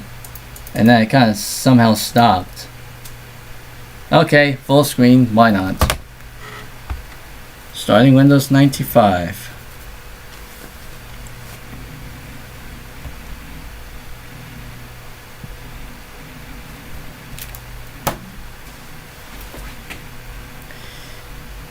Oh, there we go. Type a name to identify yourself to Windows. Enter a password if you want to. Tip: If you don't enter password, you won't get this prompt again. Let's start up.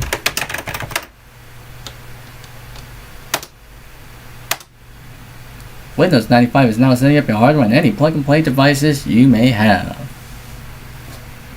Alright.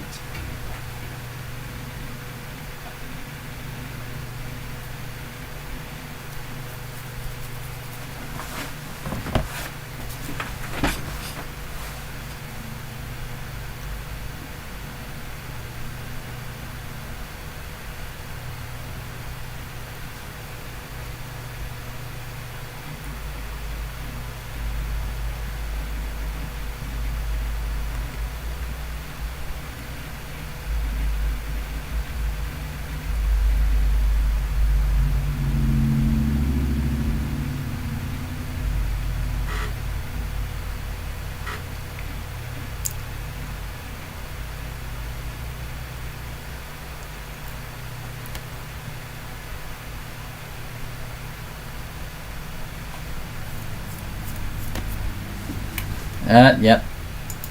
Same. Microsoft Exchange.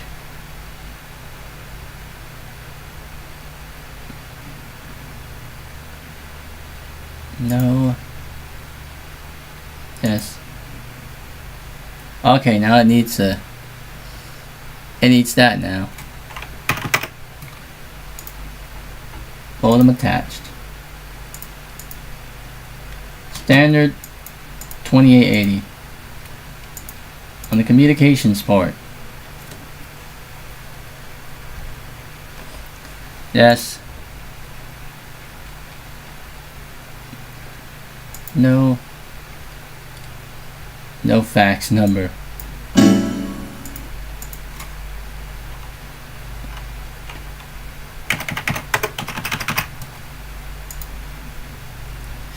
You must provide a path to the post office.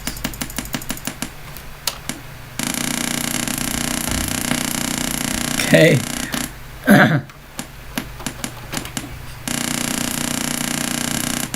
That's like a little beep thing. 150 views, 3 concurrent viewers. Are you sure you want to cancel the setup of Microsoft Exchange? Yes, I will. Yep. So it seems like I set up Windows 95 now. Starting Windows 95.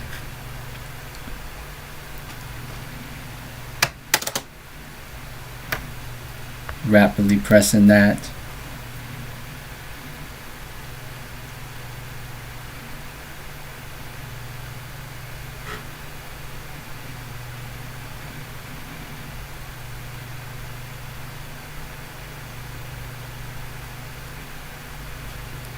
Alright. Enter your network password for Microsoft Networking.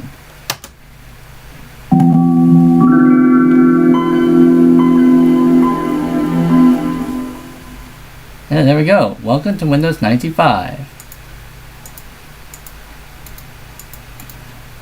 And let's see if we're able to install virtual machine editions on this thing.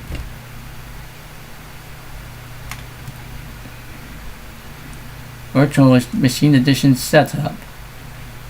It's configuring the Windows installer, obviously, so it's going to install the Windows installer for us. You know.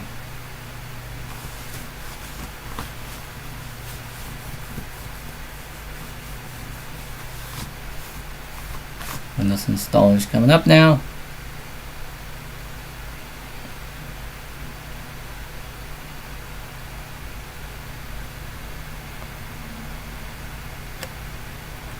Alright, virtual machine editions. Now it's installing all those.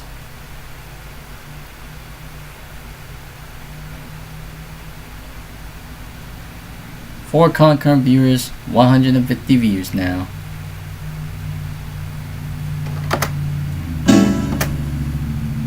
Restart.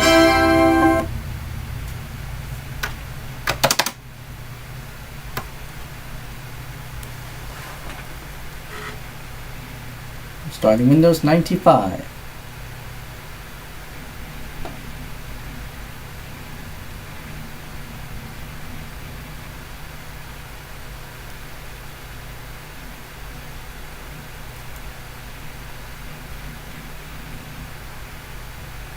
Alright.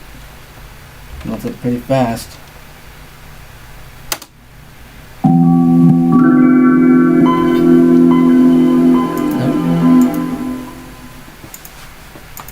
See what happens if I close all programs.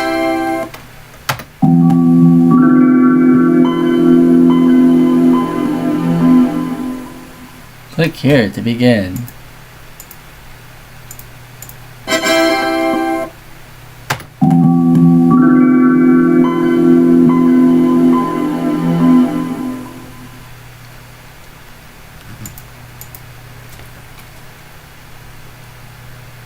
Microsoft Exchange. Use the following information services. Standard. No. Okay, that.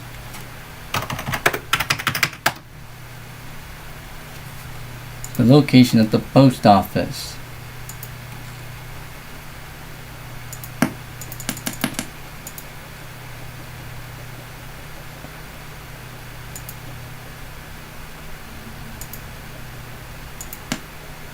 Could not connect to the post office that you specify.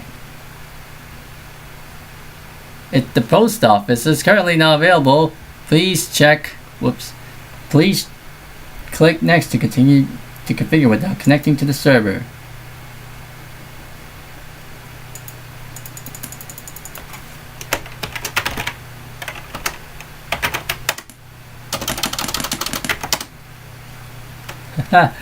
The Microsoft Network online service makes joining the world of electronic information and communication easy for Windows 95 viewers. The Microsoft Network offers easy access to electronic mail, bulletin boards, the internet, the latest news, reference info, and more. Okay. C:exchange. Do not add inbox to the startup group. Done! You're now ready to use Microsoft Exchange with the following information services. Let's see. Oh, the Microsoft Mail post office could not be found on the server C:/. Okay. Let's go offline now. Well, offline, you'll... Yeah. Welcome to Microsoft Exchange and the world of email. Email provides a fast and efficient way of communicating with others. You know, especially back in the day when this was new. Email was new back in the 90s. Friday, July 3rd, 2026. New Windows 95 customer. Microsoft Exchange 4.0. The modem is not responding. Check that the modem is on and properly connected.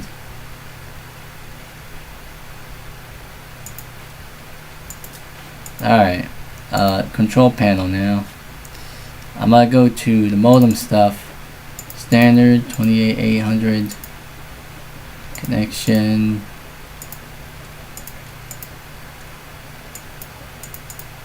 Dialing properties. And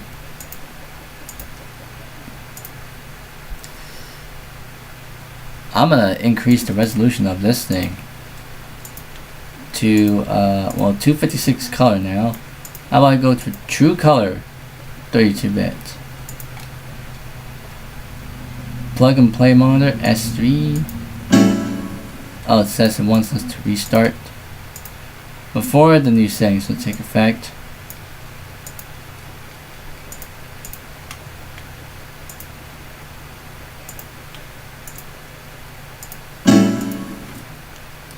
Windows is now restarting. So now it's gonna go ahead and launch it in a much higher resolution. And I will most likely install plus Windows 95 on this thing. You know. Enter your password.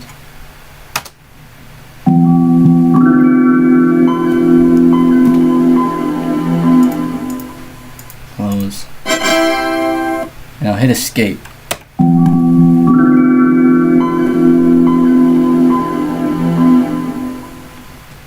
Click here to begin.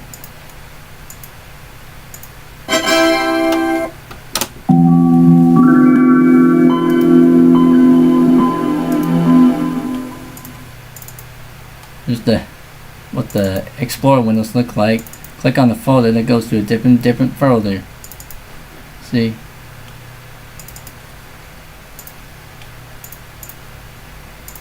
It's a bit tedious now, but we could probably do something about that by doing something like this.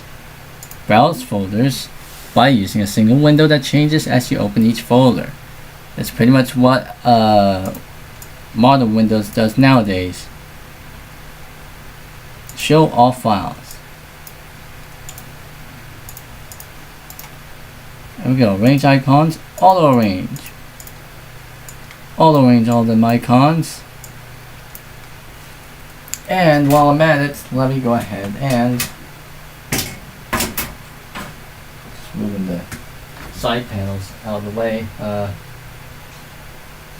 If I can find it for the Microsoft Plus stuff.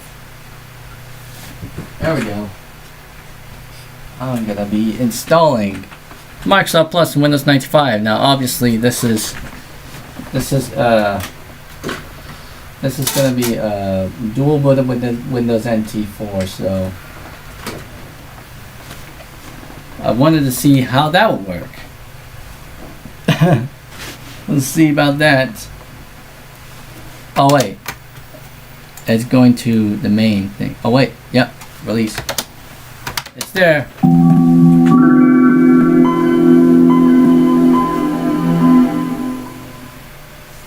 Go, Microsoft Plus.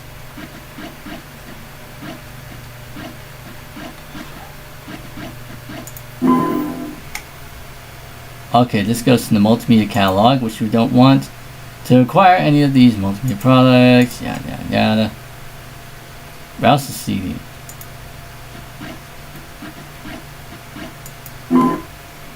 Microsoft Plus. Yes. Oh, the CD key. I need a CD key for Microsoft Plus Windows 95. I need to find that now. Should probably have it saved somewhere.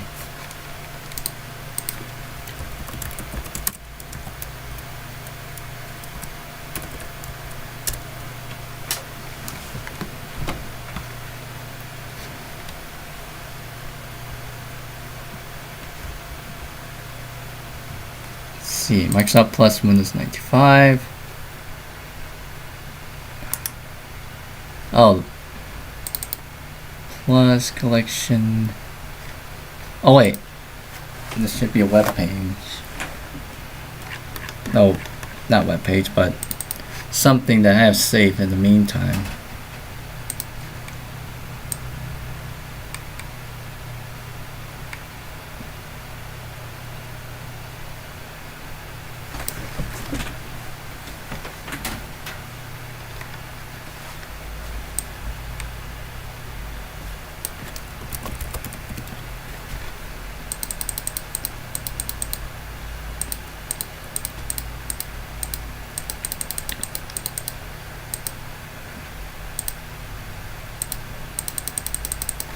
Go with the first one.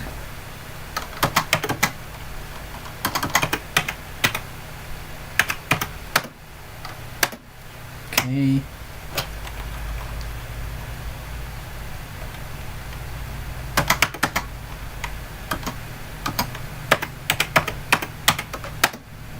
Alright, there we go. The second one works. Product ID. Alright. Setup will install Microsoft Plus Windows 95 in the following location. There. So we don't have to plus. Oh, only got a few. iExplorer. Because I think this particular installed the internet. What version is this? Welcome to the internet setup. Use my old local area internet network. Yes. Oh, it's installing files. Use DCHP.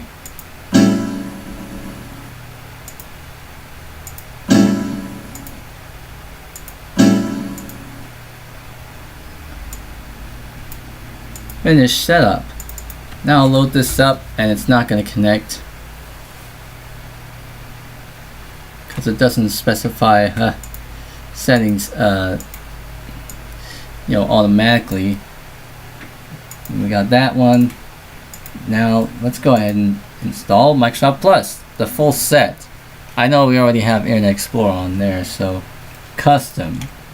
We want all of them. Drive Space 3, System Agent, Internet Jumpstart Kit, which includes Internet Explorer, the Internet, desktop themes, definitely, dial-up networking server, and 3D pinball, 3D Space Cadet pinball, visual enhancements. Continue. System Agent comes pre-configured to run system maintenance tools while you aren't using your computer. No. Check if necessary, just space. There we go. Now it's installing all those things from the CD-ROM to the computer.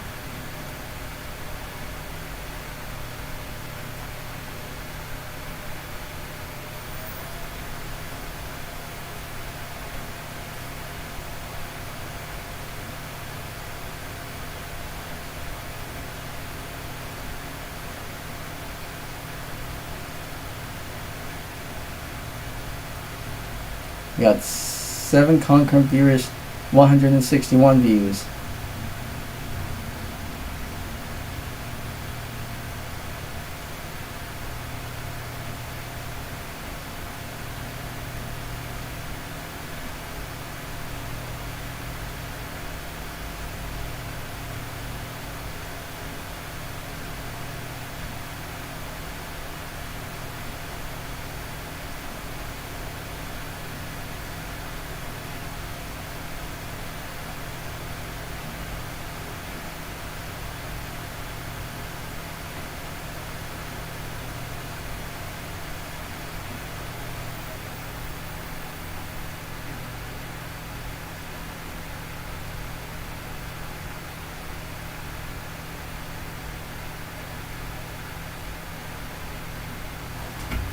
Oh, set up a desktop theme. So we'll now open the desktop themes window. Cancel. Preparing help for first use. You need to restart Windows to complete the installation. So I think it's pretty much it replaced the logo too. So restart Windows.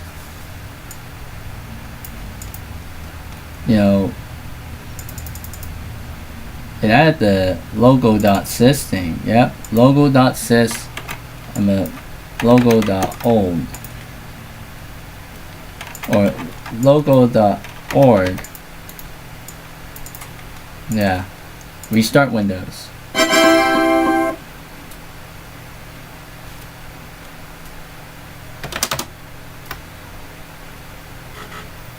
Starting Windows 95. So it doesn't that when Microsoft Plus logo, that Windows 95 Microsoft Plus logo.sys does not come up. We just got the standard one.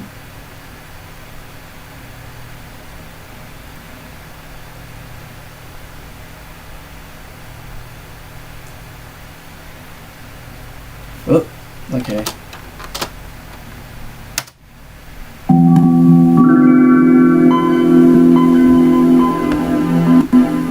And we got high color icons too. So now it's starting to look more like Windows NT 4.0 at this point in time. Whoa. Okay, that the mouse thing's not necessarily working now. How about I stretch the window? Okay, now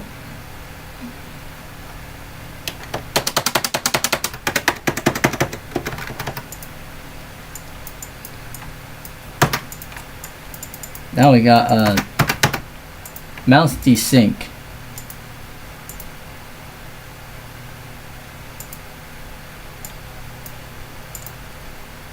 See how I can go by through this.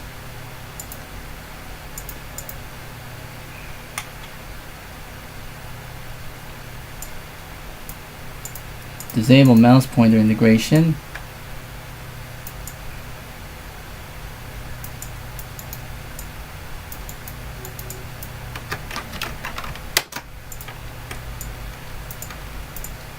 Okay, now the mouse thing is really starting to give itself away.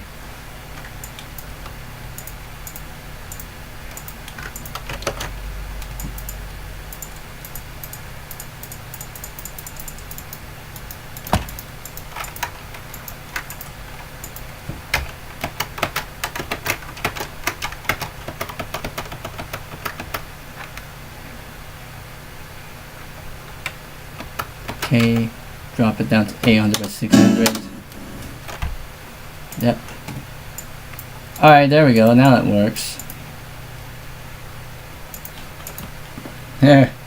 Yep, like I said, looks almost like Windows. Looks almost like Windows NT4 now. So we got that one. And then we will go ahead and these are all the screensavers and stuff. Windows 95.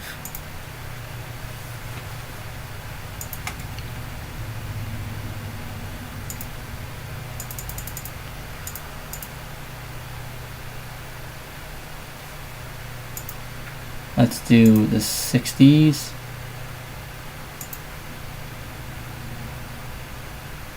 It's able to load that correctly.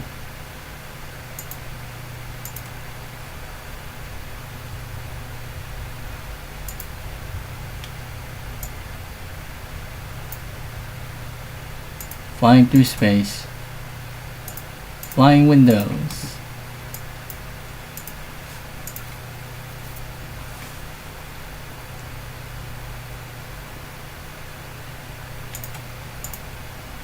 Scrolling marquee. Where do you want to go today?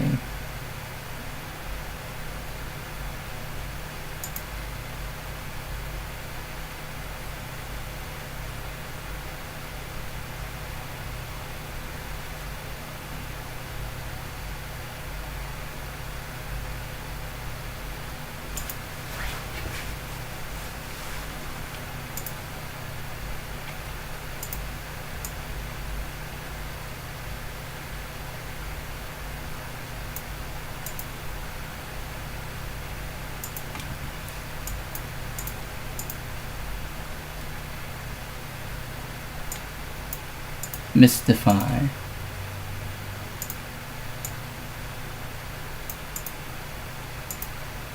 Curves and colors. See, I think it was like line 6.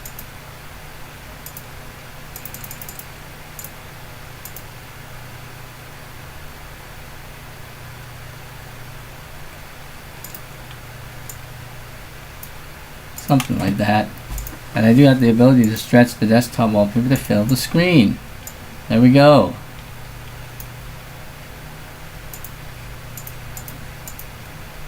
I will not use large icons. And what version of Internet Explorer did it install? I think it's probably the same thing. Yep. We got this one. Now it says Microsoft Plus Windows 95 in there. Of course, it's running an OEM copy. Plus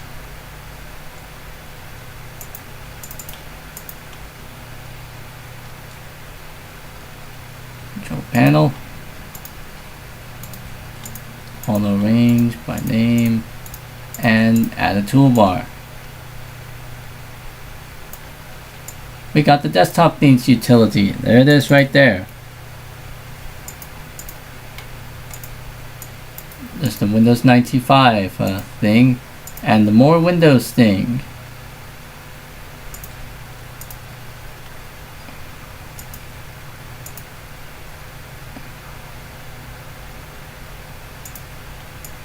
And current Windows settings. Yep.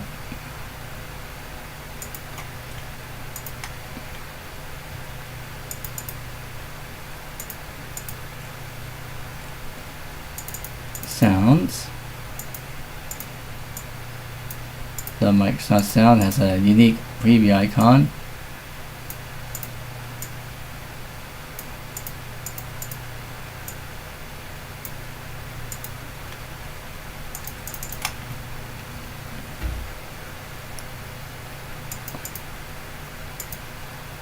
Alright, so I guess that all that done out of the way. Let us go ahead and install Windows NT 4.0 using one of the brand new disks that I newly burnt. Let's see if I can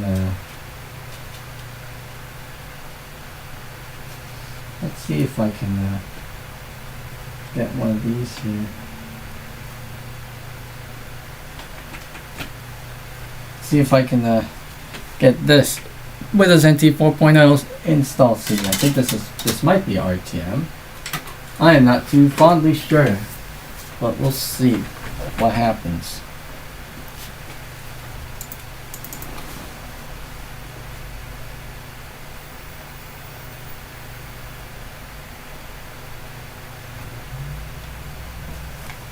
At least it's trying to load here.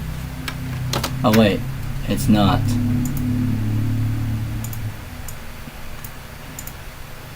Use physical drive.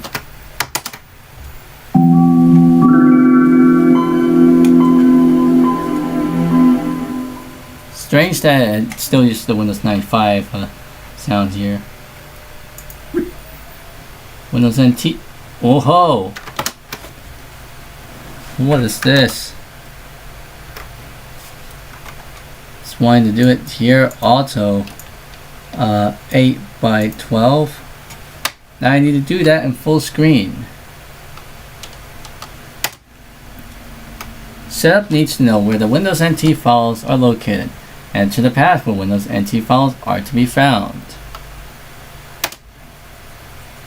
Now it's copying the files to the hard disk.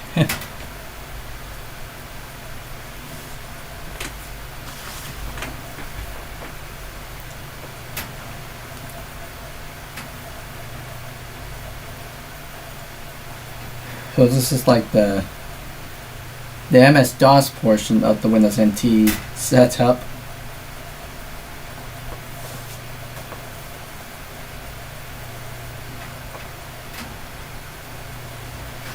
$175 views, 3 concurrent viewers, and I feel like I'm getting a bit dehydrated, and I also feel like I need some ice cream, so it's getting a little bit humid and warm here, so I'm gonna probably head out for a little bit, and we'll be back shortly.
Alright, I came back from the bathroom and such, and now I'm back here. I also got a popsicle with me, so hey.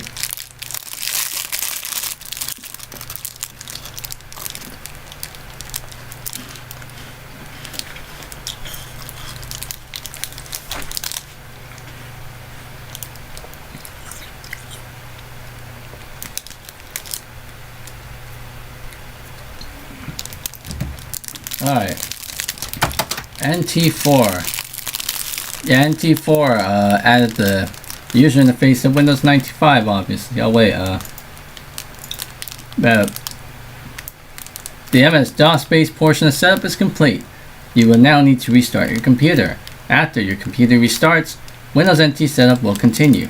If there's a floppy disk drive A, remove it now. Press Enter to return MS-DOS, then restart your computer to continue Windows NT setup. Okay. Restart.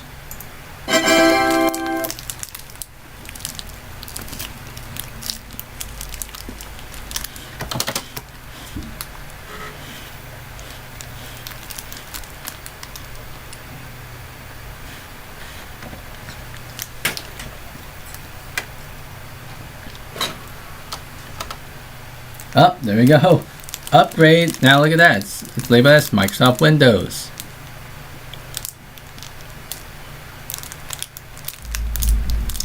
Windows NT4 lists Windows 95 as Microsoft Windows instead of just listing it as MS-DOS. So I think we'll probably do that if Windows 3.1 is installed. So yeah, this must be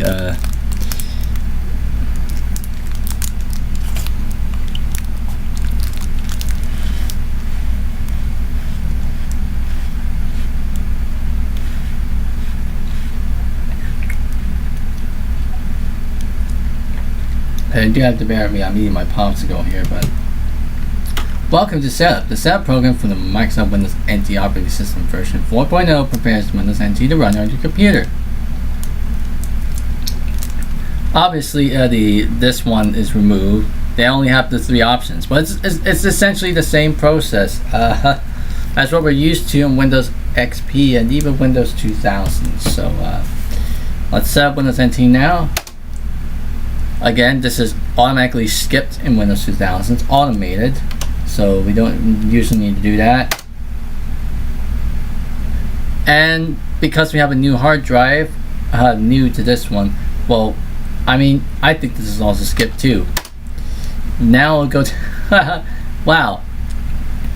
Microsoft Windows NT Workstation version 4.00. Maximum number of processors referred to printed EULA. That's what it looks like. I think this might be a OEM desktop. Okay, so this looks like an OEM version of Windows NT 4.0.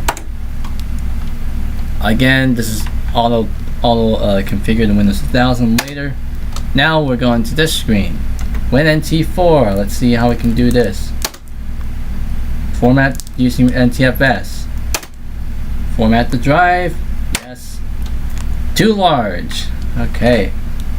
8057. Okay. 8057 seems like. So I will go ahead and delete this partition L, and I'll go ahead and do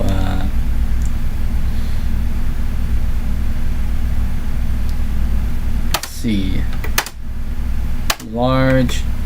I'm gonna delete 4096 because it's wanting us to do it. Excuse me, belts there. It's wanting us to do a like formatting it as FAT, FAT16, then converting it to NTFS, which is pretty weird. How NT4 does it. I mean, Windows 2000 obviously took care of that. This is also different too. Windows NT, Windows 2000 automated this, but this one also automated. This goes directly to this one.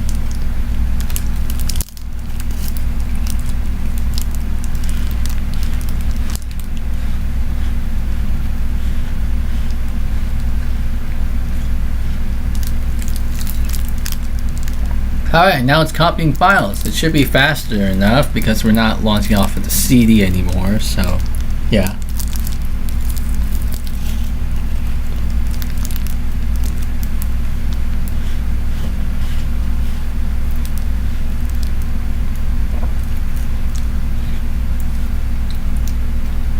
Ooh, this portion of 7 has completed successfully.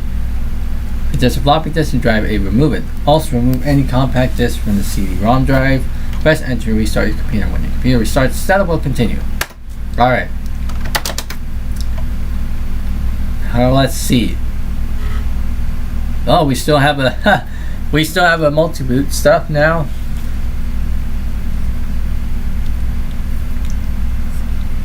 Alright. Oh, this one contains Source Pack 1. Okay. I would okay, let's see if I could upgrade to Source Pack 6.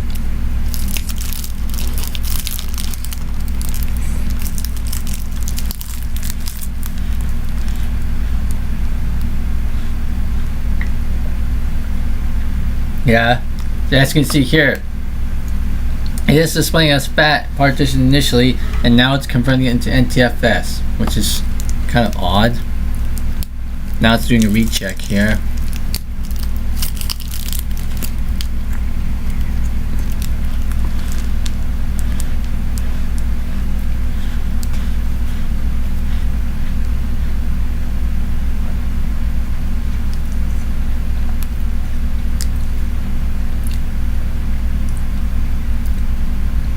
Yep, it's doing recheck and it says it's already NTFS, and there we go. Here we are in the Windows NT setup. Looks similar to that of Windows 95, except it's different in a way. It's almost akin to that of Windows 2000's setup process. The way how it does things. Obviously at this part it won't do auto thing. I have never used a Copilot Plus PC computer before, I never used it, because I'm still using my I'm still using my 2020 laptop, that I had for years now, along with that 2021 laptop. Prepping for install. Custom.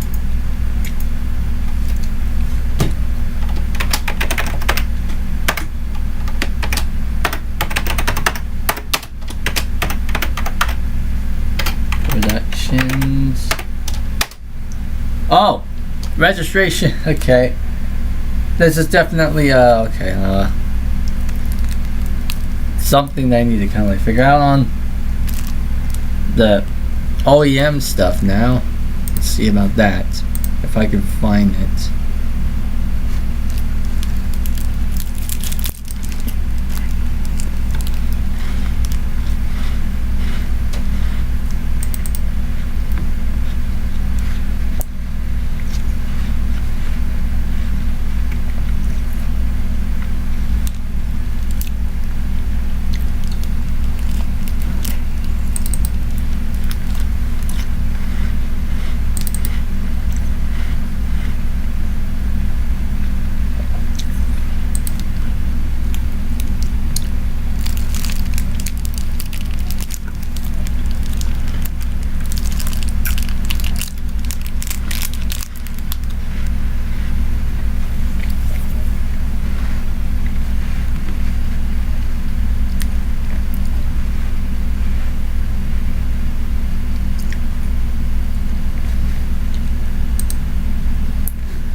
Microsoft Bob. Yes, I have used Microsoft Bob. In fact, how about I'm probably gonna mess up this install here, but I'm gonna show you. I have used Microsoft Bob before. I have run it. I'm gonna reboot the Windows 98 for that. Oh, refresh.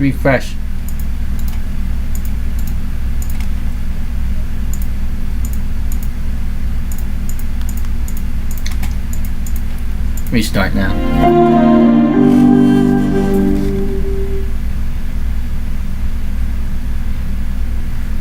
Also, if you excuse me, I also gotta get some. So be back in 1 sec.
Sorry about the hold up there.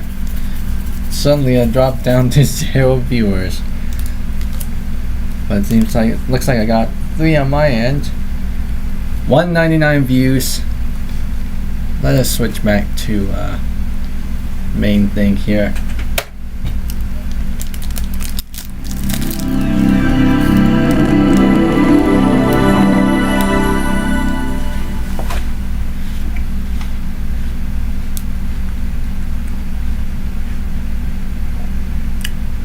Here we are on Windows 98, and yes, I do have Microsoft Bob on here, so let's launch it. Okay, instantly comes up with an error. An error has occurred in the program. Close. Oh, okay, a general protection fault. Okay, Microsoft Bob crashed upon startup. Seconds to you back up. Okay.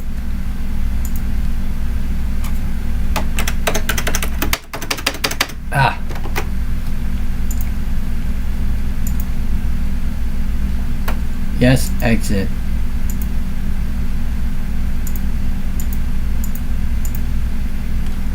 Yes. Add task. Okay. Microsoft Bob yet again. There we go. Oh. Is there no sound? There's no sound with this thing. I just gotta double check. Yeah. So now I got no sound. I got no sound in Microsoft Bob. Okay.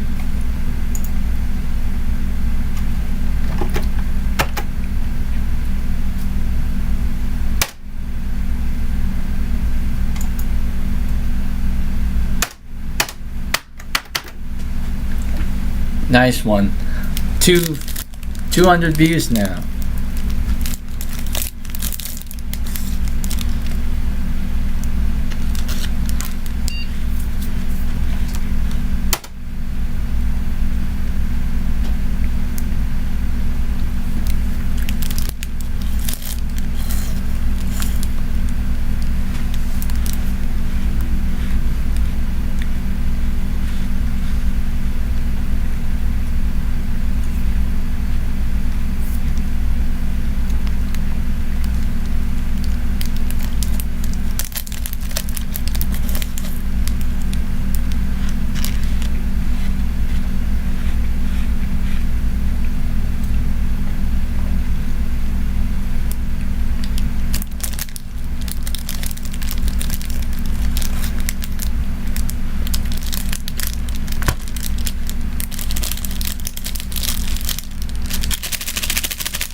This is obviously going to take some time, so I think I'll probably leave my mic here until something interesting happens.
Alright. Jim Neville, welcome to the live stream. I'm a little bit of something here. Something that someone that was trying to ask me about Microsoft Bob and said yes, I have. So got it running here. Hope it doesn't crash this time. Hope we have sound effects. There we go. Now we have sound effects. So a little bit of a rebooting helped. Let's see. I'll go into mine. Oh, my. Okay. Was it?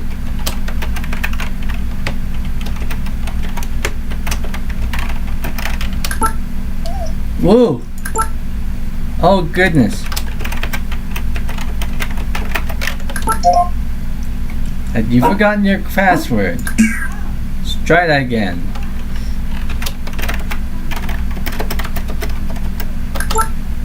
No! I totally forgot my password.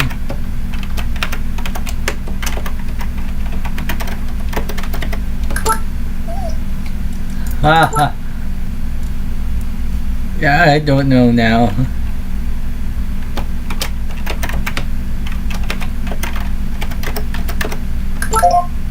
Yes. I have forgotten my password, Rover.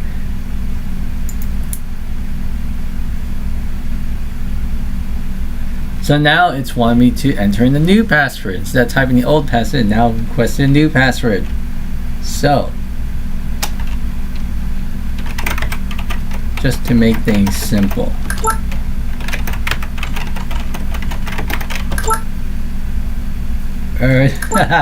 This password doesn't match.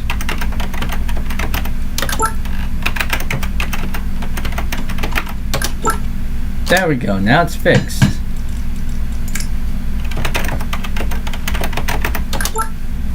It can't be as simple as that. Simple and easy as that. I got all the set of icons over there. Looking for a change of setup. Thanks.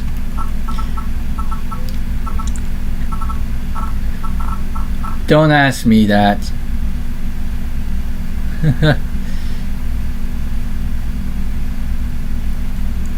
You can't use my computer. You're not even physically here. I don't know. I got different stuff. What's this? That's the about Windows thing. I wonder if I could stretch that down to a more proper size.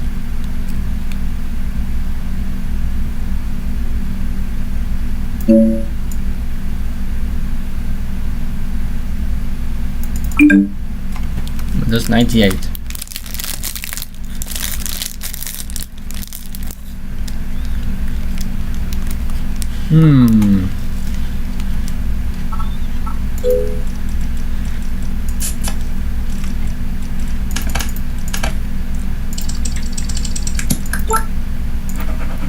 That looks yeah, that looks interesting. DOS box.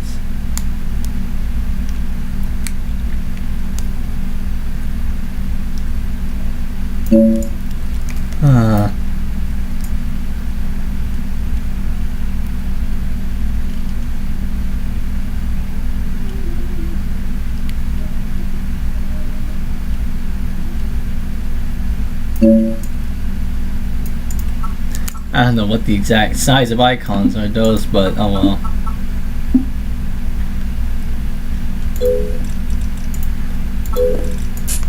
Desktop themes.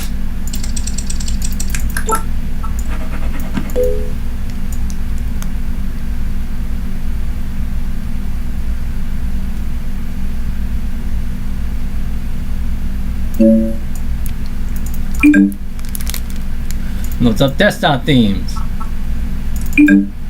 Winterstat.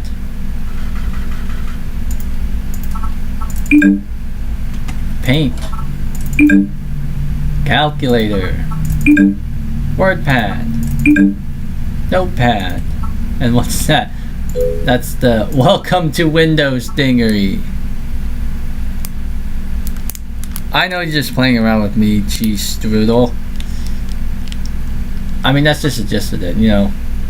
Turn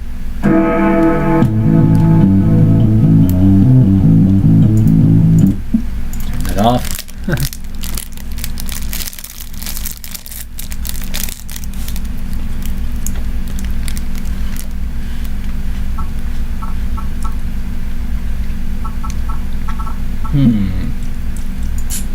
What other programs do I have? Search.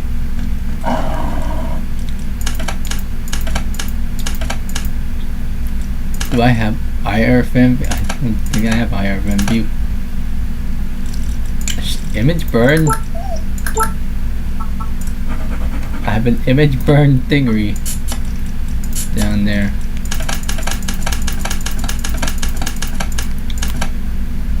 VLC. VLC. This is gonna have a, oh goodness gracious, postmodern look. It's gonna be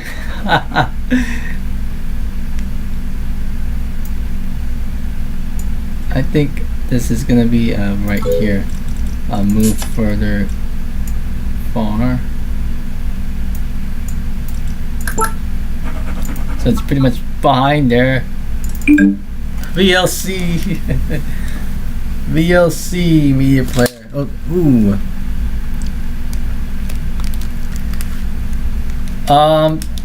The Windows 9X series of operating systems, they came with MS-DOS integrated into the operating system, which I'm gonna have to like just tripod now.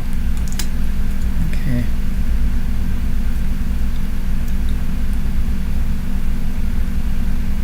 Yeah, to answer your question, cheese strudel, yes, the old versions of Windows, specifically the Windows 9X series, came with MS-DOS built in. So if I can find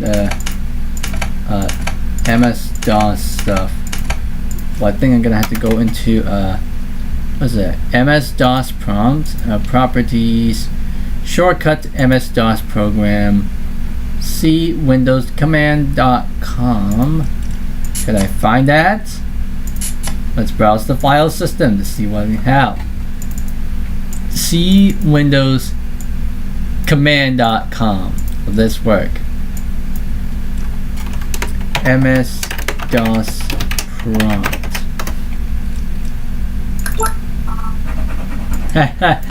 it's just displaying it as that.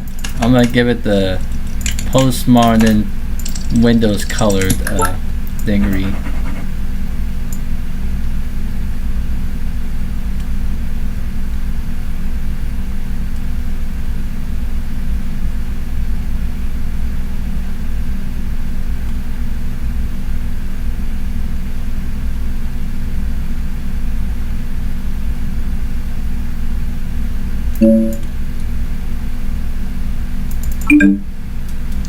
Basically, this is what a command prompt is on Windows 98. So it's like this. Yes, it does have MS-DOS.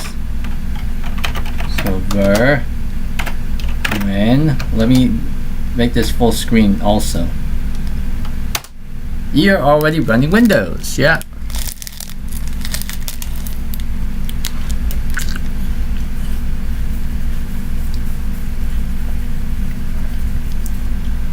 I know it's kind of a bit redundant to have DOSBox on Windows 98, which already has DOS. But there's one thing that DOSBox is there for, for games that run way too fast on newer processors and stuff, and also to have decent sounding ABLIB FM synthesis stuff. That for sure, obviously.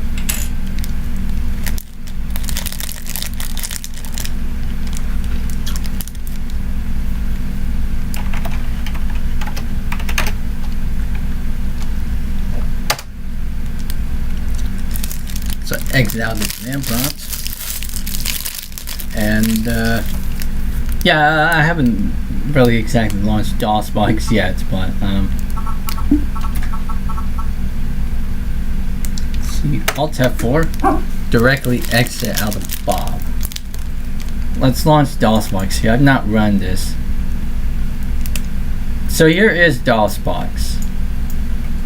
As you can see, we did have an MS-DOS prompt loaded up on there too. So, but this is DOSBox. I wonder if I set this full screen. Yes, I can do it full screen.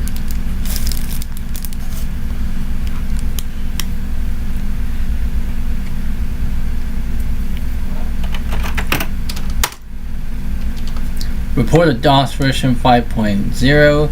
DOSBox version 0.74-3 is the latest version. Now, let's see if I type help. Okay. Obviously, I have this in here for the time being. All I know for sure, this has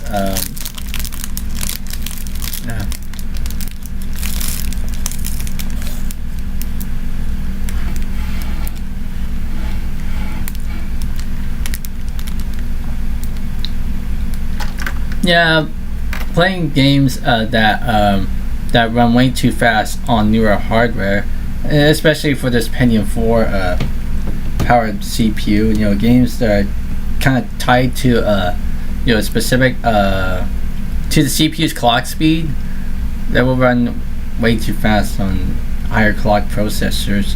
So I mean, this one has like a downclocking thing, but also the other thing. And so it's not just processor compatibilities and stuff that you mentioned.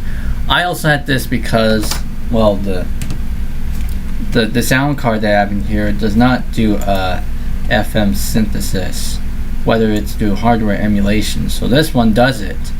This one emulates, you know, FM synthesis emulation at a pretty decent quality, obviously.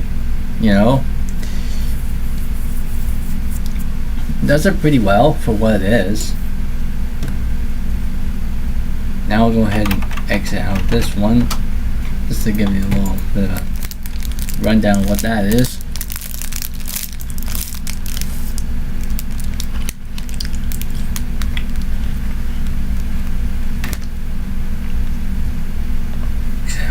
Whoops. Other video coming through. I'm seeing one concurrent viewer on my OBS, but I'm seeing 2 viewers on the other phones. 209 views, obviously. Alright.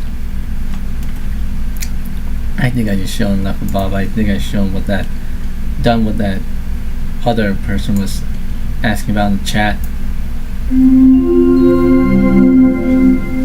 So I'm gonna go ahead and restart back to Windows 2000 and reset up the whole Windows NT 4.0 thing again.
Okay, here we go.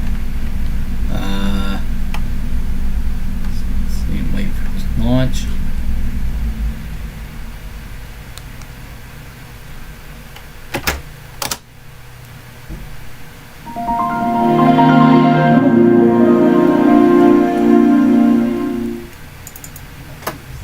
That one.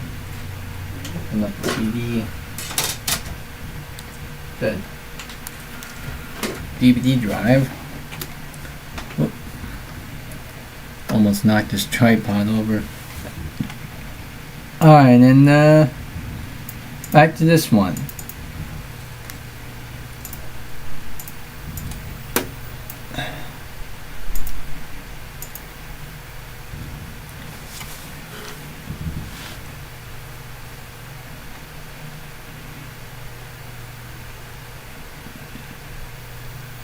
Okay, it looks like it's trying to do trying to restart the whole thing again.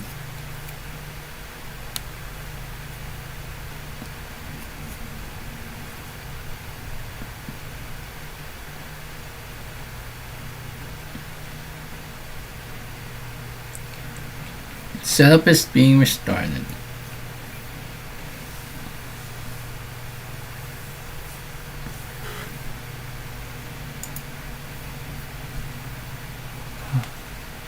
Next.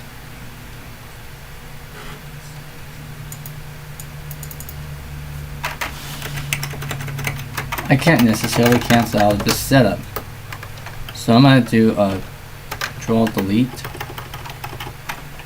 No, restart, like a full-on restart, and just do this.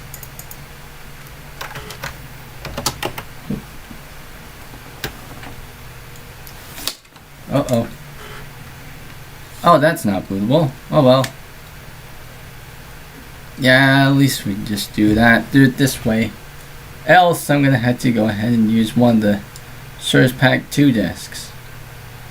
Well, the Surge Pack 1 disc that I have. Because this looks like, definitely looks like OEM.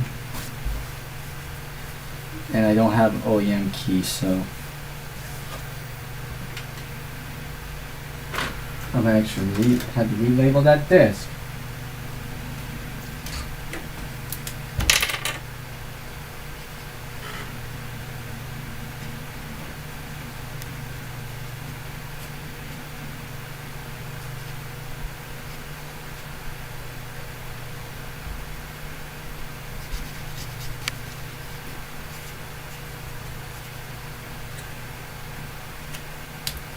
And a scribble there.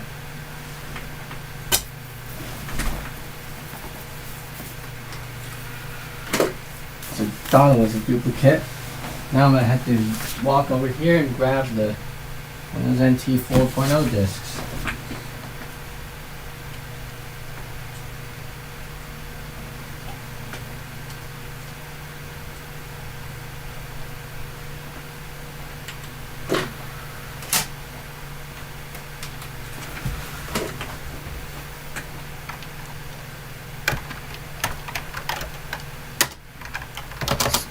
Restart 212 views and 3 concurrent viewers.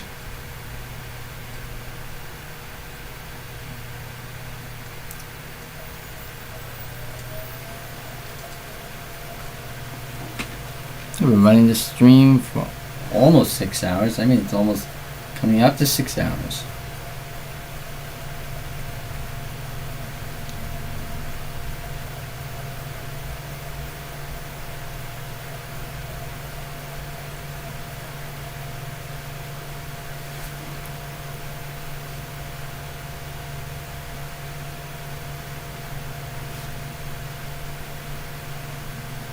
Alright, now it is 6 hours. It's reading from my OBS.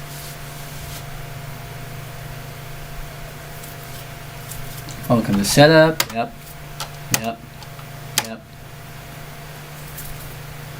Windows NT Workstation. Licenses 1. I agree.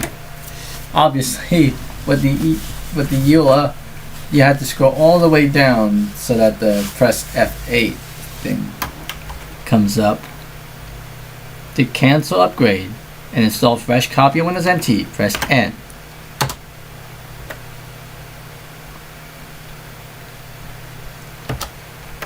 And format.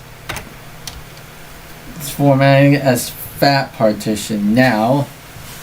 Then it's going to convert it over to NTFS, which is pretty strange. But hey.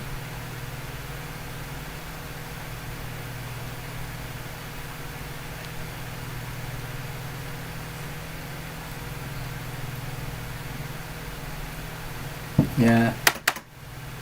Do all that.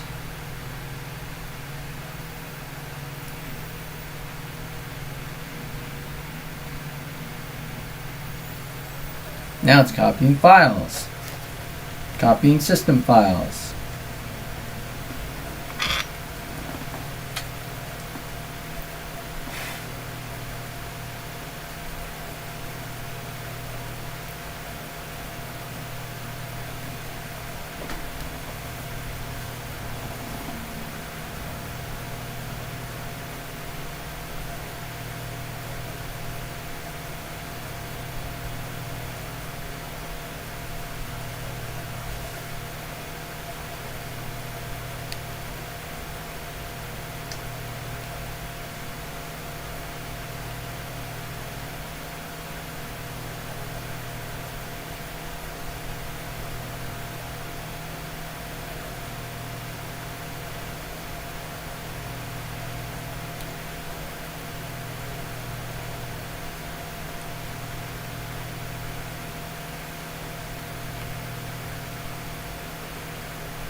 Alright, that portion says complete. I'll eject the disk.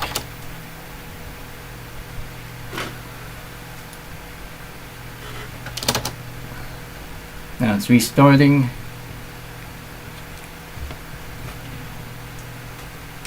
And I'll insert the disk again. Oh wait.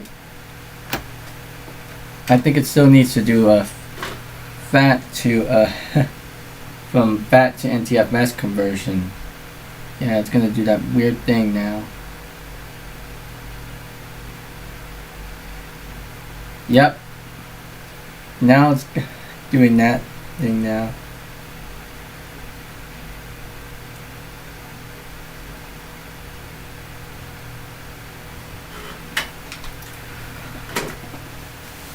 And insert the disk again.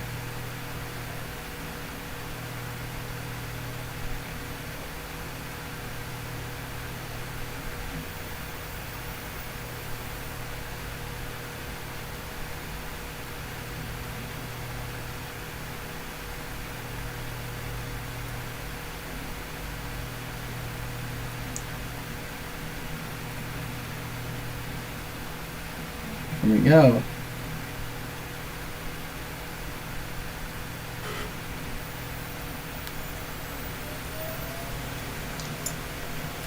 Pulling all those things back again.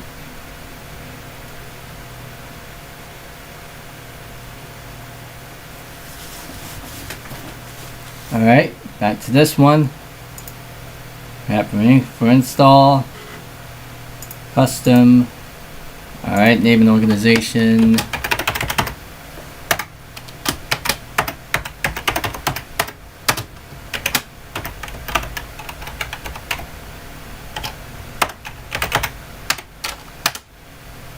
And computer name, okay. WinNT4.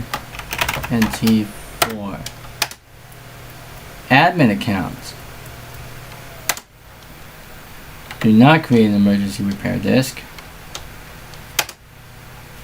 And this is default settings. It wants us to install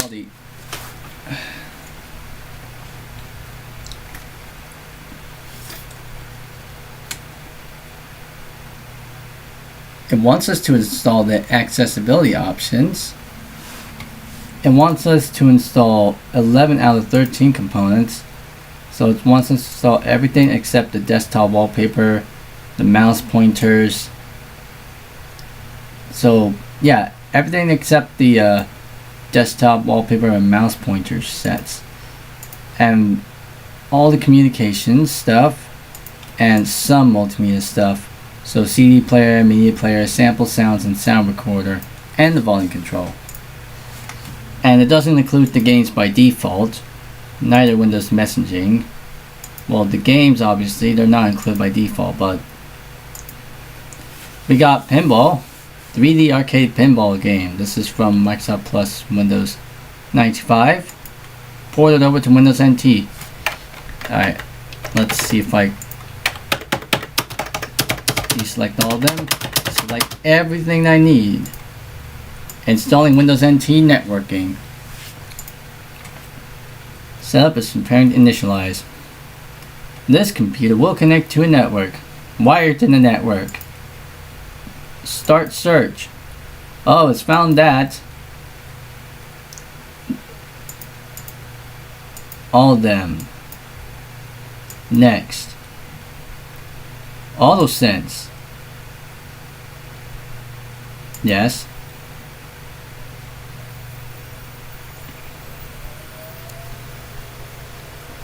Windows NT networking install now. Alright, all services, all protocols, all adapters. Next, start the network so that you can complete the installation of networking. Of course, it's going to take a long while.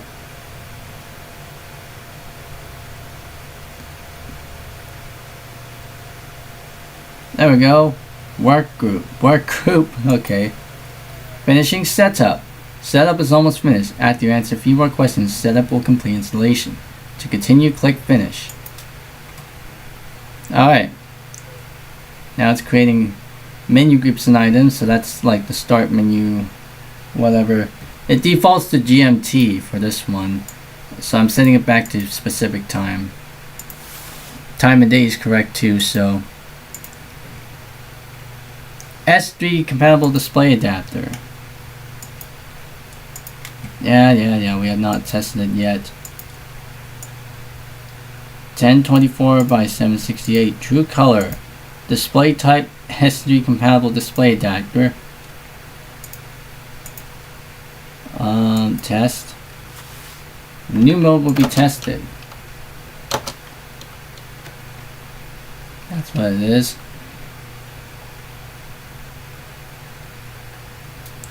Did you see the test bitmap properly? Yes. To save the settings, just test it and continue set. Press the OK button. Now it's configuring computer to run Windows NT now. And it's copying more files. And then it'll probably save configurations. So as in saving settings and then removing any temporary files of your stuff. So yeah.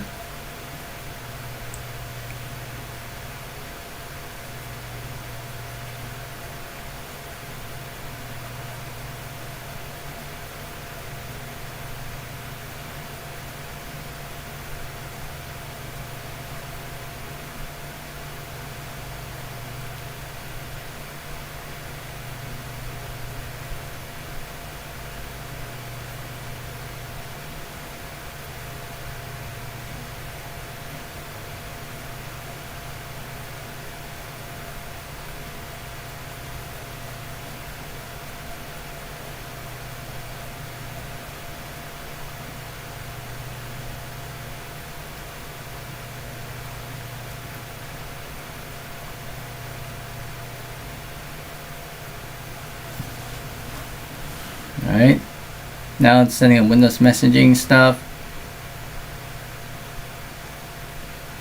Setting Windows setting security on system files. It's a unique window that you don't usually get to see on 9X systems. Now it's saving our configuration.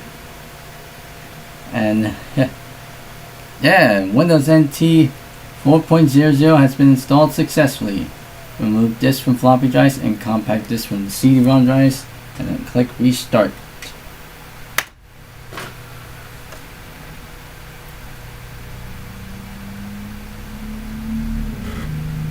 Here we go. Now we got a dual boot menu, so we still got Windows 95 down here, which is labeled as Microsoft Windows, And then we got NT Workstation 4.0. So, let's see how we can go by here.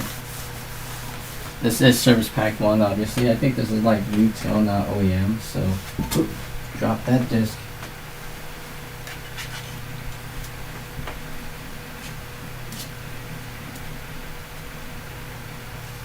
Okay. Shall we do like a... Let's see. Shall we do like a direct upgrade to NT Workstation 4? Shall we do it?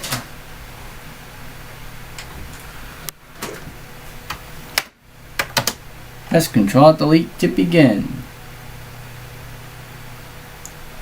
Alright. That's unique animation. Okay. Go to the administrator account. Welcome to Windows NT. And well, that's what control panel looks like. Ha! Opening up the Windows 95 thing area. Okay. No, I could do better. Oh, I just, okay, that was weird. I pressed the toolbar option and the bottom part disappeared. Alright, there we go. D, this is, I'm gonna put, uh-oh.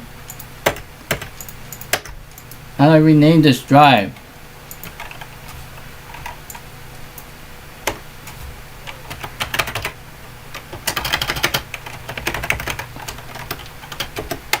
WinNT4. Alright, and I'll do this. Show all files.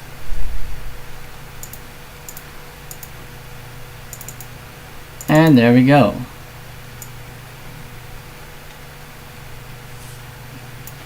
Just like how we wanted it to be. Internet Explorer came with this one. Thank you for using Microsoft Internet Explorer on Windows NT 4.0. So Internet Explorer version 2.0. Let's see what happens if we go to msn.com. That won't work, right? Our services aren't available right now. I think that's probably because invalid URL. The requested URL, no URL, is invalid.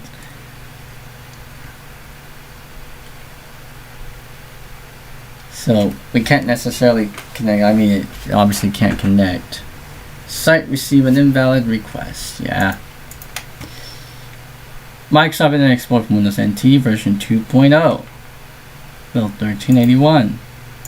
So it's a 32-bit version of Internet Explorer. And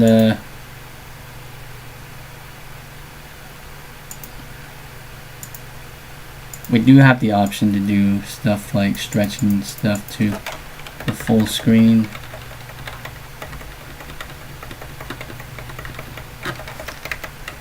WinNT, put that. Also got the 3D Maze screensaver.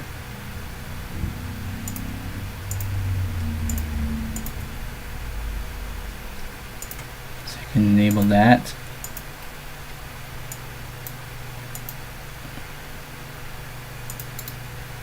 This is what the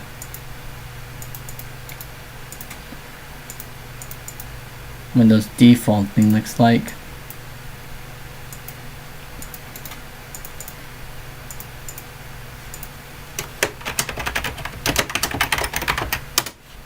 Windows default, Windows standard.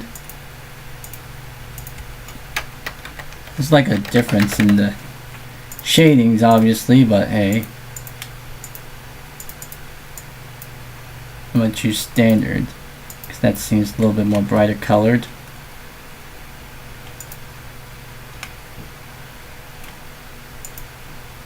Smooth edges, show icons, use all possible colors. Make it look like Windows. When the change take effect, you must restart Windows NT. Just make it look like how Windows 95 Plus is configured. Which, by the way, you cannot really install Plus for Windows 95. Because that would come with the desktop needs utility. So let's see how about we can install that. I do have that here. It's this Windows NT 4.0 workstation resource kit utility CD.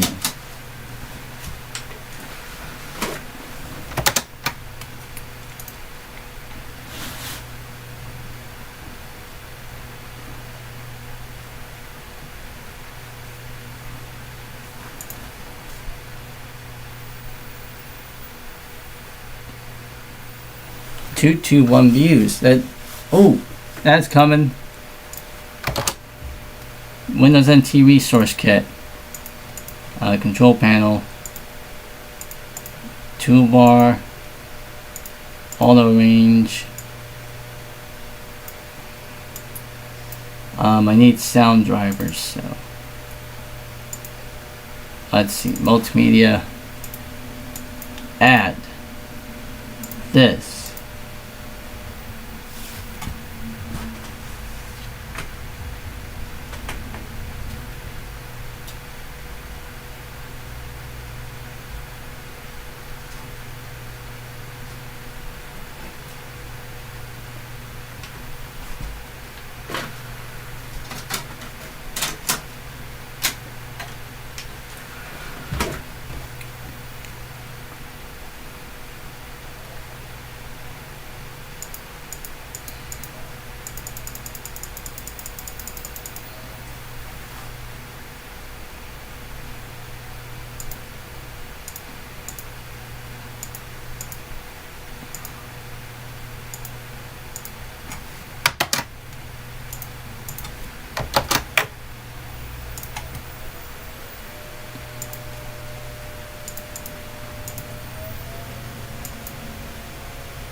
Restart that. Shut down in progress.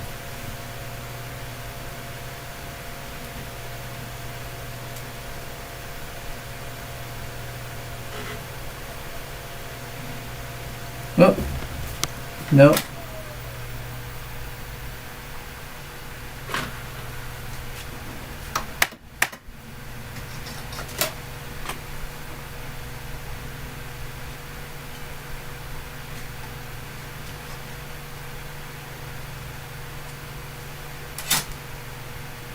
Launch that. Oh wait, that's not the right disk. I have the top there. Resource kit. Oh, the disk drive won't close itself.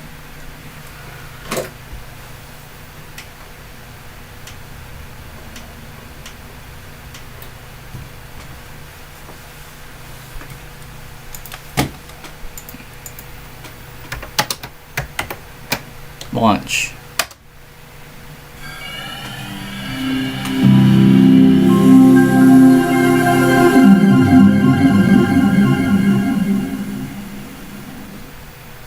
.223 now. It was 222. Now Windows NT.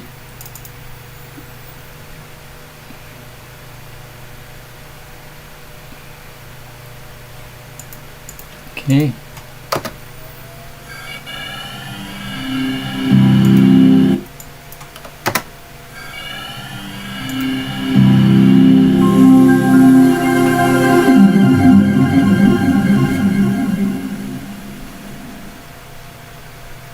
That again. Install the resource kit. Desktop themes, yes.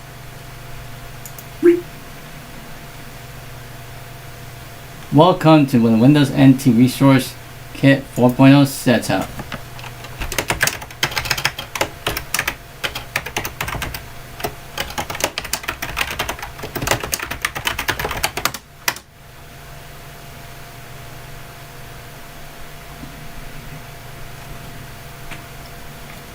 224 views. Anti-res kit. Custom complete. All of them. Including desktop tools, registry tools, performance tools,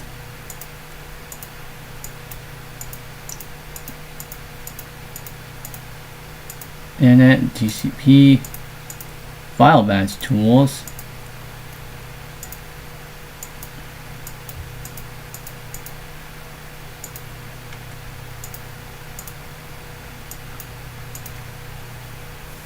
so I got that up and going.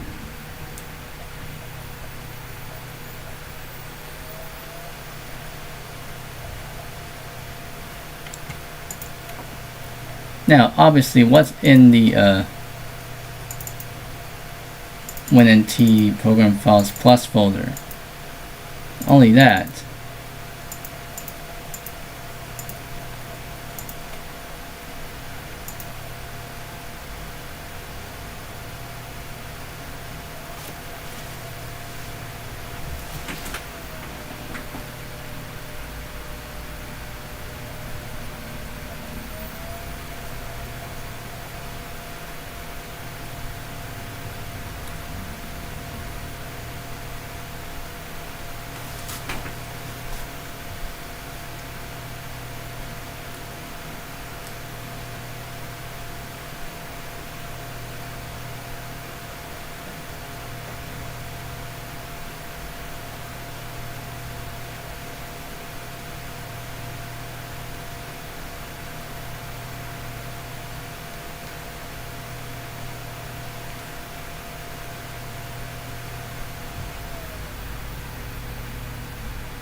Alright, now it's completed.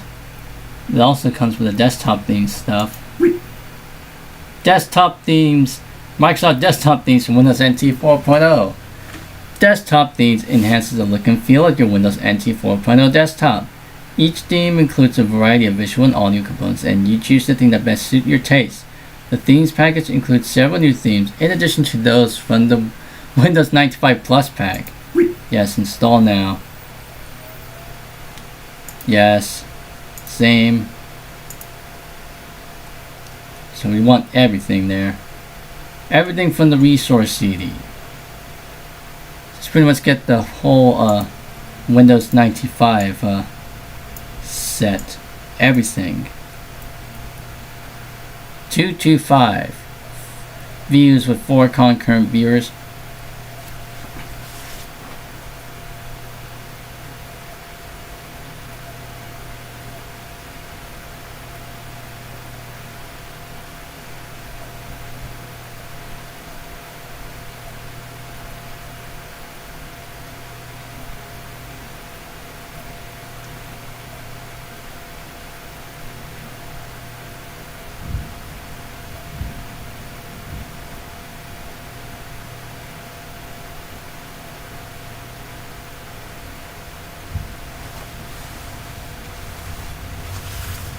Alright. Microsoft Windows NT 4.0 desktop themes was completed successfully.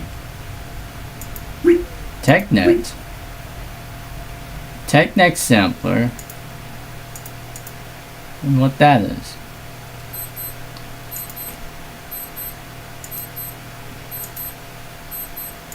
I wonder what's up with this one. Client. Whoop.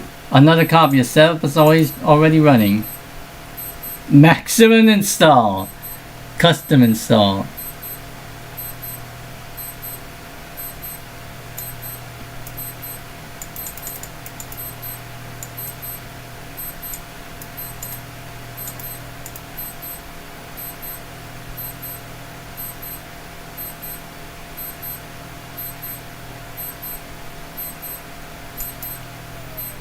See about that one. Maximum install. Well, I'll just do this. Select everything there.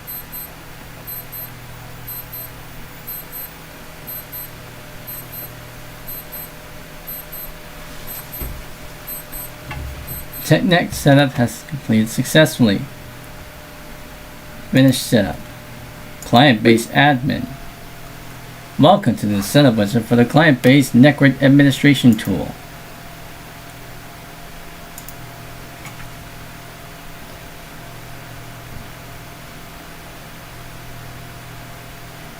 So I'm just pretty much installing all those things now.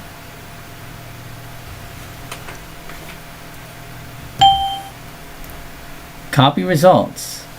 The client-based network tools have been successfully installed. Your registry updated and start menu items added. Alright.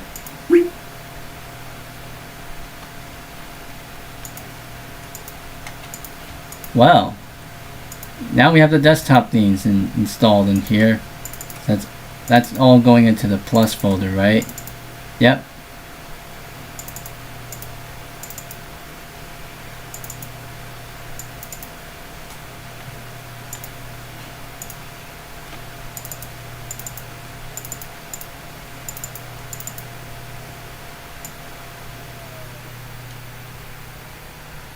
And there's themes.exe in there, so desktop themes, there we go. We got everything here. And we got ancient pathways.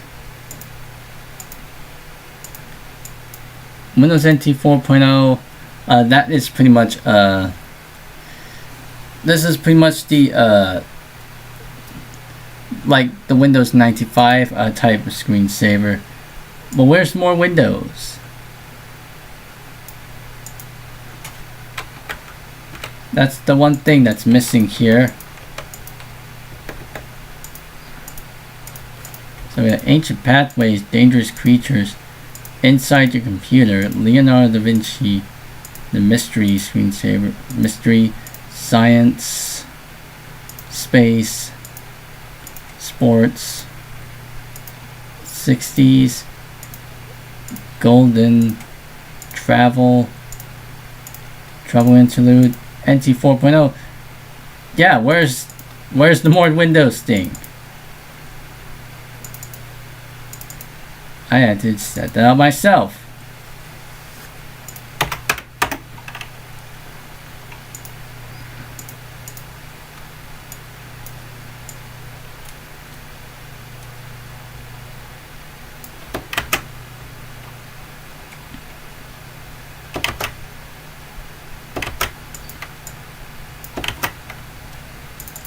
I have to manually copy that myself. Although, let me do this. No.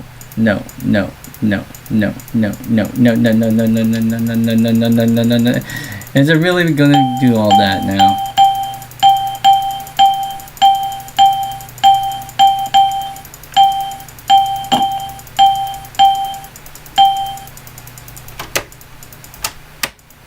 Hitting shift and selecting no.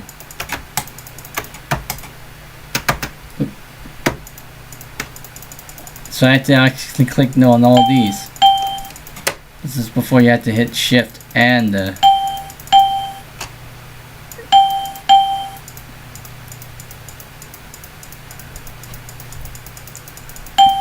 before you had to hit shift and select no. Now you have to do, well, you had to kind of like click on this one by one.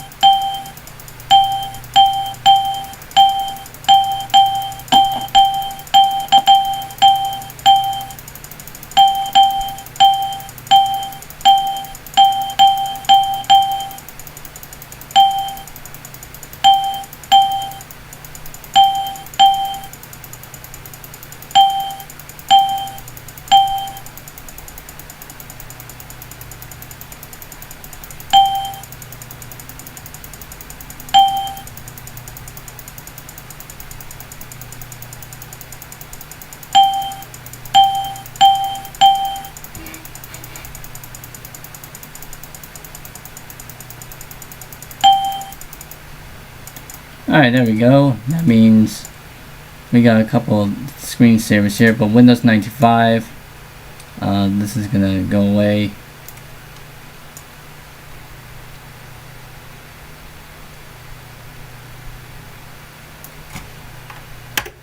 to the recycle bin.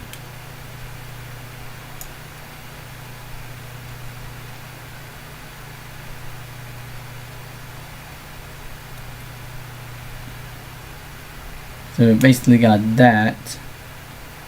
All the themes except for, you know, a few. So we got everything here. Empty.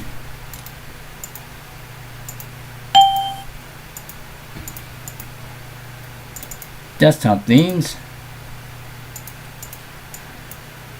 And we got Windows default there. NT 4.0. Now we add the more Windows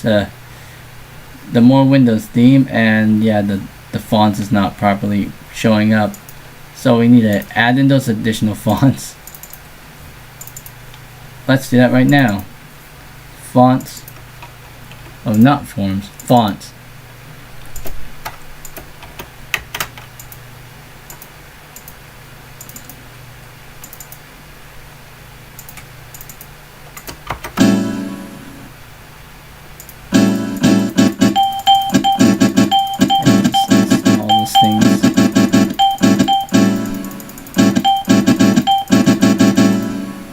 There we go, all those fonts should be installed now. Alright, now let's go back into desktop themes and select this one, then the more windows. There we go, now the font actually shows up properly. 229 views and 5 concurrent viewers. Before I select this, I'm going to go ahead and save my settings. My custom theme. And NT 4.0 is this one, obviously.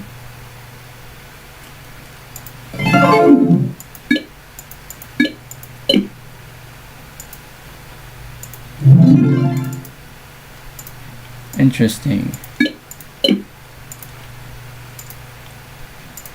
And more windows.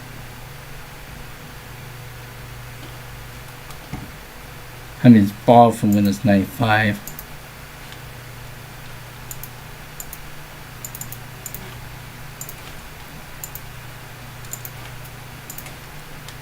The sound scheme set is not working though, but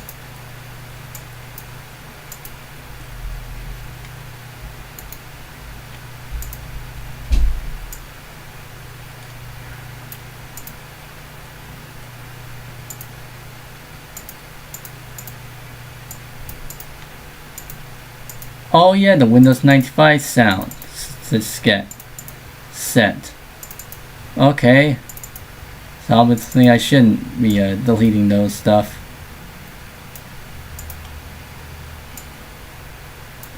I think it's a wave sound.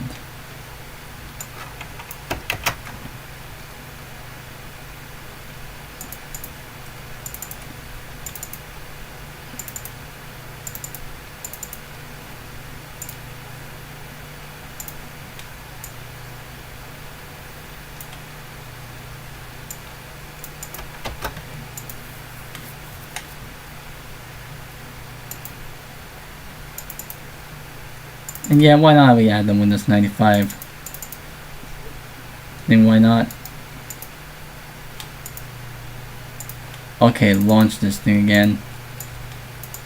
Oops. NT 4.0.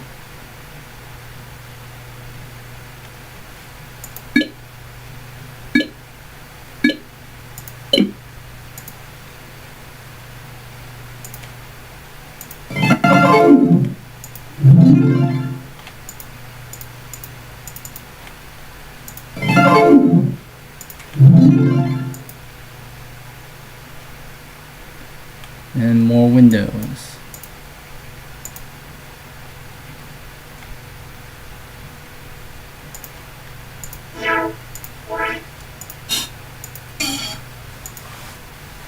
I remember specifically messing around with that. I know Windows 98 included all the themes from Windows and Microsoft Plus Windows 95 because it included the desktop themes utility as a separate option. So essentially the same thing.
also.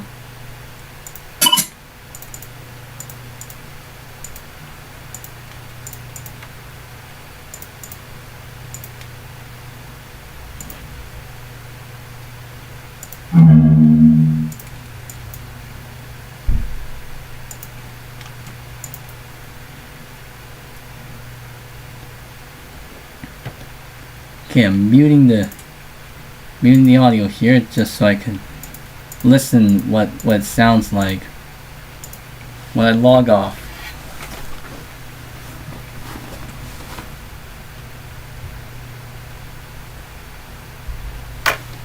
Alright, Control Delete.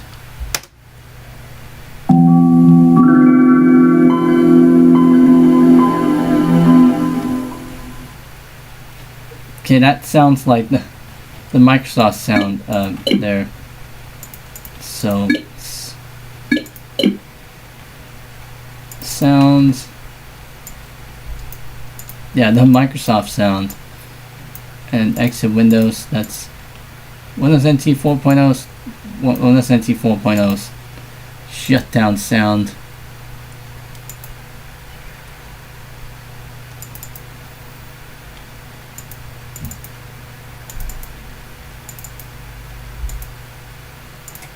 But interesting they had that.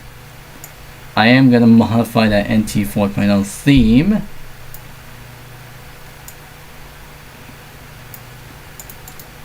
Dot theme. That's notepad.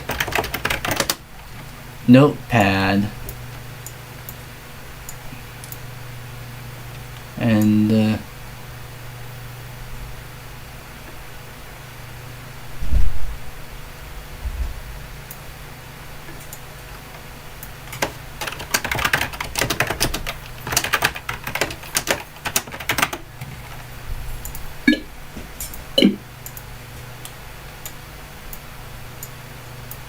and as for the more Windows stuff, well, I mean, that's gonna probably stay the same, right? Now log off. 230 views, 3 concurrent viewers. Whoops.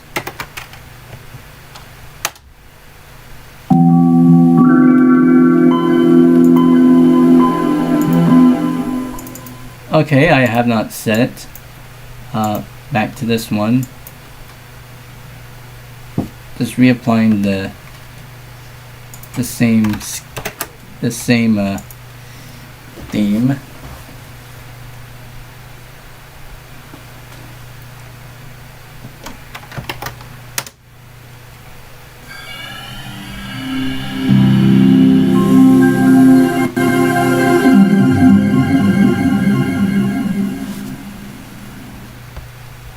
Yep.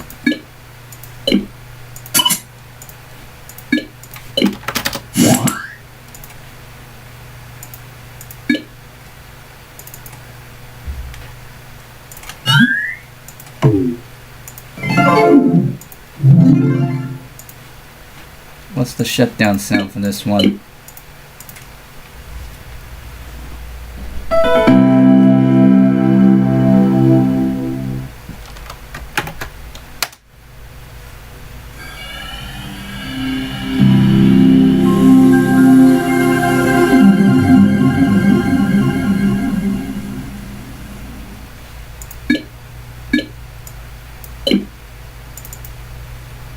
Alright, more Windows.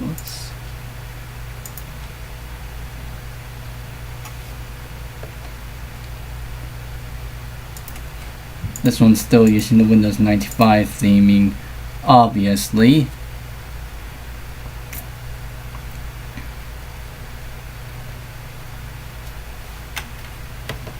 Log on.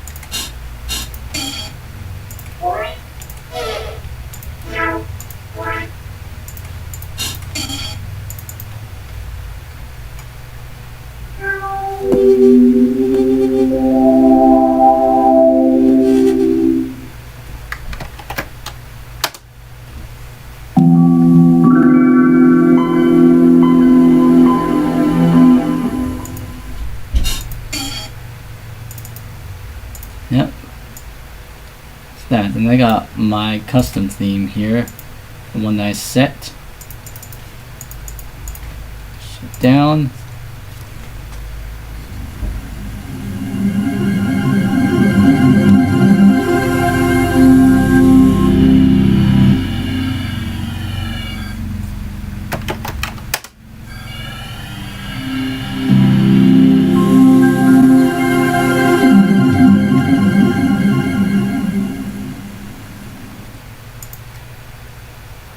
Also, what would happen if I would select Windows Default? What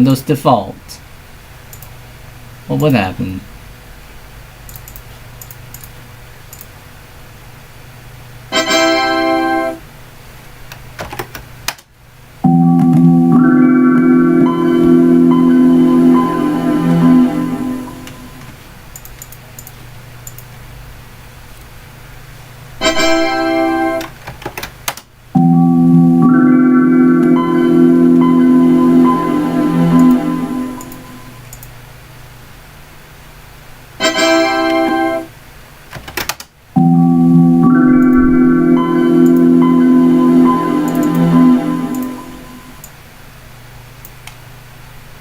Probably have something that's like Windows NT default, whatever.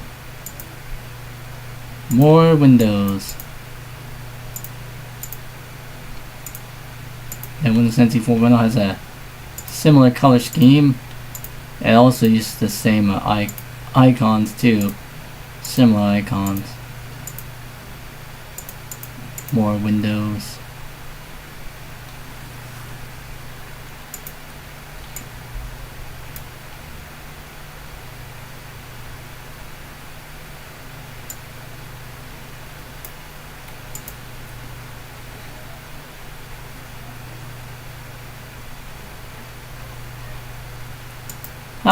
Network neighborhood icon has not been changed. I'm going to switch it back. Or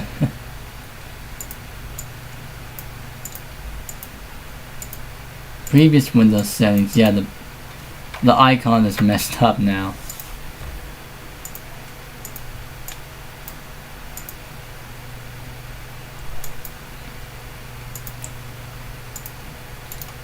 Yeah, the icons are messed up.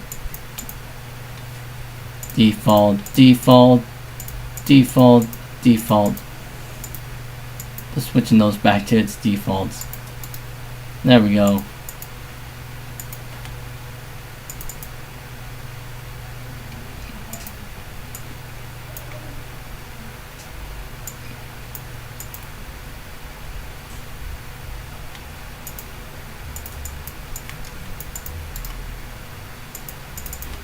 Anyways, this is NT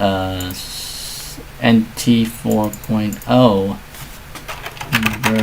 with Service Pack 1. Shall we directly upgrade this to Service Pack 6? Or do we have to do another wait, this is still in the drive, right?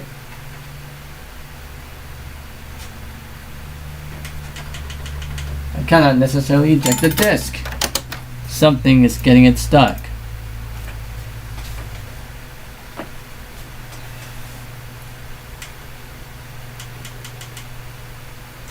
It is stuck.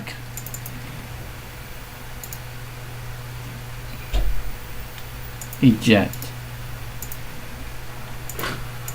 There we go. Also have to fix that background.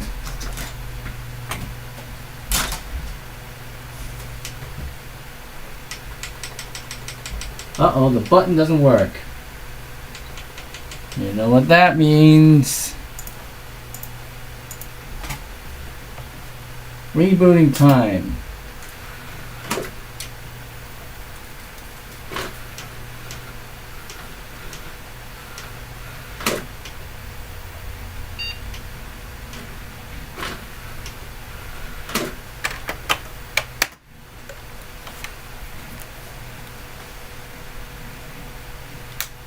$232 views and 4 concurrent viewers already, so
Sorry about that.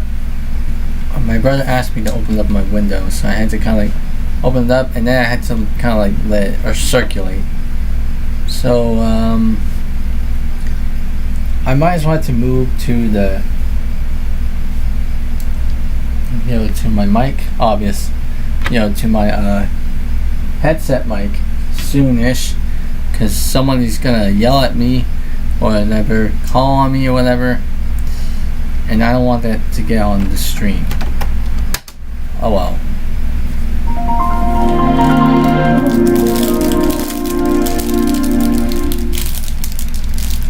Anyways,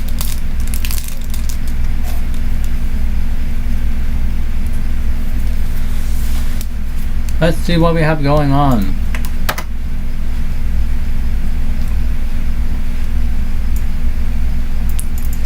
On this thing, I basically already set up a multi-boot, obviously. I still want to see if I yeah, I think I had the disk on the drive. I still want to see if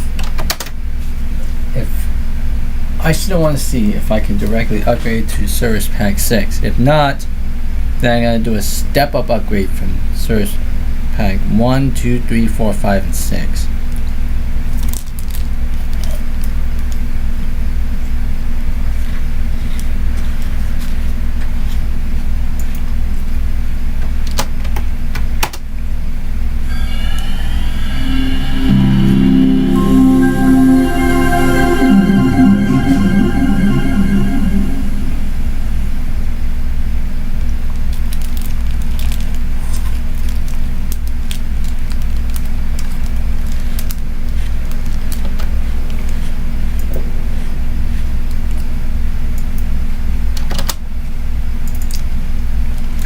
Okay, it seems to be kind of loading here. And if I can try and load that up.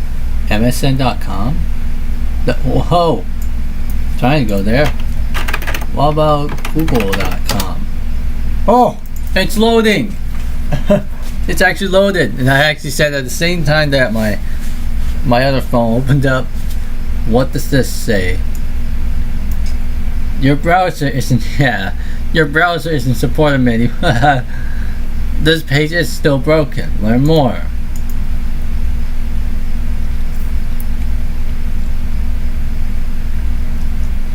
Will that open up? I don't know. I don't know.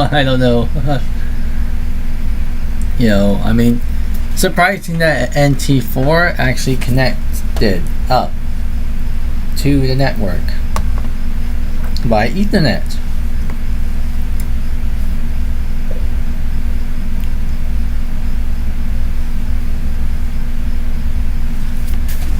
That link going anywhere?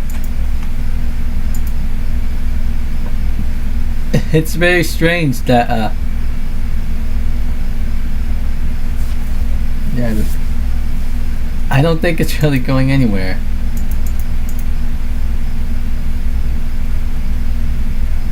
Yeah, let's stop that. That link is going nowhere. It really can't tell if it's a SSL connection. Oh no. But at least we can do this, the oldnet.com. Look at this. Look at that. That works. Really formatted it for this particular old browser too.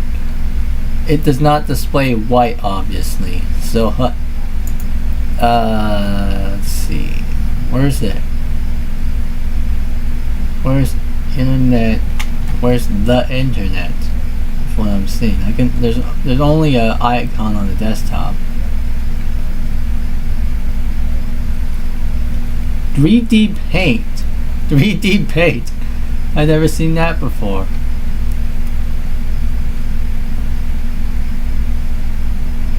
Shut down workstation. What is that? Management. Okay. Command prompt, it's still got the MS-DOS logo. Nia Kai, welcome to the live stream.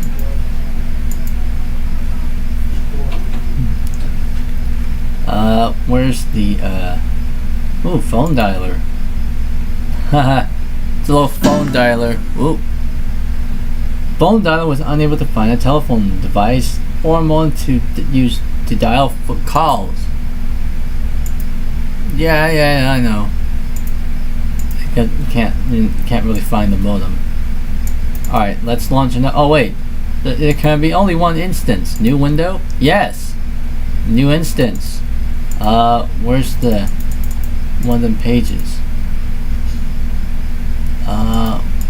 Is that nope? Cannot open.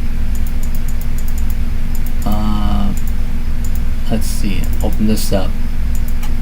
Oh, thank you for using Microsoft Internet Explorer on Windows NT 4.0.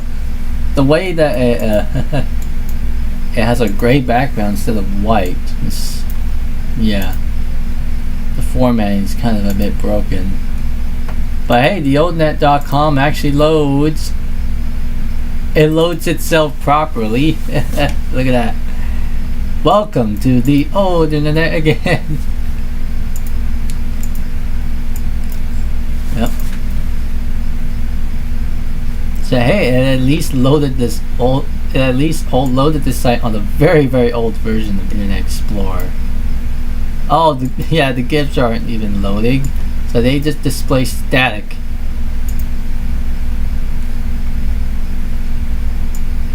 Because this version of Internet Explorer does not support animated GIFs or GIFs or GIS, whatever you would like to call it. Sign the guest book. That wow, even this works too. Surprisingly enough. Okay, let's go to FrogFind. Does that load up? Does FrogFind actually load up on Windows NT 4.0's Microsoft Internet Explorer version 2? I think it's probably having a bit of trouble now. It worked fine on 98 and XP. Not necessarily for NT based systems, strangely enough. Because look how it's trying to load here. Let's see. What? Oh, dang.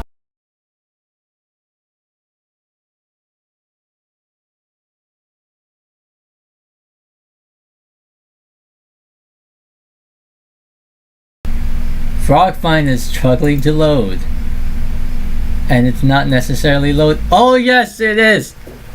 Yeah, finally, FrogFind loads. This is also an animated GIF, and it does not animate, so the frog eyes don't blink.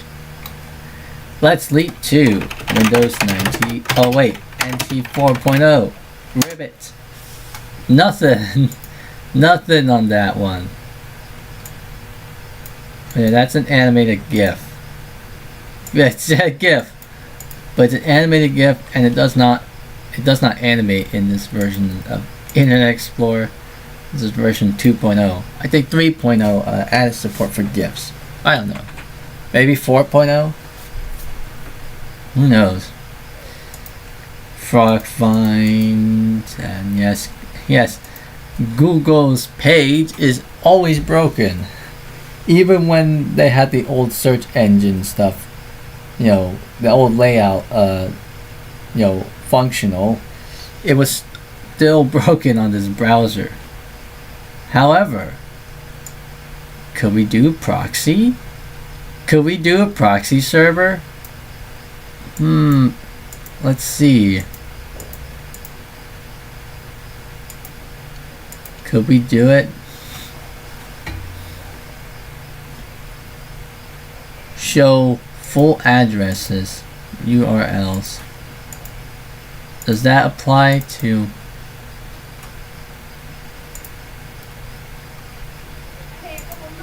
Okay. Proportional font, use custom colors. Yeah, let's use the custom colors.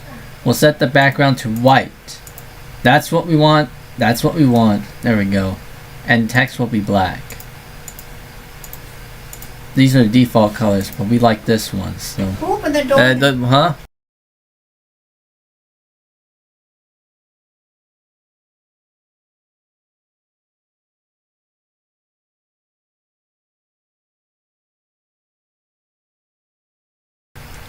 Embarrassing. Mom walked in because I had my door open. Because I'm trying to get circulate air. Oh well. Back to what we were. Show animations. Show animations, not necessarily animated GIFs. Or GIFs or GIS, whatever. Cache. Use Internet Explorer to read Internet news groups. Change address. Security. High, medium, low. High, low. It's early form of Internet security.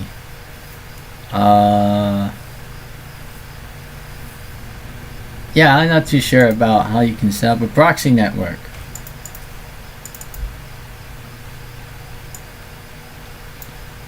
See, this displays properly on a white background, not necessarily a gray background. So, protocols, services, adapters, bindings, TCP/IP, DNS.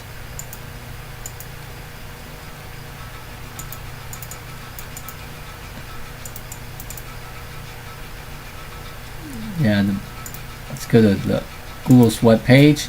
That's still broken. And oldnet.com. Well, hey, it loads this page. Again, it's not loading the animated GIFs properly.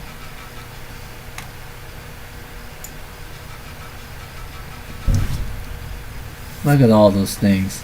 Loading all those pictures.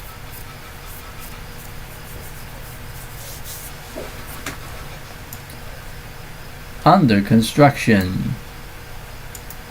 Alright. And frog find also works. What was that? I saw some alt text there. View source. What's the alt text? A pixelated cartoon graphic of a fat, lazy, oblivious dog. What the?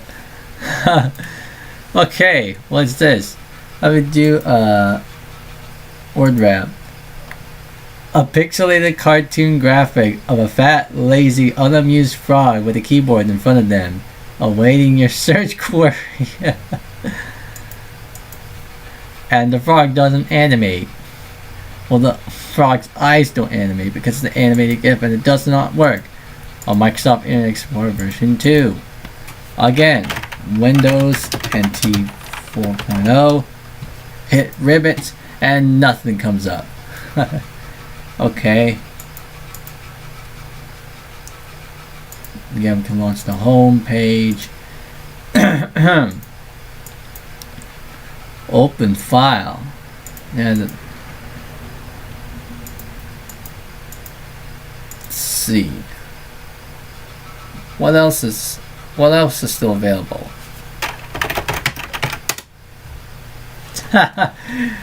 the real homepage, home of real player. It's still on.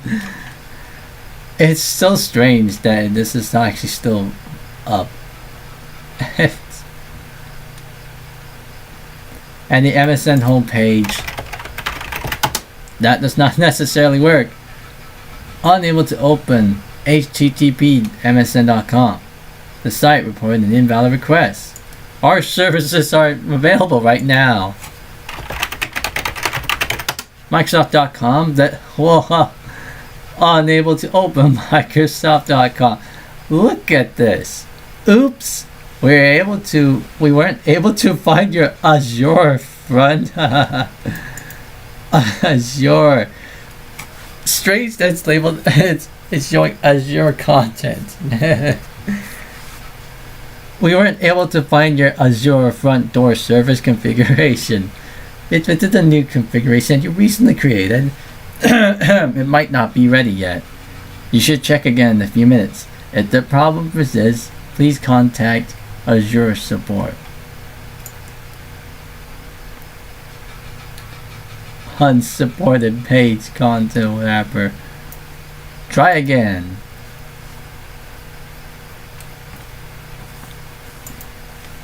Contact support. Documentation.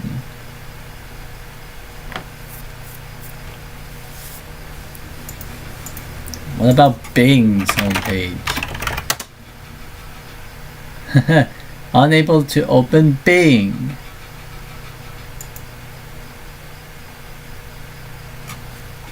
Not even Yahoo. Oh, what the? We'll be right back. We'll be right back. Thank you for your patience. Our engineers are working quickly to resolve this issue. It is so strange that how all of this is actually showing up on this old version of Internet Explorer. Though Google, on the other hand, shows us this black background, badly formatted page. It was always like this, even when Google still had that old, had that search page. Protoweb.org.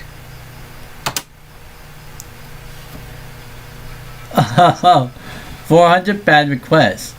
No header or server name for the web server. Yeah. Default web page. Yes. It actually is able to show this. What about you cannot open Wikipedia.org. Yes, this Home for the Elderly. Welcome back with 255 views and 5 concurrent viewers. It's been a while. Proto Web.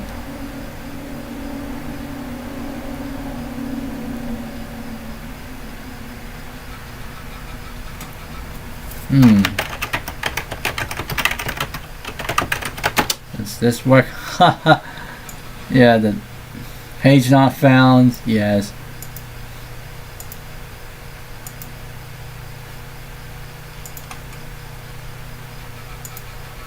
At least it was able to do the old web.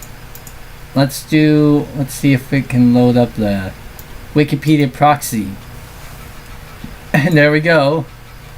Albeit very broken on Windows, on Microsoft Internet Explorer version 2, because it does not really support all the CSS formatting here. So let us search for where's the search box? Oh, there's the search box. Windows NT 4.0. Search.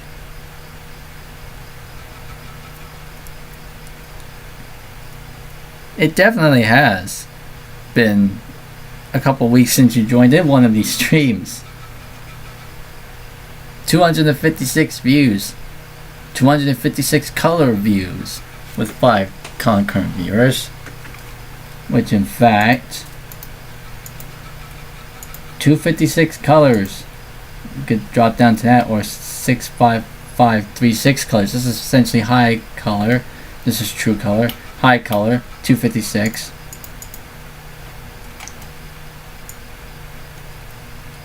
What is...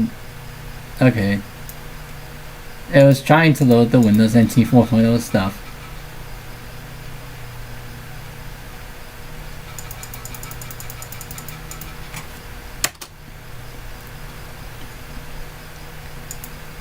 Let's see. Let me go ahead and search for...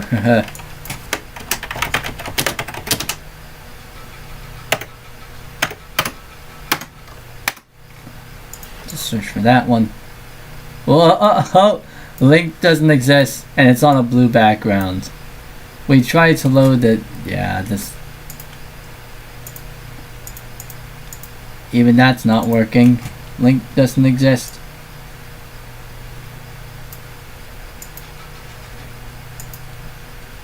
I mean, this one loads. Search. Doesn't. 429. Link doesn't exist.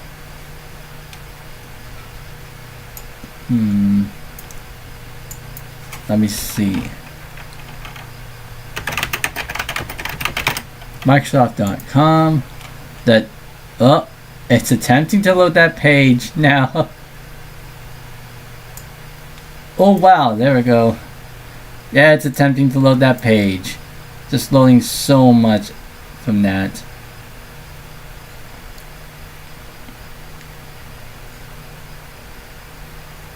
$16 million views?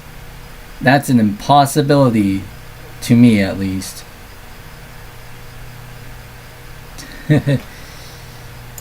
It's kind of a bit surprising that at least some of the websites actually attempted to load on this very old browser. Oh, look at all the stuff that's trying to open up. All these links and whatever. All these placeholder images stuff is trying to load.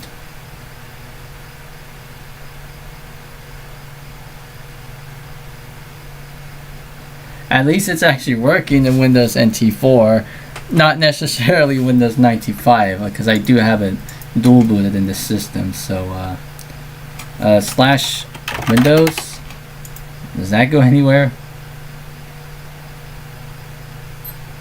I think it's probably gonna I don't know if it's gonna be rate limited or whatever.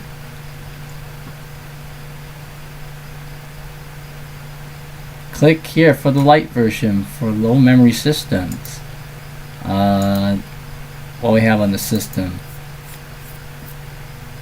About 256 megs of RAM. So let's check out the light version.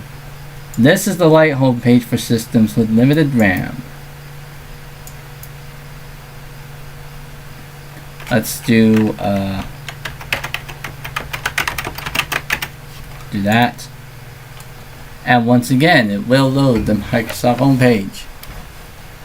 Josh Kinder's back. Respawn's back. At least, yeah, it's able to load the page. First quarter. Which one is the button that says? I couldn't really tell, but essentially, this is like.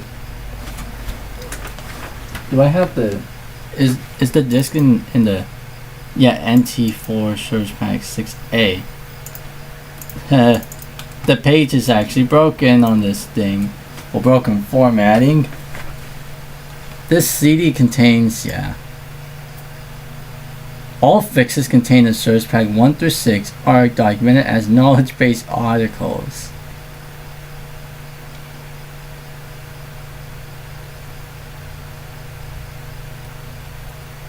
NT 4.0 service packs.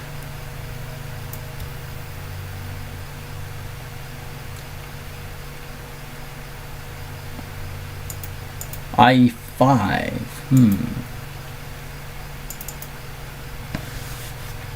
Let's see about that.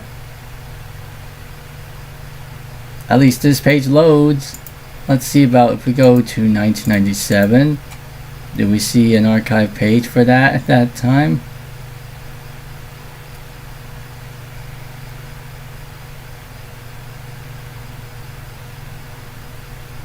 I think it's loading in here. Oh, now it's attempting to open up that page.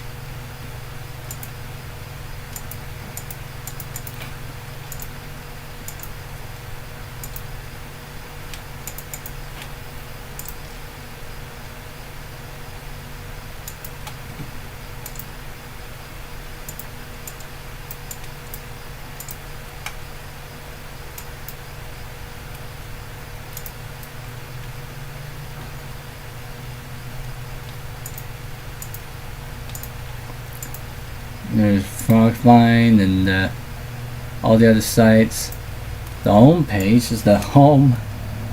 Yep. I wonder if all these links work. Microsoft's homepage unable to open. The requested URL is invalid. Invalid. Invalid. Invalid. Invalid. What if I just only type in simply type in that one? Well, that gets somewhere. It does. Sego UI, Sego WP is all these like random blocks of text. And then the bottom is this. Page not found. Oops, we weren't able to find your Azure front door service configuration. That's at least it's able to load that part. Microsoft.com/IE. I don't know if that will work. This just loads up the same thing. The Azure stuff. Microsoft.com/support. That's also doing that same thing here. MSN.com holds up this. Our services aren't available right now. We're working to restore all services as soon as possible. Please check back soon. Okay. Get MSDN. This same thing.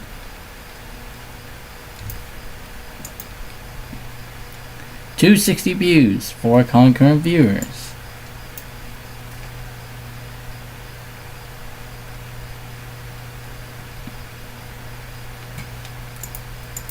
Network.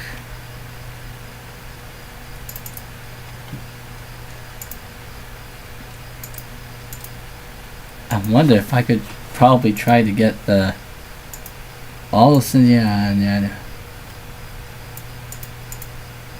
I wonder if I could try to get the a proxy server to run here.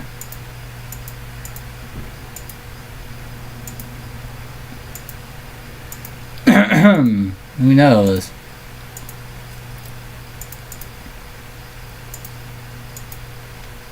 Regional settings.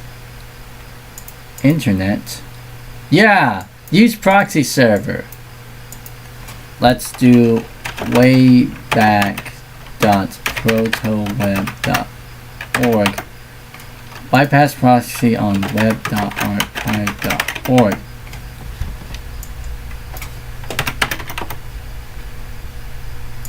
Now let's see. I wonder if this actually works. Web.archive. What?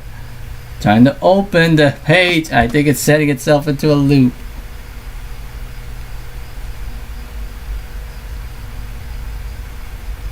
It is on IE2. Let's type in archive.org. Ooh, 500 internal server. At least it comes up with that one.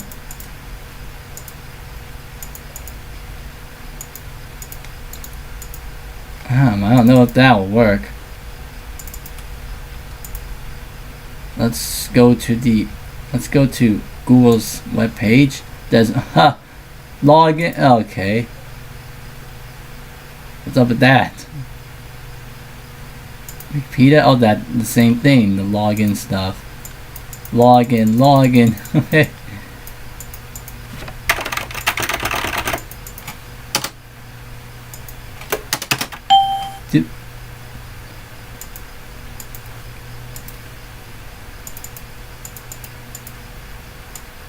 I mean, we only got proxy server and there's no way to set port number on this thing because of how old this web browser is.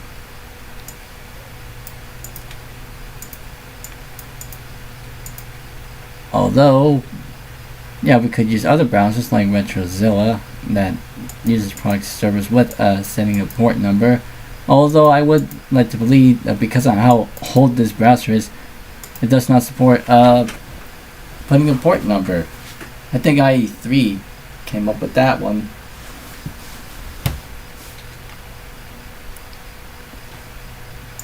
By the way, what version are we running on? I mean, VM Edition doesn't work on this thing because I need Service Pack 6 for it to work. Yep. Setup has detected an incompatible version of Windows. Verify that the target system is running either Windows 95 or NT 4.0 Service Pack 6. So that really doesn't work, so I guess I'm just probably going to leave it like this for now. Unless I upgrade this to Service Pack 6. But that also means I have to upgrade my installed Windows 95 to OSR OSR 2 or something like that. I haven't seen these icons. Let's see, pretty unique icons there. Dial-up networking, eh?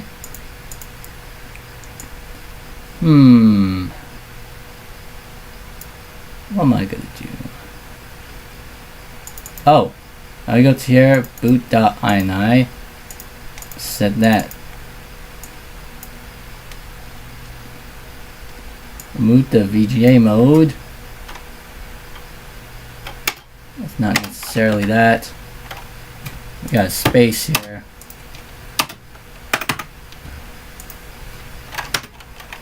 No serial mice.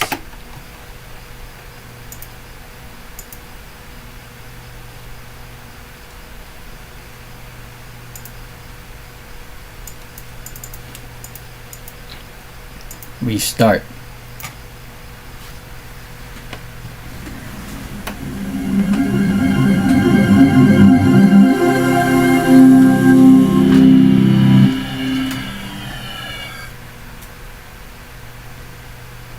Alright, as far as versions go, let's see how we can do about this.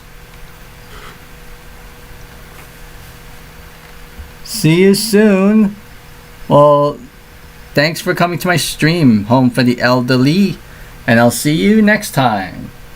In fact, yeah, tomorrow's gonna be July 4th in my area, so I'm gonna have some celebrations. So hey, you got Windows NT Workstation version 4 and Microsoft Windows 95 here. So essentially, I have a dual boot consisting of Windows 95 and NT 4.0.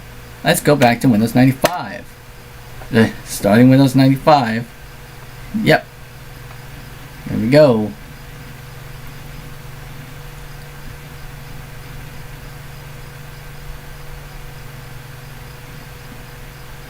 (261 views, 4 concurrent viewers). Uh-oh.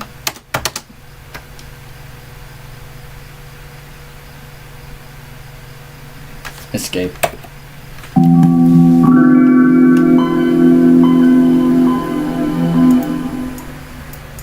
Uh-oh. Here comes this thing again.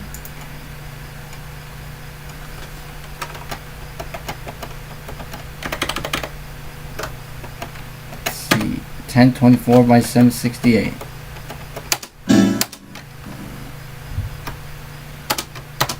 You change your... Yes. There we go. Now that's fixed.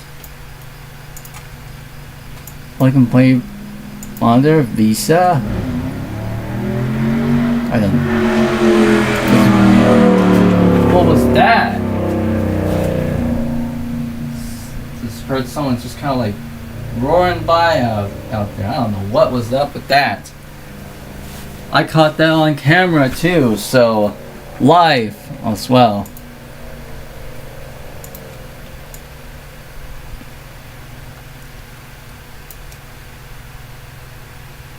Well, that's why. That's what happens when I open up my window. And stuff like that happens. Plug and play monitor, yeah. Alright, we got the internet here. Well, this does not necessarily work because we cannot really connect to anything. Because DCHP stuff doesn't necessarily work. Yeah, we do have TCP/IP in here, but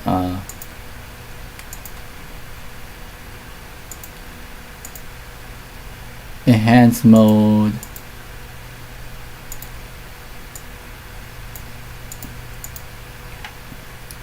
Obtain the IP address automatically, and it will attempt to, but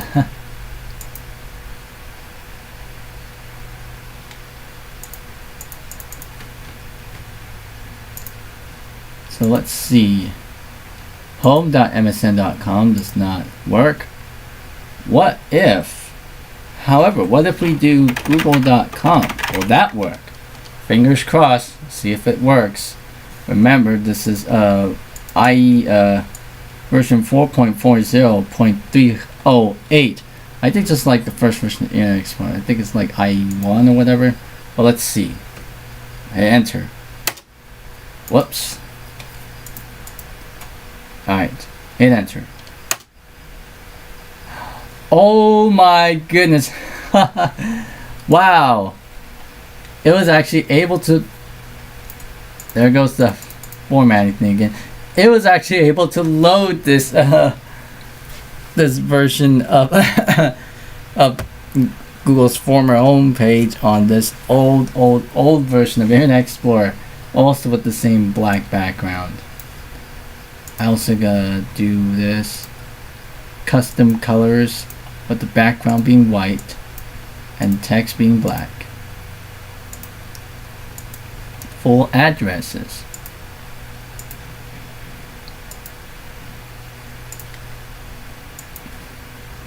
Look at this. Oh my goodness. Wow. Lots of Mac OS. That is so much lines of code that's yeah. What does it say at the bottom though? Let's reach to the bottom. It would at least say something along the lines of your browser isn't supported anymore or whatever.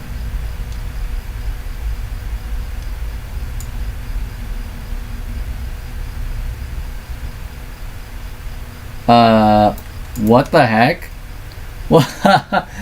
What? Hang on a minute. What's it doing here?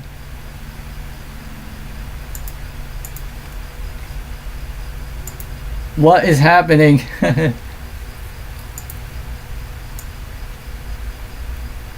Is it really loading Google's homepage as properly as it can?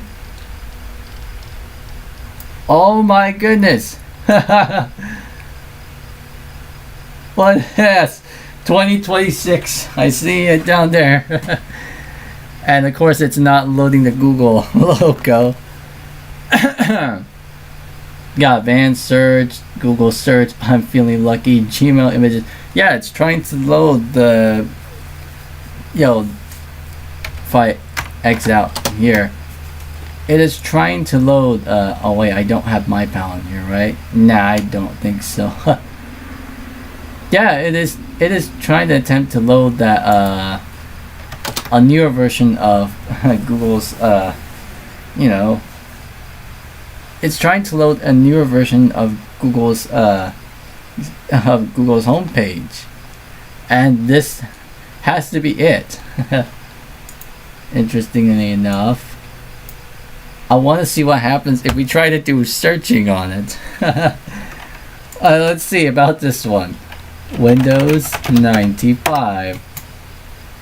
Let's do Google search. Click on that. What does it, where does it go? Please click here if you're not redirected within a few seconds. So this looks like a redirect. Oh my goodness. All this stuff.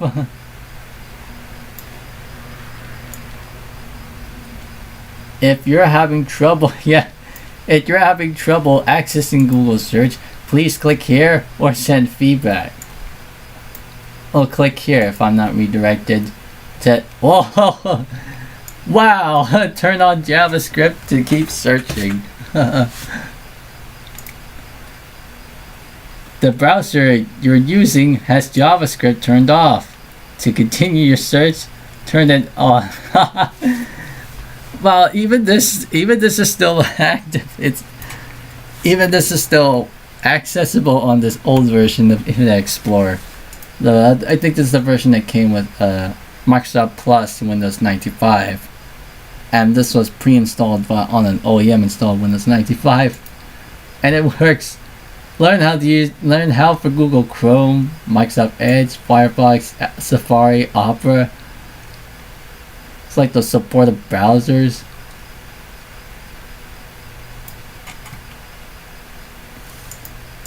It's strange enough that these are like checkboxes.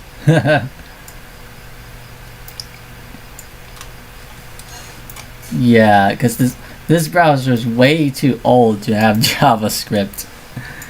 So no wonder why it's not working. Search is not working. Please click here.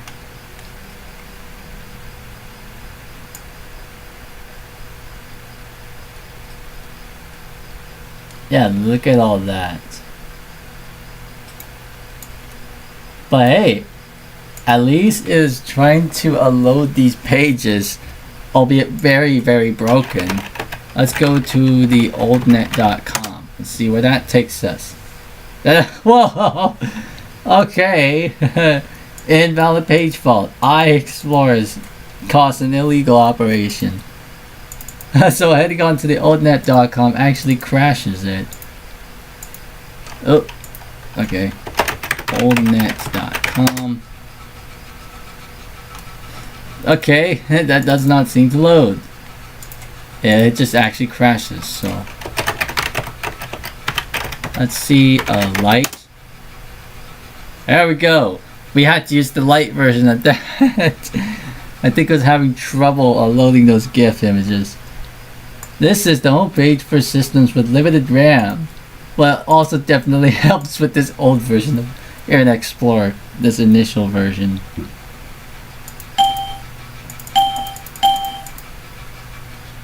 The OldNet is an attempt to restore vintage web browsing on vintage computers. It uses the Wayback Machine API and a proxy that strips out any incompatible JavaScript and stitches together as many links as it can. What's that?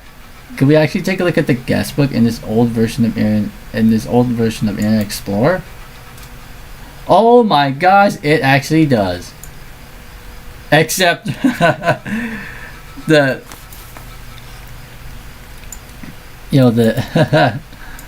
the white box thing is not actually showing up, but it does actually load.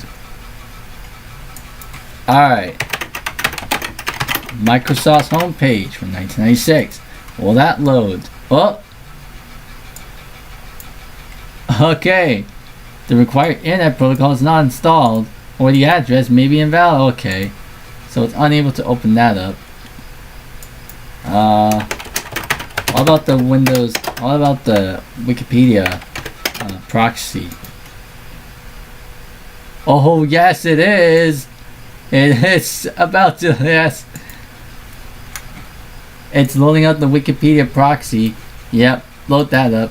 Windows 95.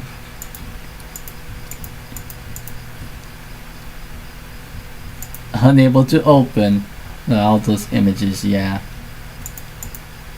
All these broken images and such. And broken broken HTML CSS formatting, because this old version of Internet Explorer does not support CSS formatting, much of it. Version of the Windows 9X operating system. Yeah, unable to open those images.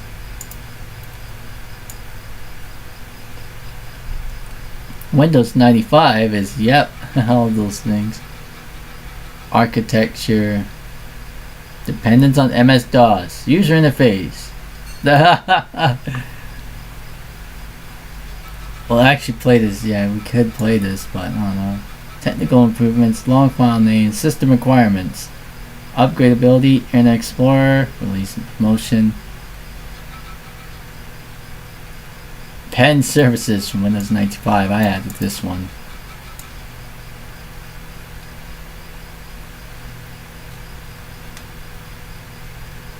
Internet Explorer.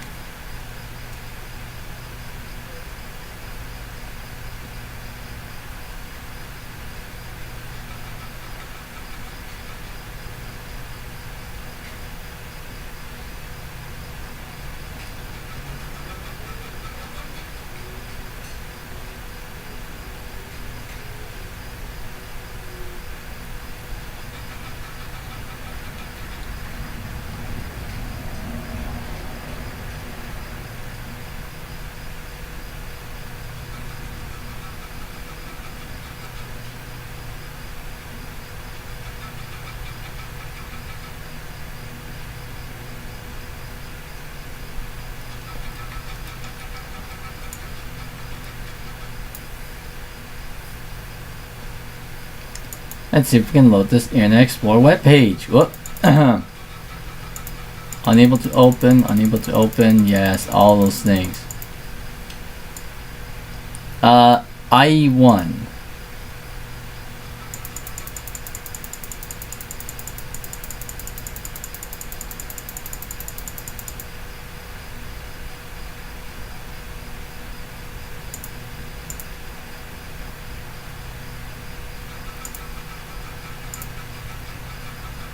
Can we do a find command? Control F? Yes. Internet Explorer 1. Alright.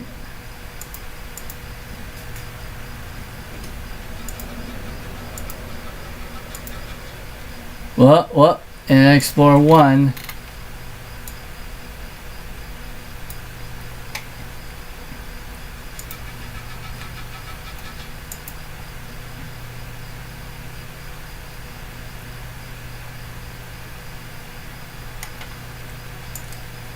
This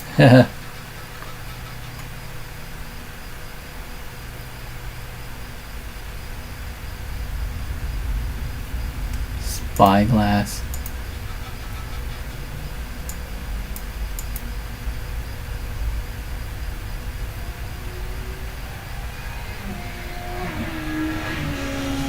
Okay, I'm hearing like a motorbike pass by.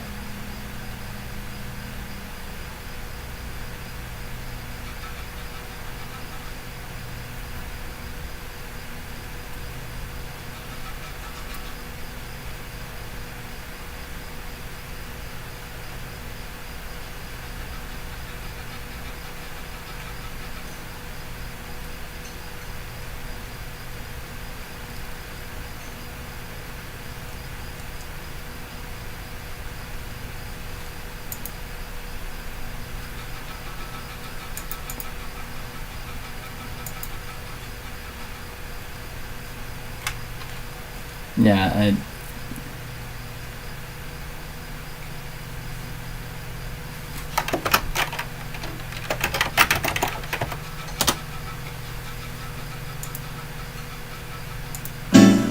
whoops. Start from the top.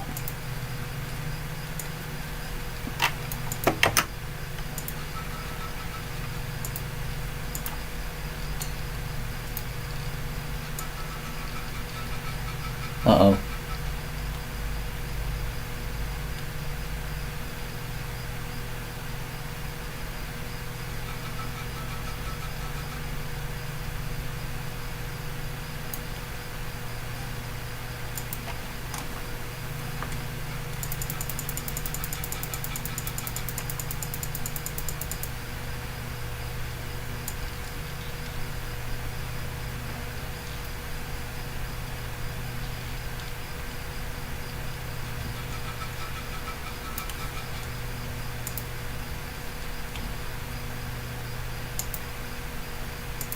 IE version history. Wow, all those things.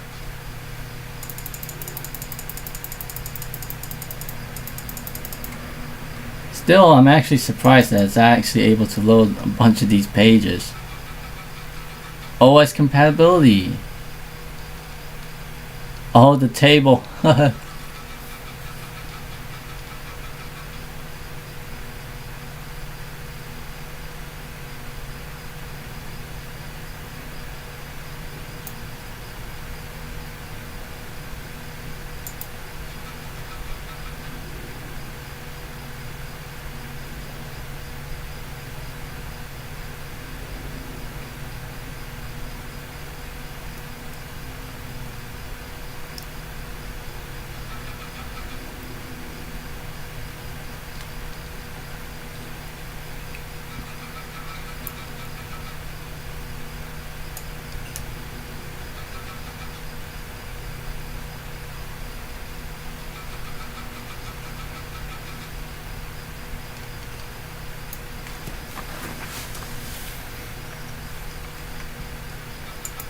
At least I was able to do this.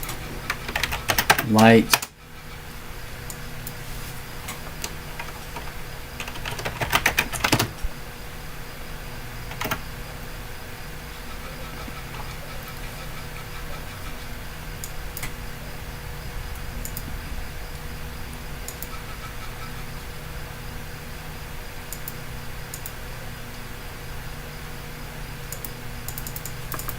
Yeah, at least I was able to find that.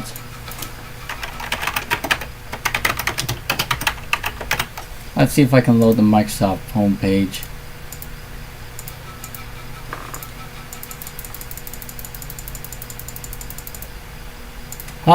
Cannot seem to web. Archive.org. It's sending us into a loop now. Archive.org. Let's see. We type in real.com. You know, the whole. Yes, it is. It's loading all that stuff. 267 views and 4 concurrent viewers.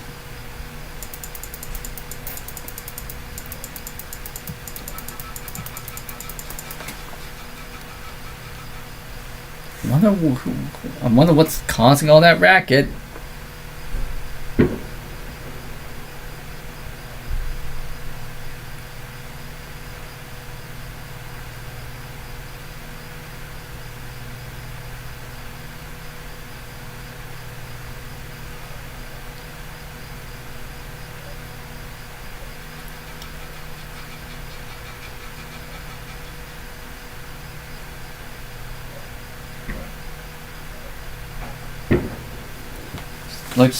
Sounds like someone is shooting fireworks now ahead of 4th of July.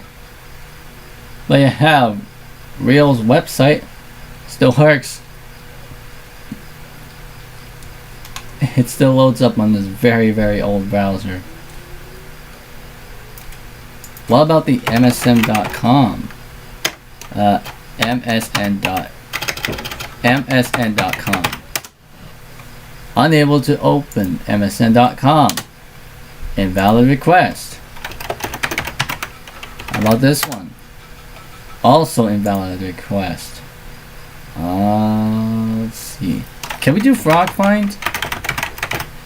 Does that work? Oh yes, it does. Frog find actually works on this old version of Internet Explorer. Also renders it properly too. Albeit, this is not a animated GIF. It is a GIF, but it is not animated, so the eyes on the frog don't actually blink. Use source, word wrap, and the alt text for that one is a pixelated cartoon graphic of a fat, lazy, unamused frog with a keyboard in front of them, awaiting your search query. No. Let's leap into Windows 95. Ribbit. Oh, leads us into a blank page. Yeah, I'm just kind of enjoying my time with this PLC network setup, obviously. I've been kind of having a blast with this, seems like it.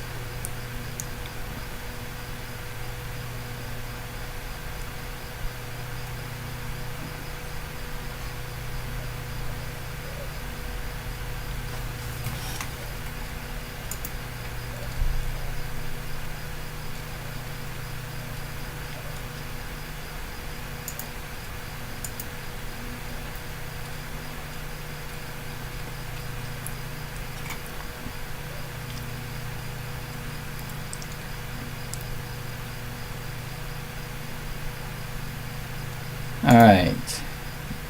Yeah, this works. At least that works. And at least Google surprisingly works, albeit very broken.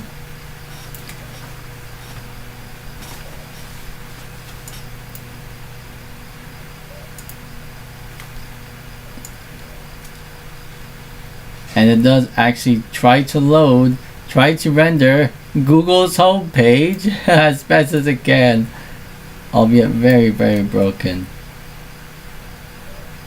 Gmail images, sign in, Google search, I'm feeling lucky. 2026. Let's see what happens when I hit that I'm feeling lucky button. Doodles.google expresses that. Oh, that doesn't work. Google's.doodle does not want to work. It's also C HTTPS. So that's like a like a SSL protocol. This version of Internet Explorer does not support SSL protocols. So not even Wikipedia, of all things, works. HTTPS : / something like that.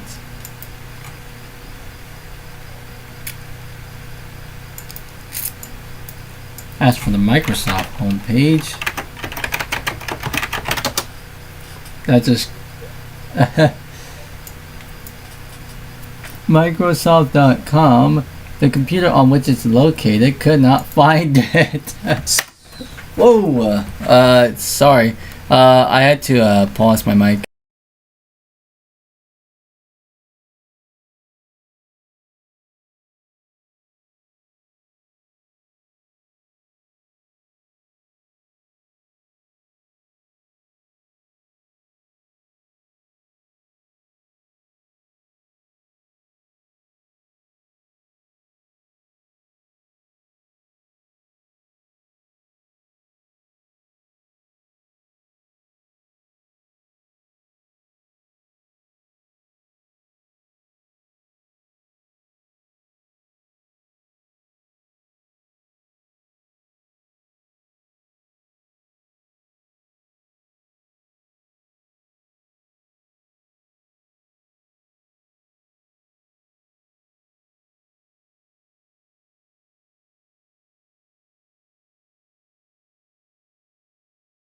Sorry about that, my brother.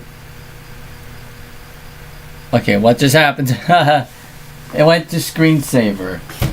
But yeah, my brother asked me if I wanted to eat, in a bit, so I probably said yes, so I might as well head out for a little bit. But hey, at least it tried to, once again, it did at least try to render this page. Unlike with I think IE 1.5 and 2.0. IE versions 1.5 and above, they'll refuse to load that old version of the page. And it'll say that the browser's not supported. But they didn't patch out this. They didn't patch out, they didn't stop, they didn't take this down on the very first version of Internet Explorer, obviously. And it's still working, albeit very, very broken. Especially in terms of formatting and such. But you can still make out a feel of the stuff that makes up the layout of this thing. What about ProtoWeb? Does that work? protoweb.org just brings us into a it just brings us into a blank page. Alright, let's see about internet. Does that include proxy servers? Yes, proxy servers. Way back.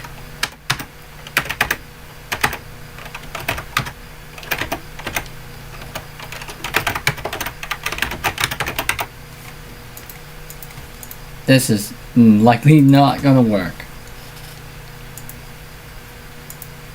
Google.com is not gonna. Nope. Now everything's refusing to load.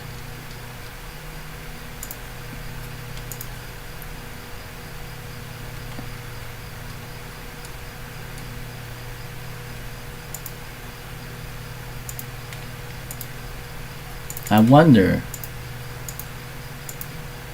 Provides a space for you to type the address and port number at the proxy server you want to use. You do not know how do you actually set a port number?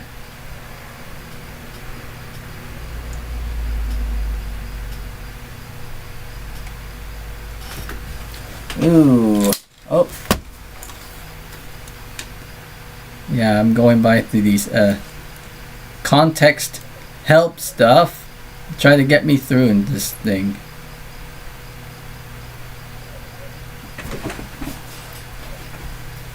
If you type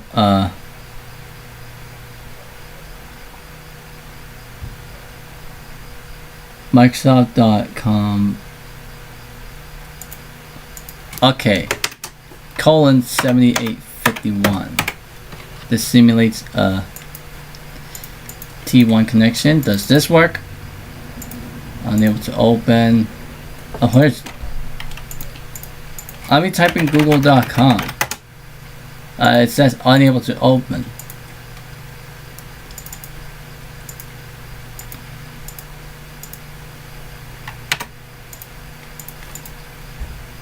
Does this work again? Nope.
Do I have to do it this way?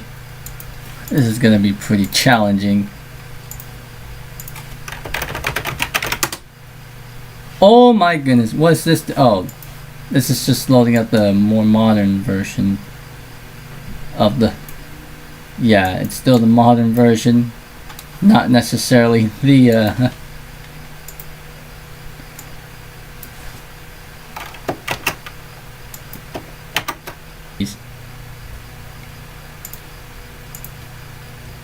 trying to get all this stuff to work.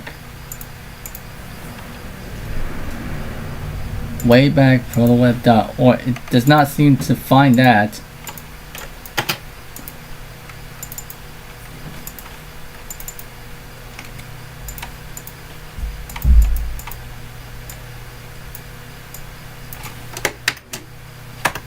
Hold on a bit. Oh, whoa.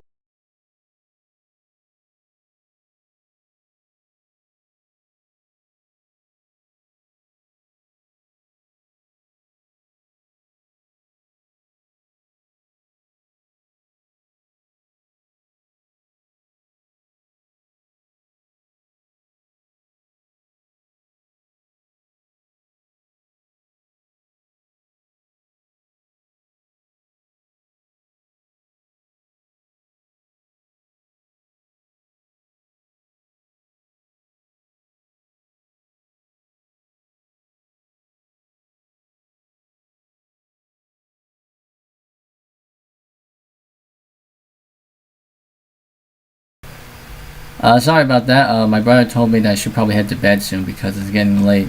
Well, also we're going out somewhere, so I just need to prep myself. So, yeah, but still, it's interesting to see a few of the websites that are able to still be loaded onto the this very old version of Internet Explorer, especially this particular version of the Google homepage as it currently stands.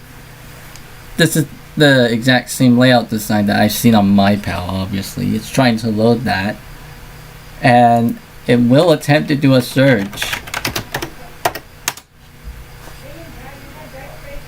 Yeah, please click here, and it'll redirect me into this this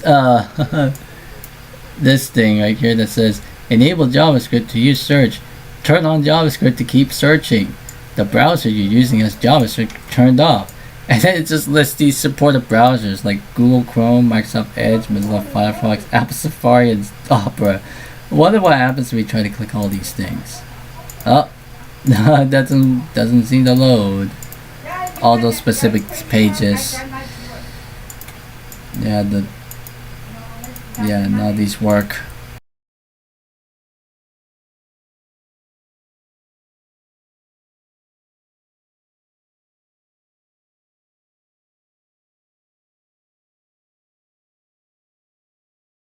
The Microsoft network, does this work? It probably not work. The Microsoft network opens up the exciting world of online communication, internet and communication. Okay, what's that? Click here if you're already a member. Same thing. Not gonna do that. My briefcase. Welcome to the Windows Briefcase. You can use the Windows Briefcase to help you organize and keep your documents up to date between two PCs. You know, it's pretty useful to like transfer files from a computer to PA to PDA to another computer. Inbox. So it opens up Microsoft Exchange, offline mode. Welcome. So this is pretty much before Outlook Express or Microsoft Mail and whatever. So we got Microsoft Exchange here.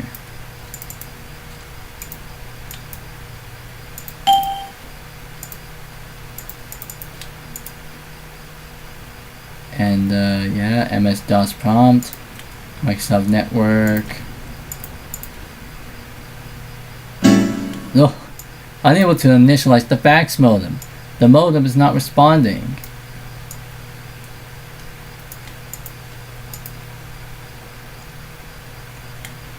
Online registration, Paint, phone dialer. Yes, this seems to have phone dialer included in here. I don't think that was in the base system. Yep, Internet Tools, Internet Explorer is there. Well, Space Cadet table, okay, well that's there. Yes. I wonder if we could load this up.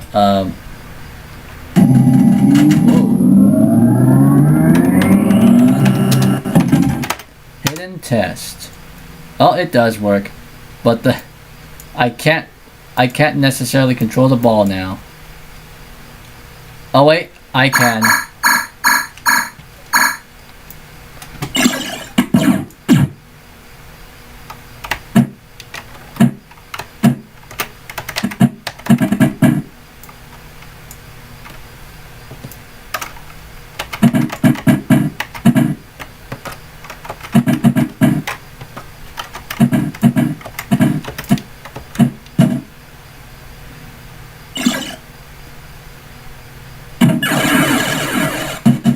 At least this is working.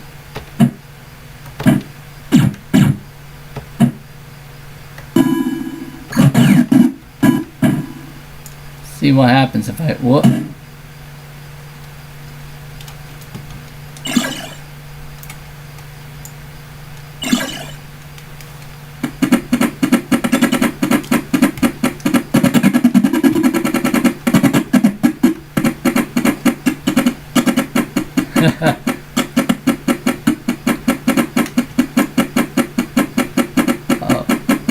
Oh. No, okay.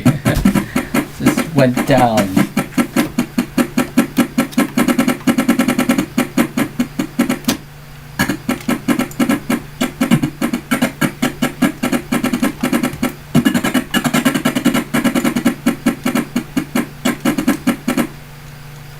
Okay, I'm breaking it. No sound.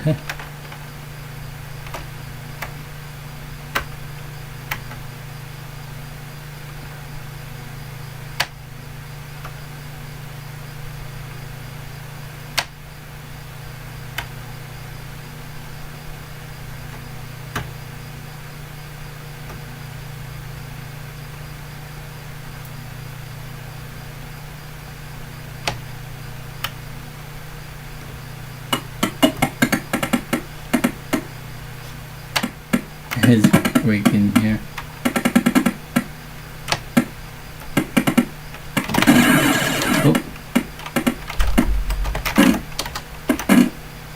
Oh, I scored stuff.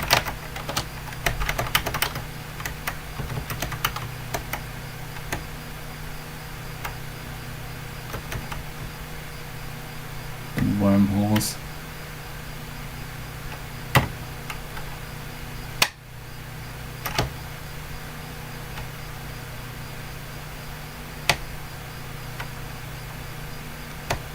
Oh.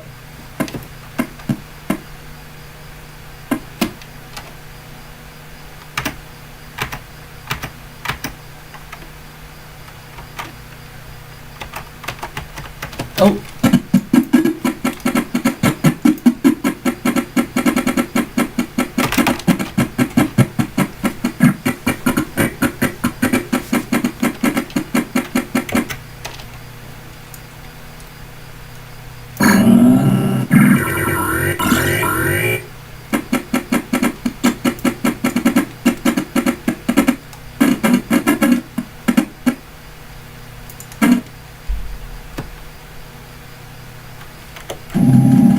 Start new game.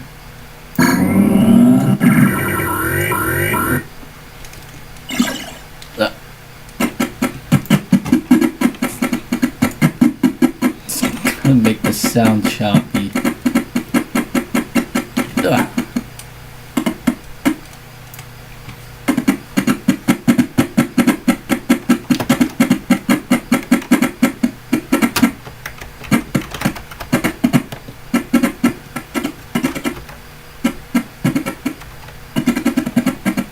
The volume turned down.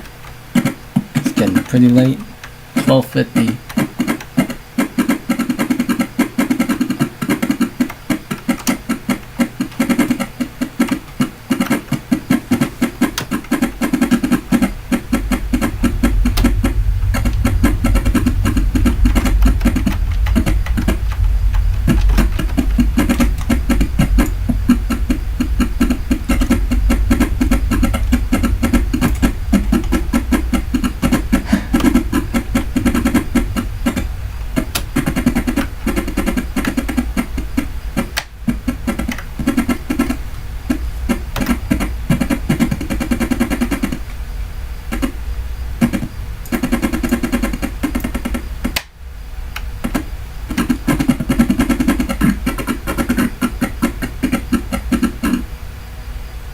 Well, I got a score.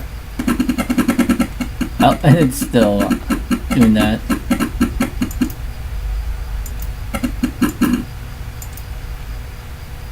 Ooh, player controls. I've never seen that. You change the controls.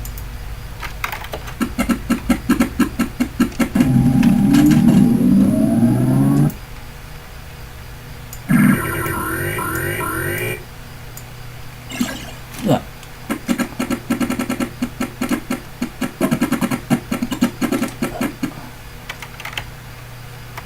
Tilt.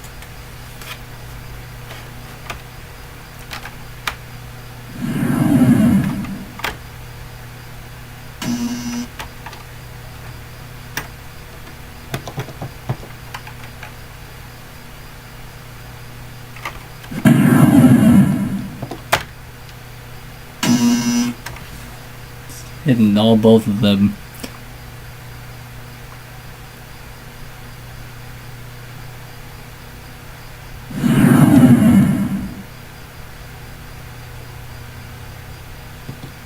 Another high score. Well,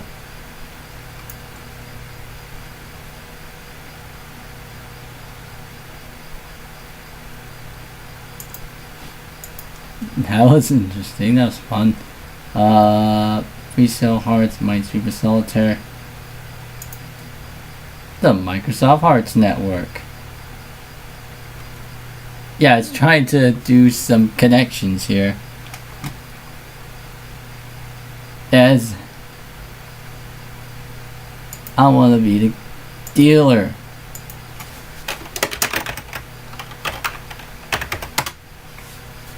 Waiting for others to join.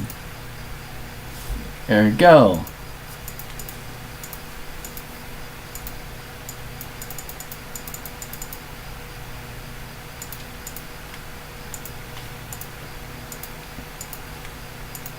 Minesweeper.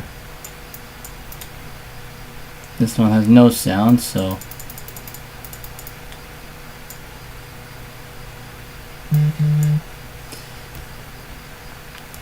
I think he's calling me to, yeah, I think he's texting me to stop right now, so, let's see, check volume.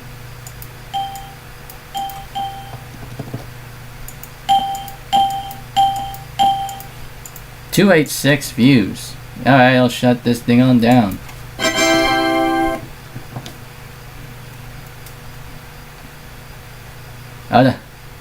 Okay. Didn't necessarily change the resolution.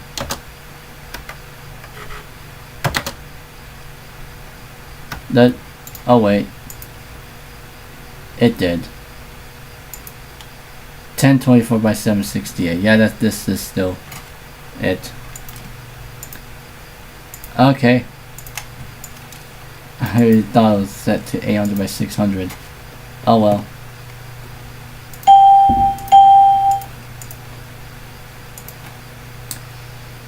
Well, shut down. 286 views, 3 concurrent viewers.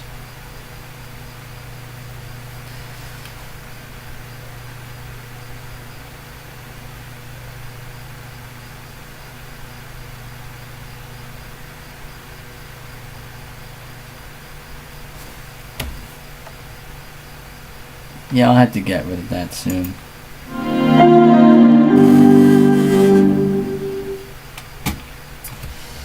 Windows is shutting down, so it's getting late here. 12:55 a.m. here. It's already like 4th of July. Oh, okay. Well. I was gonna probably end this, but now it's gonna be uploaded on the 4th of July, so. Anyways, I guess with all that being said, thank you guys for watching this live stream, and I hope to see you all in the next one. See ya.